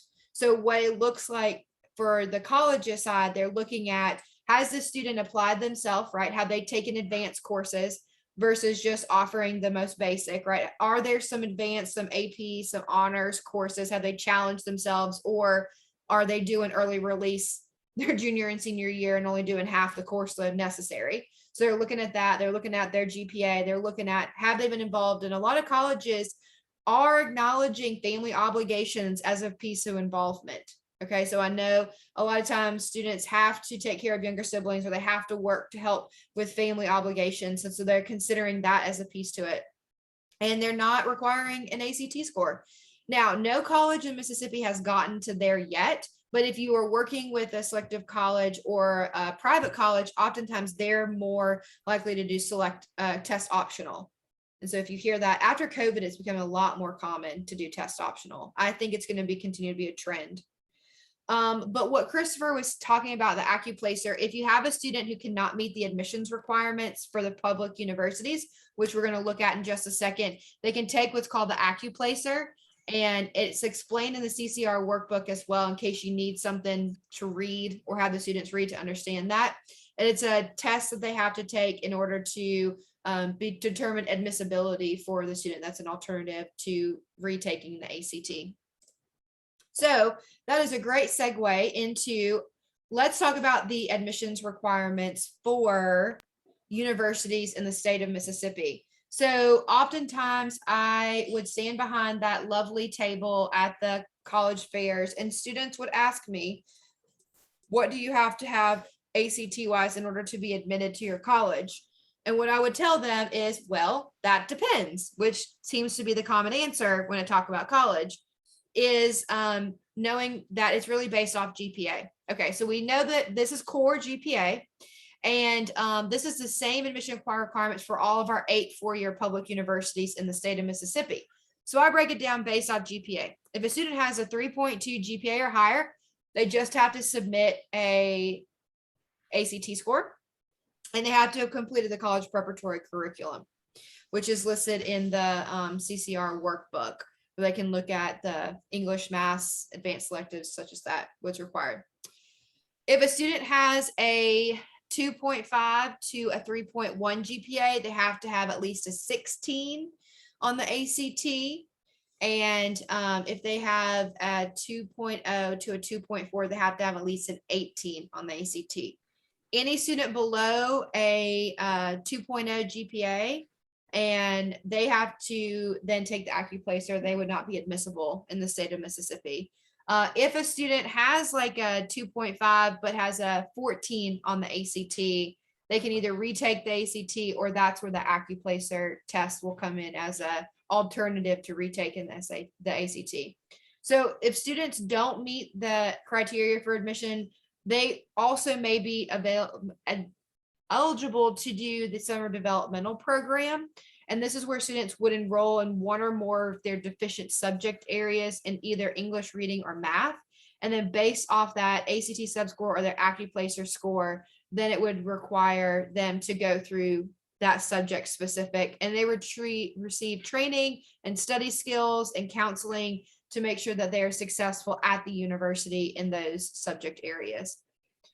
There are more than just these 8 universities in the state of Mississippi. Like we talked about earlier, we've got those 15 community colleges and 5 private colleges.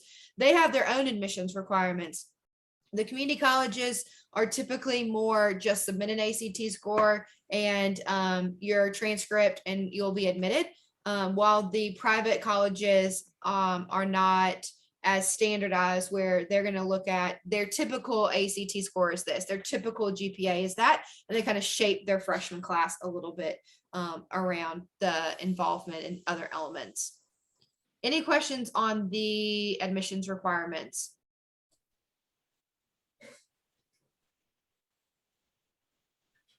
Okay. Yes, Jan, I see you've raised your hand. Will the dual credit classes they take in college affect their admissions eligibility?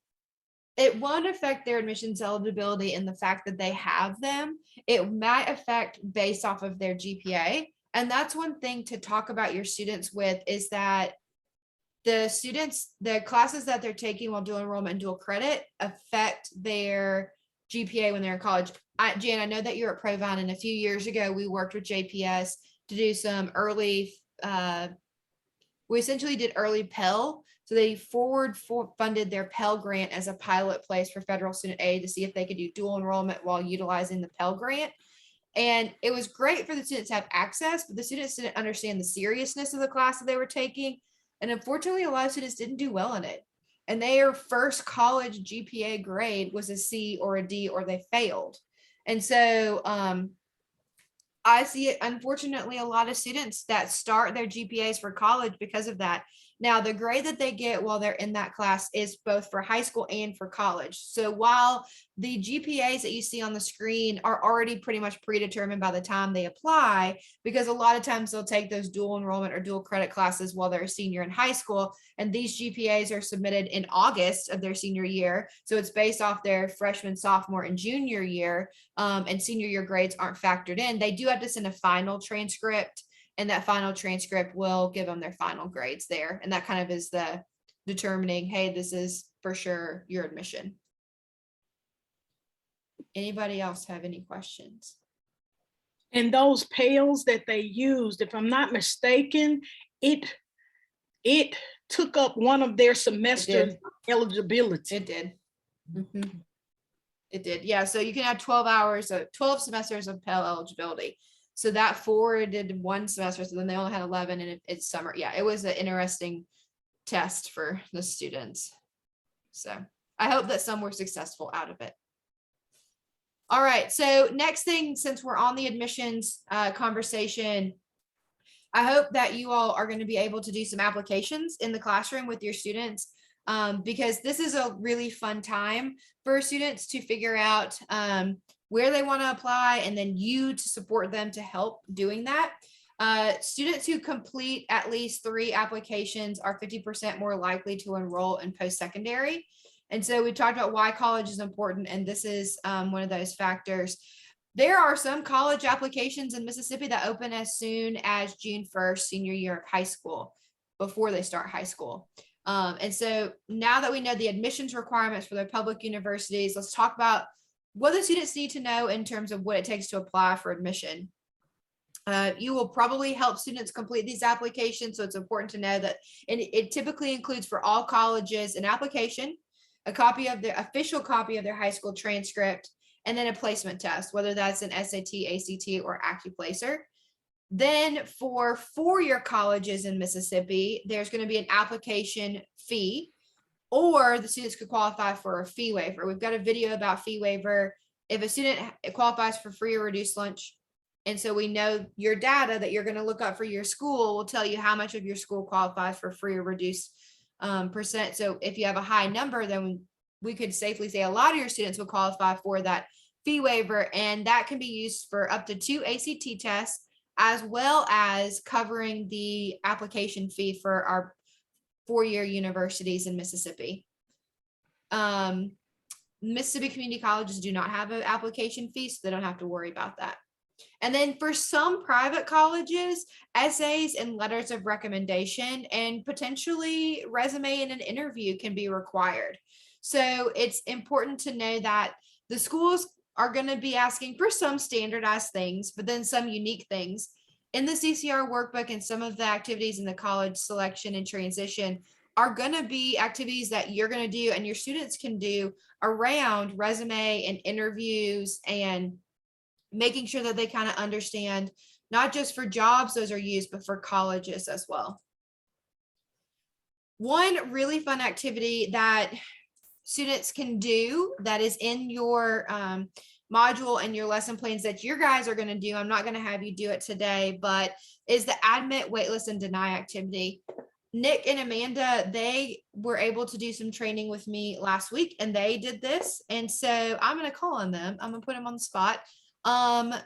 Nick, Amanda, do y'all want to kind of share the premise of what this is and how maybe you would use it since you've done it with your students?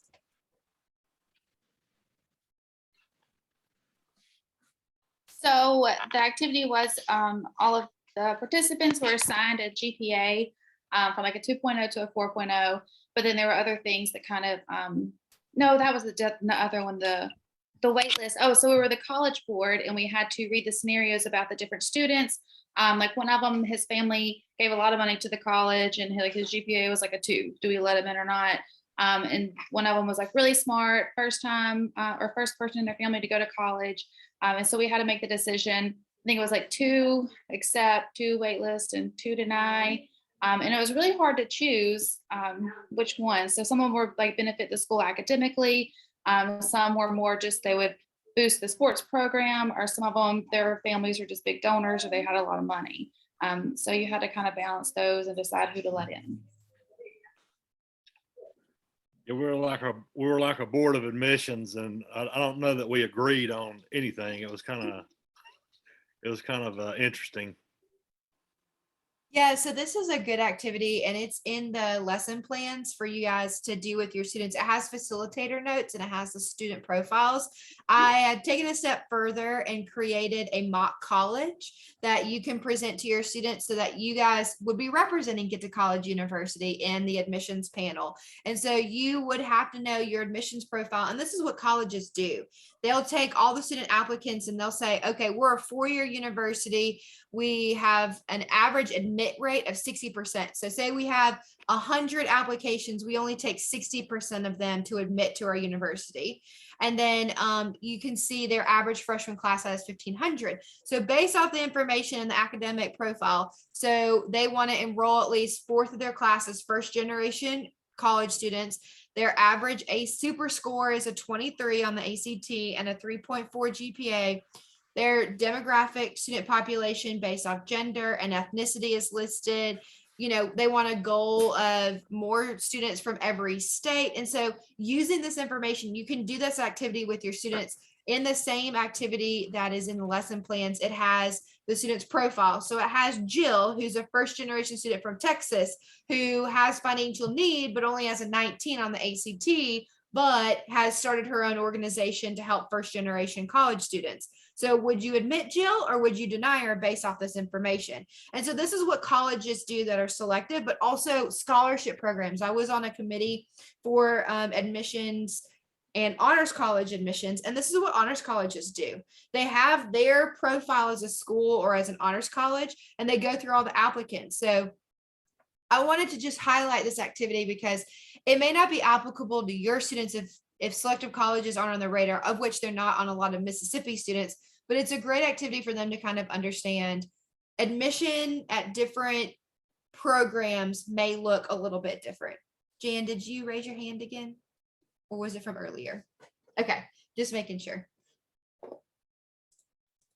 All right, so this is something that I want y'all to pay attention to as instructors. These are important dates that you need to know. I have a video that's for seniors that talks about from here on forward, these are the dates, but this is what y'all need to know. July 1st, when some of the admissions applications open, August 1st of the senior year is when every college has their admissions applications available. October 1st is when the FAFSA and Mississippi 8 application opens, and December 1st is when priority deadline for several 4-year colleges, not only for scholarships and admissions, but also for their FAFSA to be completed.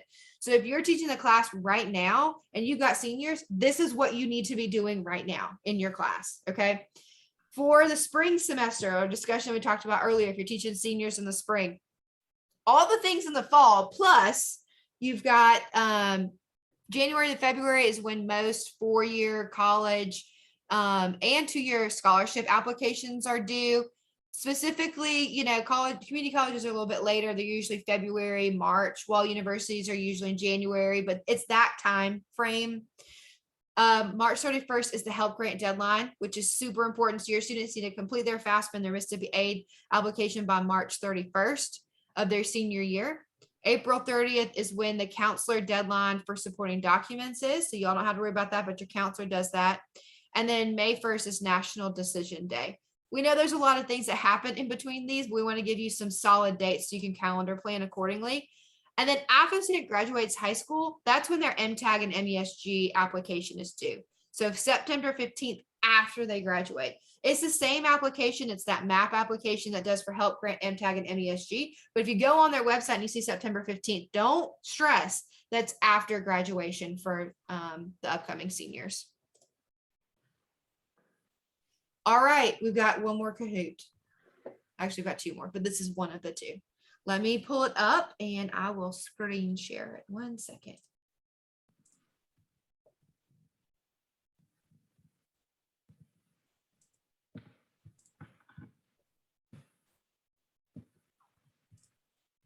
All right, it's going to be a new game pin.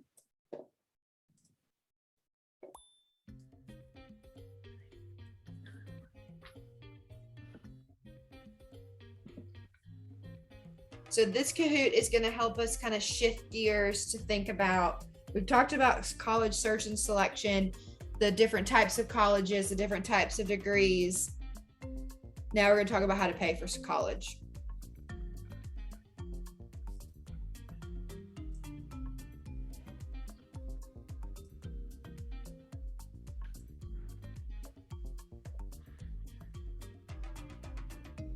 Okay, let's rock and roll.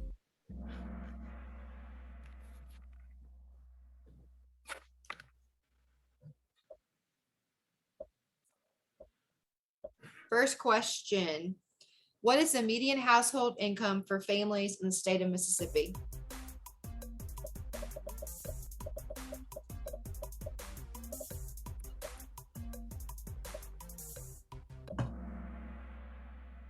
$45,000 a year.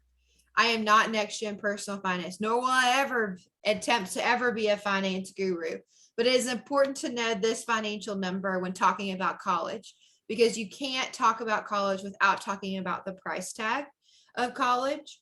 So let's see what that price tag, keeping $45,000 average household income in mind for Mississippi. What is the average cost of attendance at four-year public university in the state of Mississippi?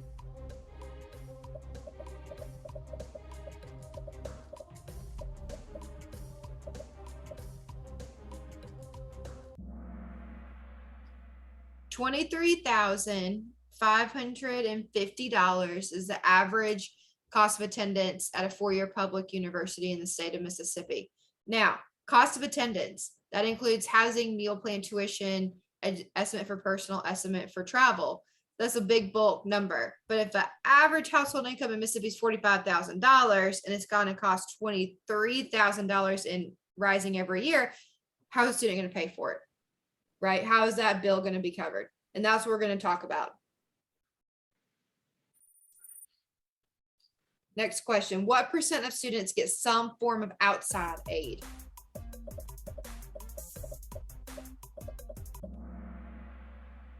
So we define outside aid interchangeably with the words private aid. Okay, so outside aid is what we dub as anything outside the government or outside of the college's financial aid. So oftentimes these are private scholarships. You hear those terms interchangeably. So know that in the course I've kind of put outside / private. So you'll know what that lingo is.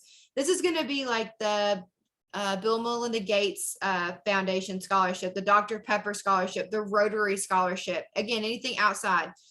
Only 13% of students get some sort of outside aid. So when talking about college, this is the scenario that I usually do.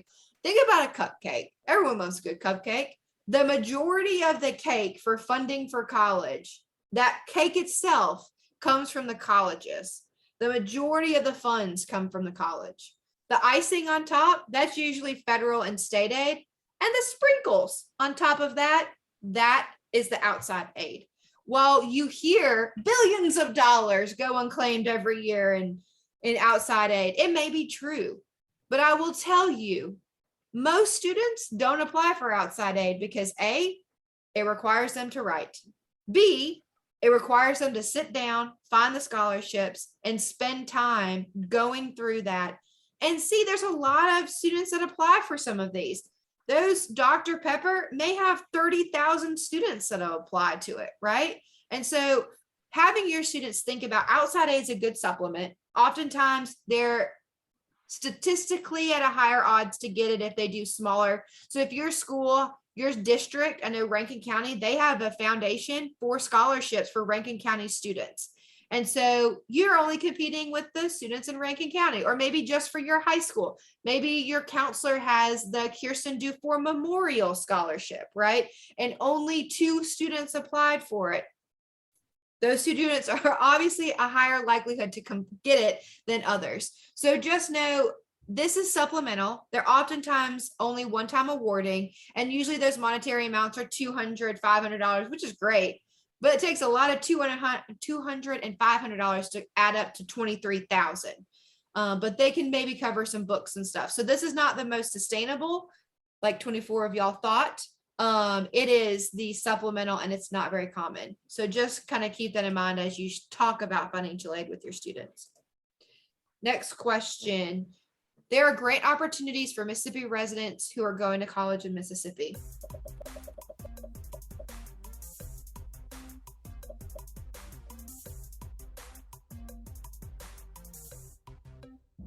All right, I wanted to keep it easy for y'all. Great job. Yes, this is true. And we're going to dig into those in just a second. So fantastic job, everybody. True or false? The Pell Grant covers tuition at public colleges and universities in Mississippi.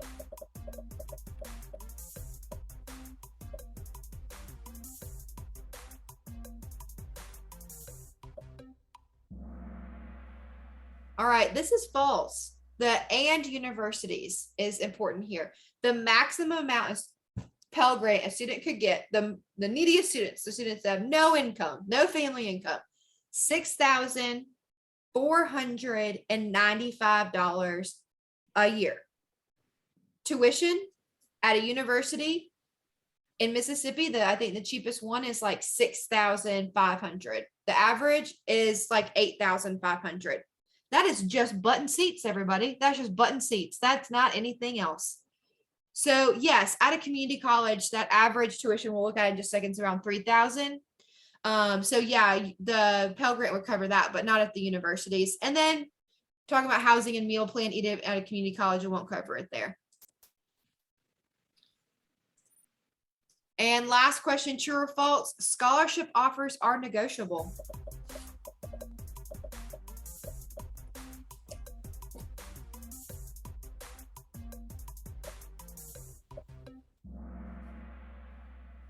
All right, this is false. And it is something that is a very big myth.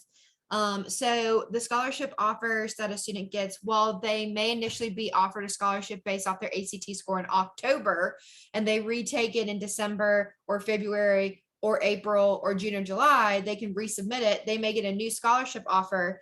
The leadership scholarship or their resume scholarship is not negotiable. That is something that they often think that they can do, but financial aid offices package specifically, they take a lot of time and a lot of energy to provide those financial aid. So they are not negotiable. All right, let's see who our winners are. I'm writing them down again.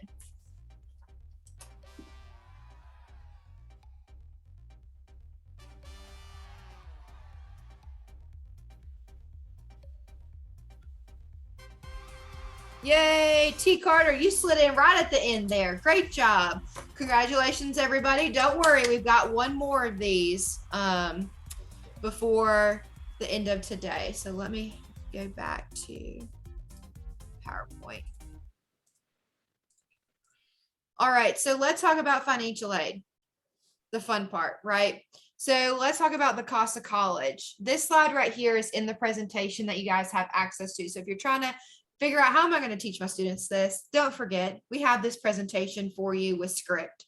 But this is the average cost of attendance. So $12,935, the average cost of attendance at community colleges in Mississippi. The tuition ranges for this past year between $3,100 and $3,800. Again, remember, $45,000 is the average household income that we're working with in Mississippi. All right. And then $23,000 between $7,000 and $9,000 is that tuition cost. Again, just button seats, everybody. That's what we're just paying for that. And so helping students understand, well, how do you pay for this? And presenting this is a really good kind of like mock-up of how financial aid and how students can pay for school. So this is Elijah. He's a senior. He's got a 20 ACT. We're going to say it's a super score and a 3.0 GPA. He's eligible for maximum Pell Grant, as you can see. He also qualifies for the HELP Grant, which we're going to talk about in a second. That covers tuition and fees for 4 years at any public university in Mississippi. So right now, Elijah's federal aid is $15,000, which is a lot of money. Let's see how that stacks up. So this is the actual numbers for a very popular four-year institution in Mississippi. $26,460 is the cost of attendance to go there per year. And so that tuition is $9,220 and $9,220. And then housing and meal plan is $10,630.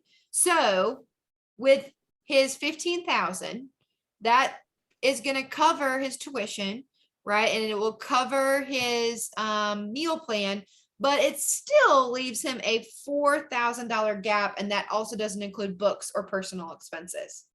And that's just state and federal aid. So then it comes into college aid and then those private scholarships. The next slide is another example. So this is a more typical Mississippi student. The average ACT score in Mississippi is right around 18. And so this is Lindsay. She's got a 3.7 GPA, 18 on the ACT. She qualifies for Max Pell as well.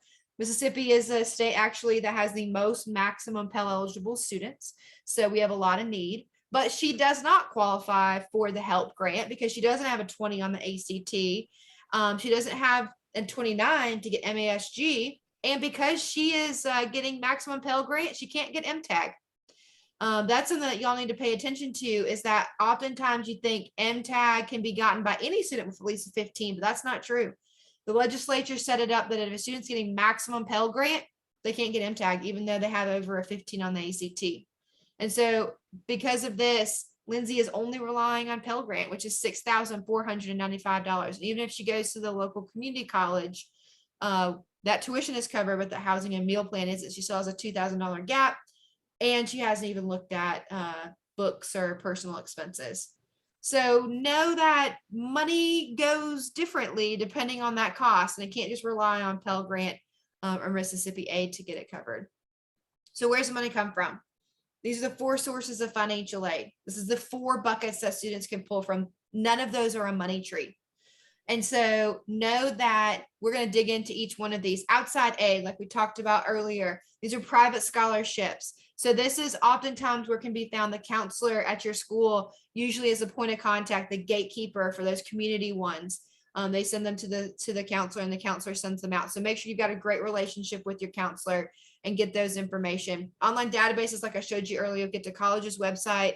Local businesses, maybe churches, maybe your faith-based organization does a scholarship. You want to make sure your students know about those, and newspapers. Again, 13% on average of seniors receive this type of outside aid. It's those sprinkles on top. It's that supplemental to get it. Now, if you have a student that's super ambitious, they maybe can sit all day and they can do these scholarships, and that's great for them.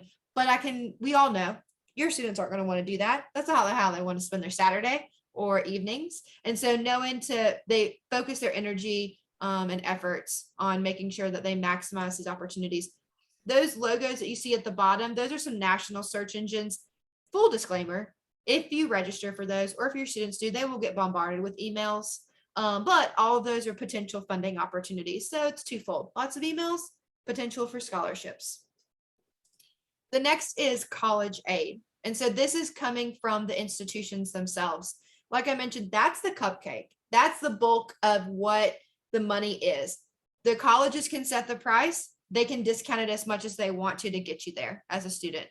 And so these categories for the college aid would be academic merit. ACT and GPA, usually published on their website.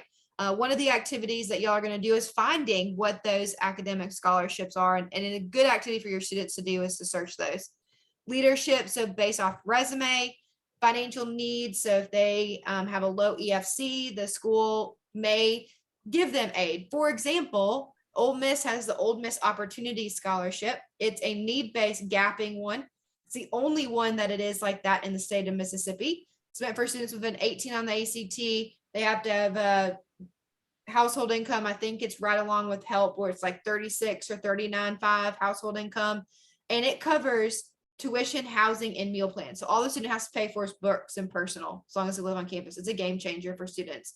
That's an example of a financial need. Athletics, thinking through if there's a specific extracurricular that the student does now that they want to do in the future, and potentially get scholarship money. So being in the band or being a part of a specific program, community service, and then Phi Theta Kappa. So let's talk about PTK for a second. Maybe some of you are PTK members if you went to a community college first, but if you don't know about PTK, this is something your students have to know about.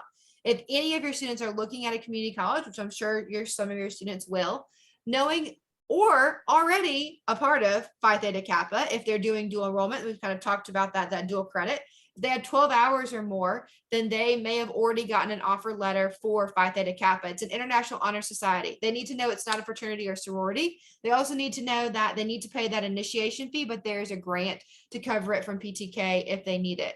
What PTK does is it opens up phenomenal scholarship opportunities. I think the threshold GPA is a 3.5 with at least 12 hours to be admitted into Phi Theta Kappa, but look at the money that they can get. There's no ACT score that's correlated with $14,000 at Belhaven, $2,000 at the W, $7,000 at Ole Miss. I can tell you their ACT threshold of like a 24, Ole Miss does not give them $7,000 a year. Okay. PTK scholarships do. So it's a transfer scholarship for students coming from a community college.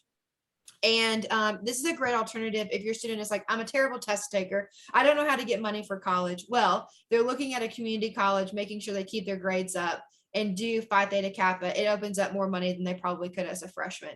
So one of the activities that I have y'all do is a scavenger hunt for PTK's website, just so that your students can get more involved in understanding what the opportunities are when it comes to that. If they're already a part of Phi Theta Kappa, then they can reach out to the colleges and see if they can get PTK scholarships in addition or instead of their academic scholarships based off ACT and GPA. All right, the FAFSA, federal aid. So the FAFSA is a free application for federal student aid. It's really what opens up a lot of different things. The colleges usually require it because of that need-based component. Private scholarships often require it because of the need-based component.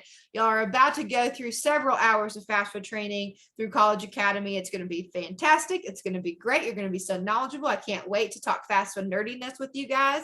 But what you need to know for right now is that your students need to complete the FAFSA before March 31st. It opens on October 1st every year. And it uses prior tax information. So 2 years ago, so your seniors right now, it uses 2020 taxes, and your students can complete it online. There are tutorials from Get to College. Y'all can help them. Get to College has appointments to help them. And so it is used for a variety of things, including for colleges to award Pell Grant, to award work study, to award several other federal grant programs, and then potentially student loans if they need them.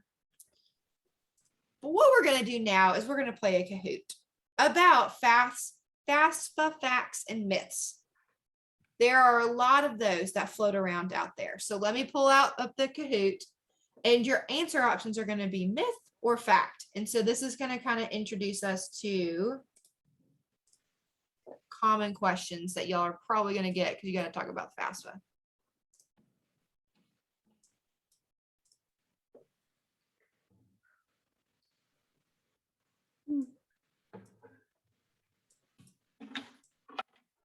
All right.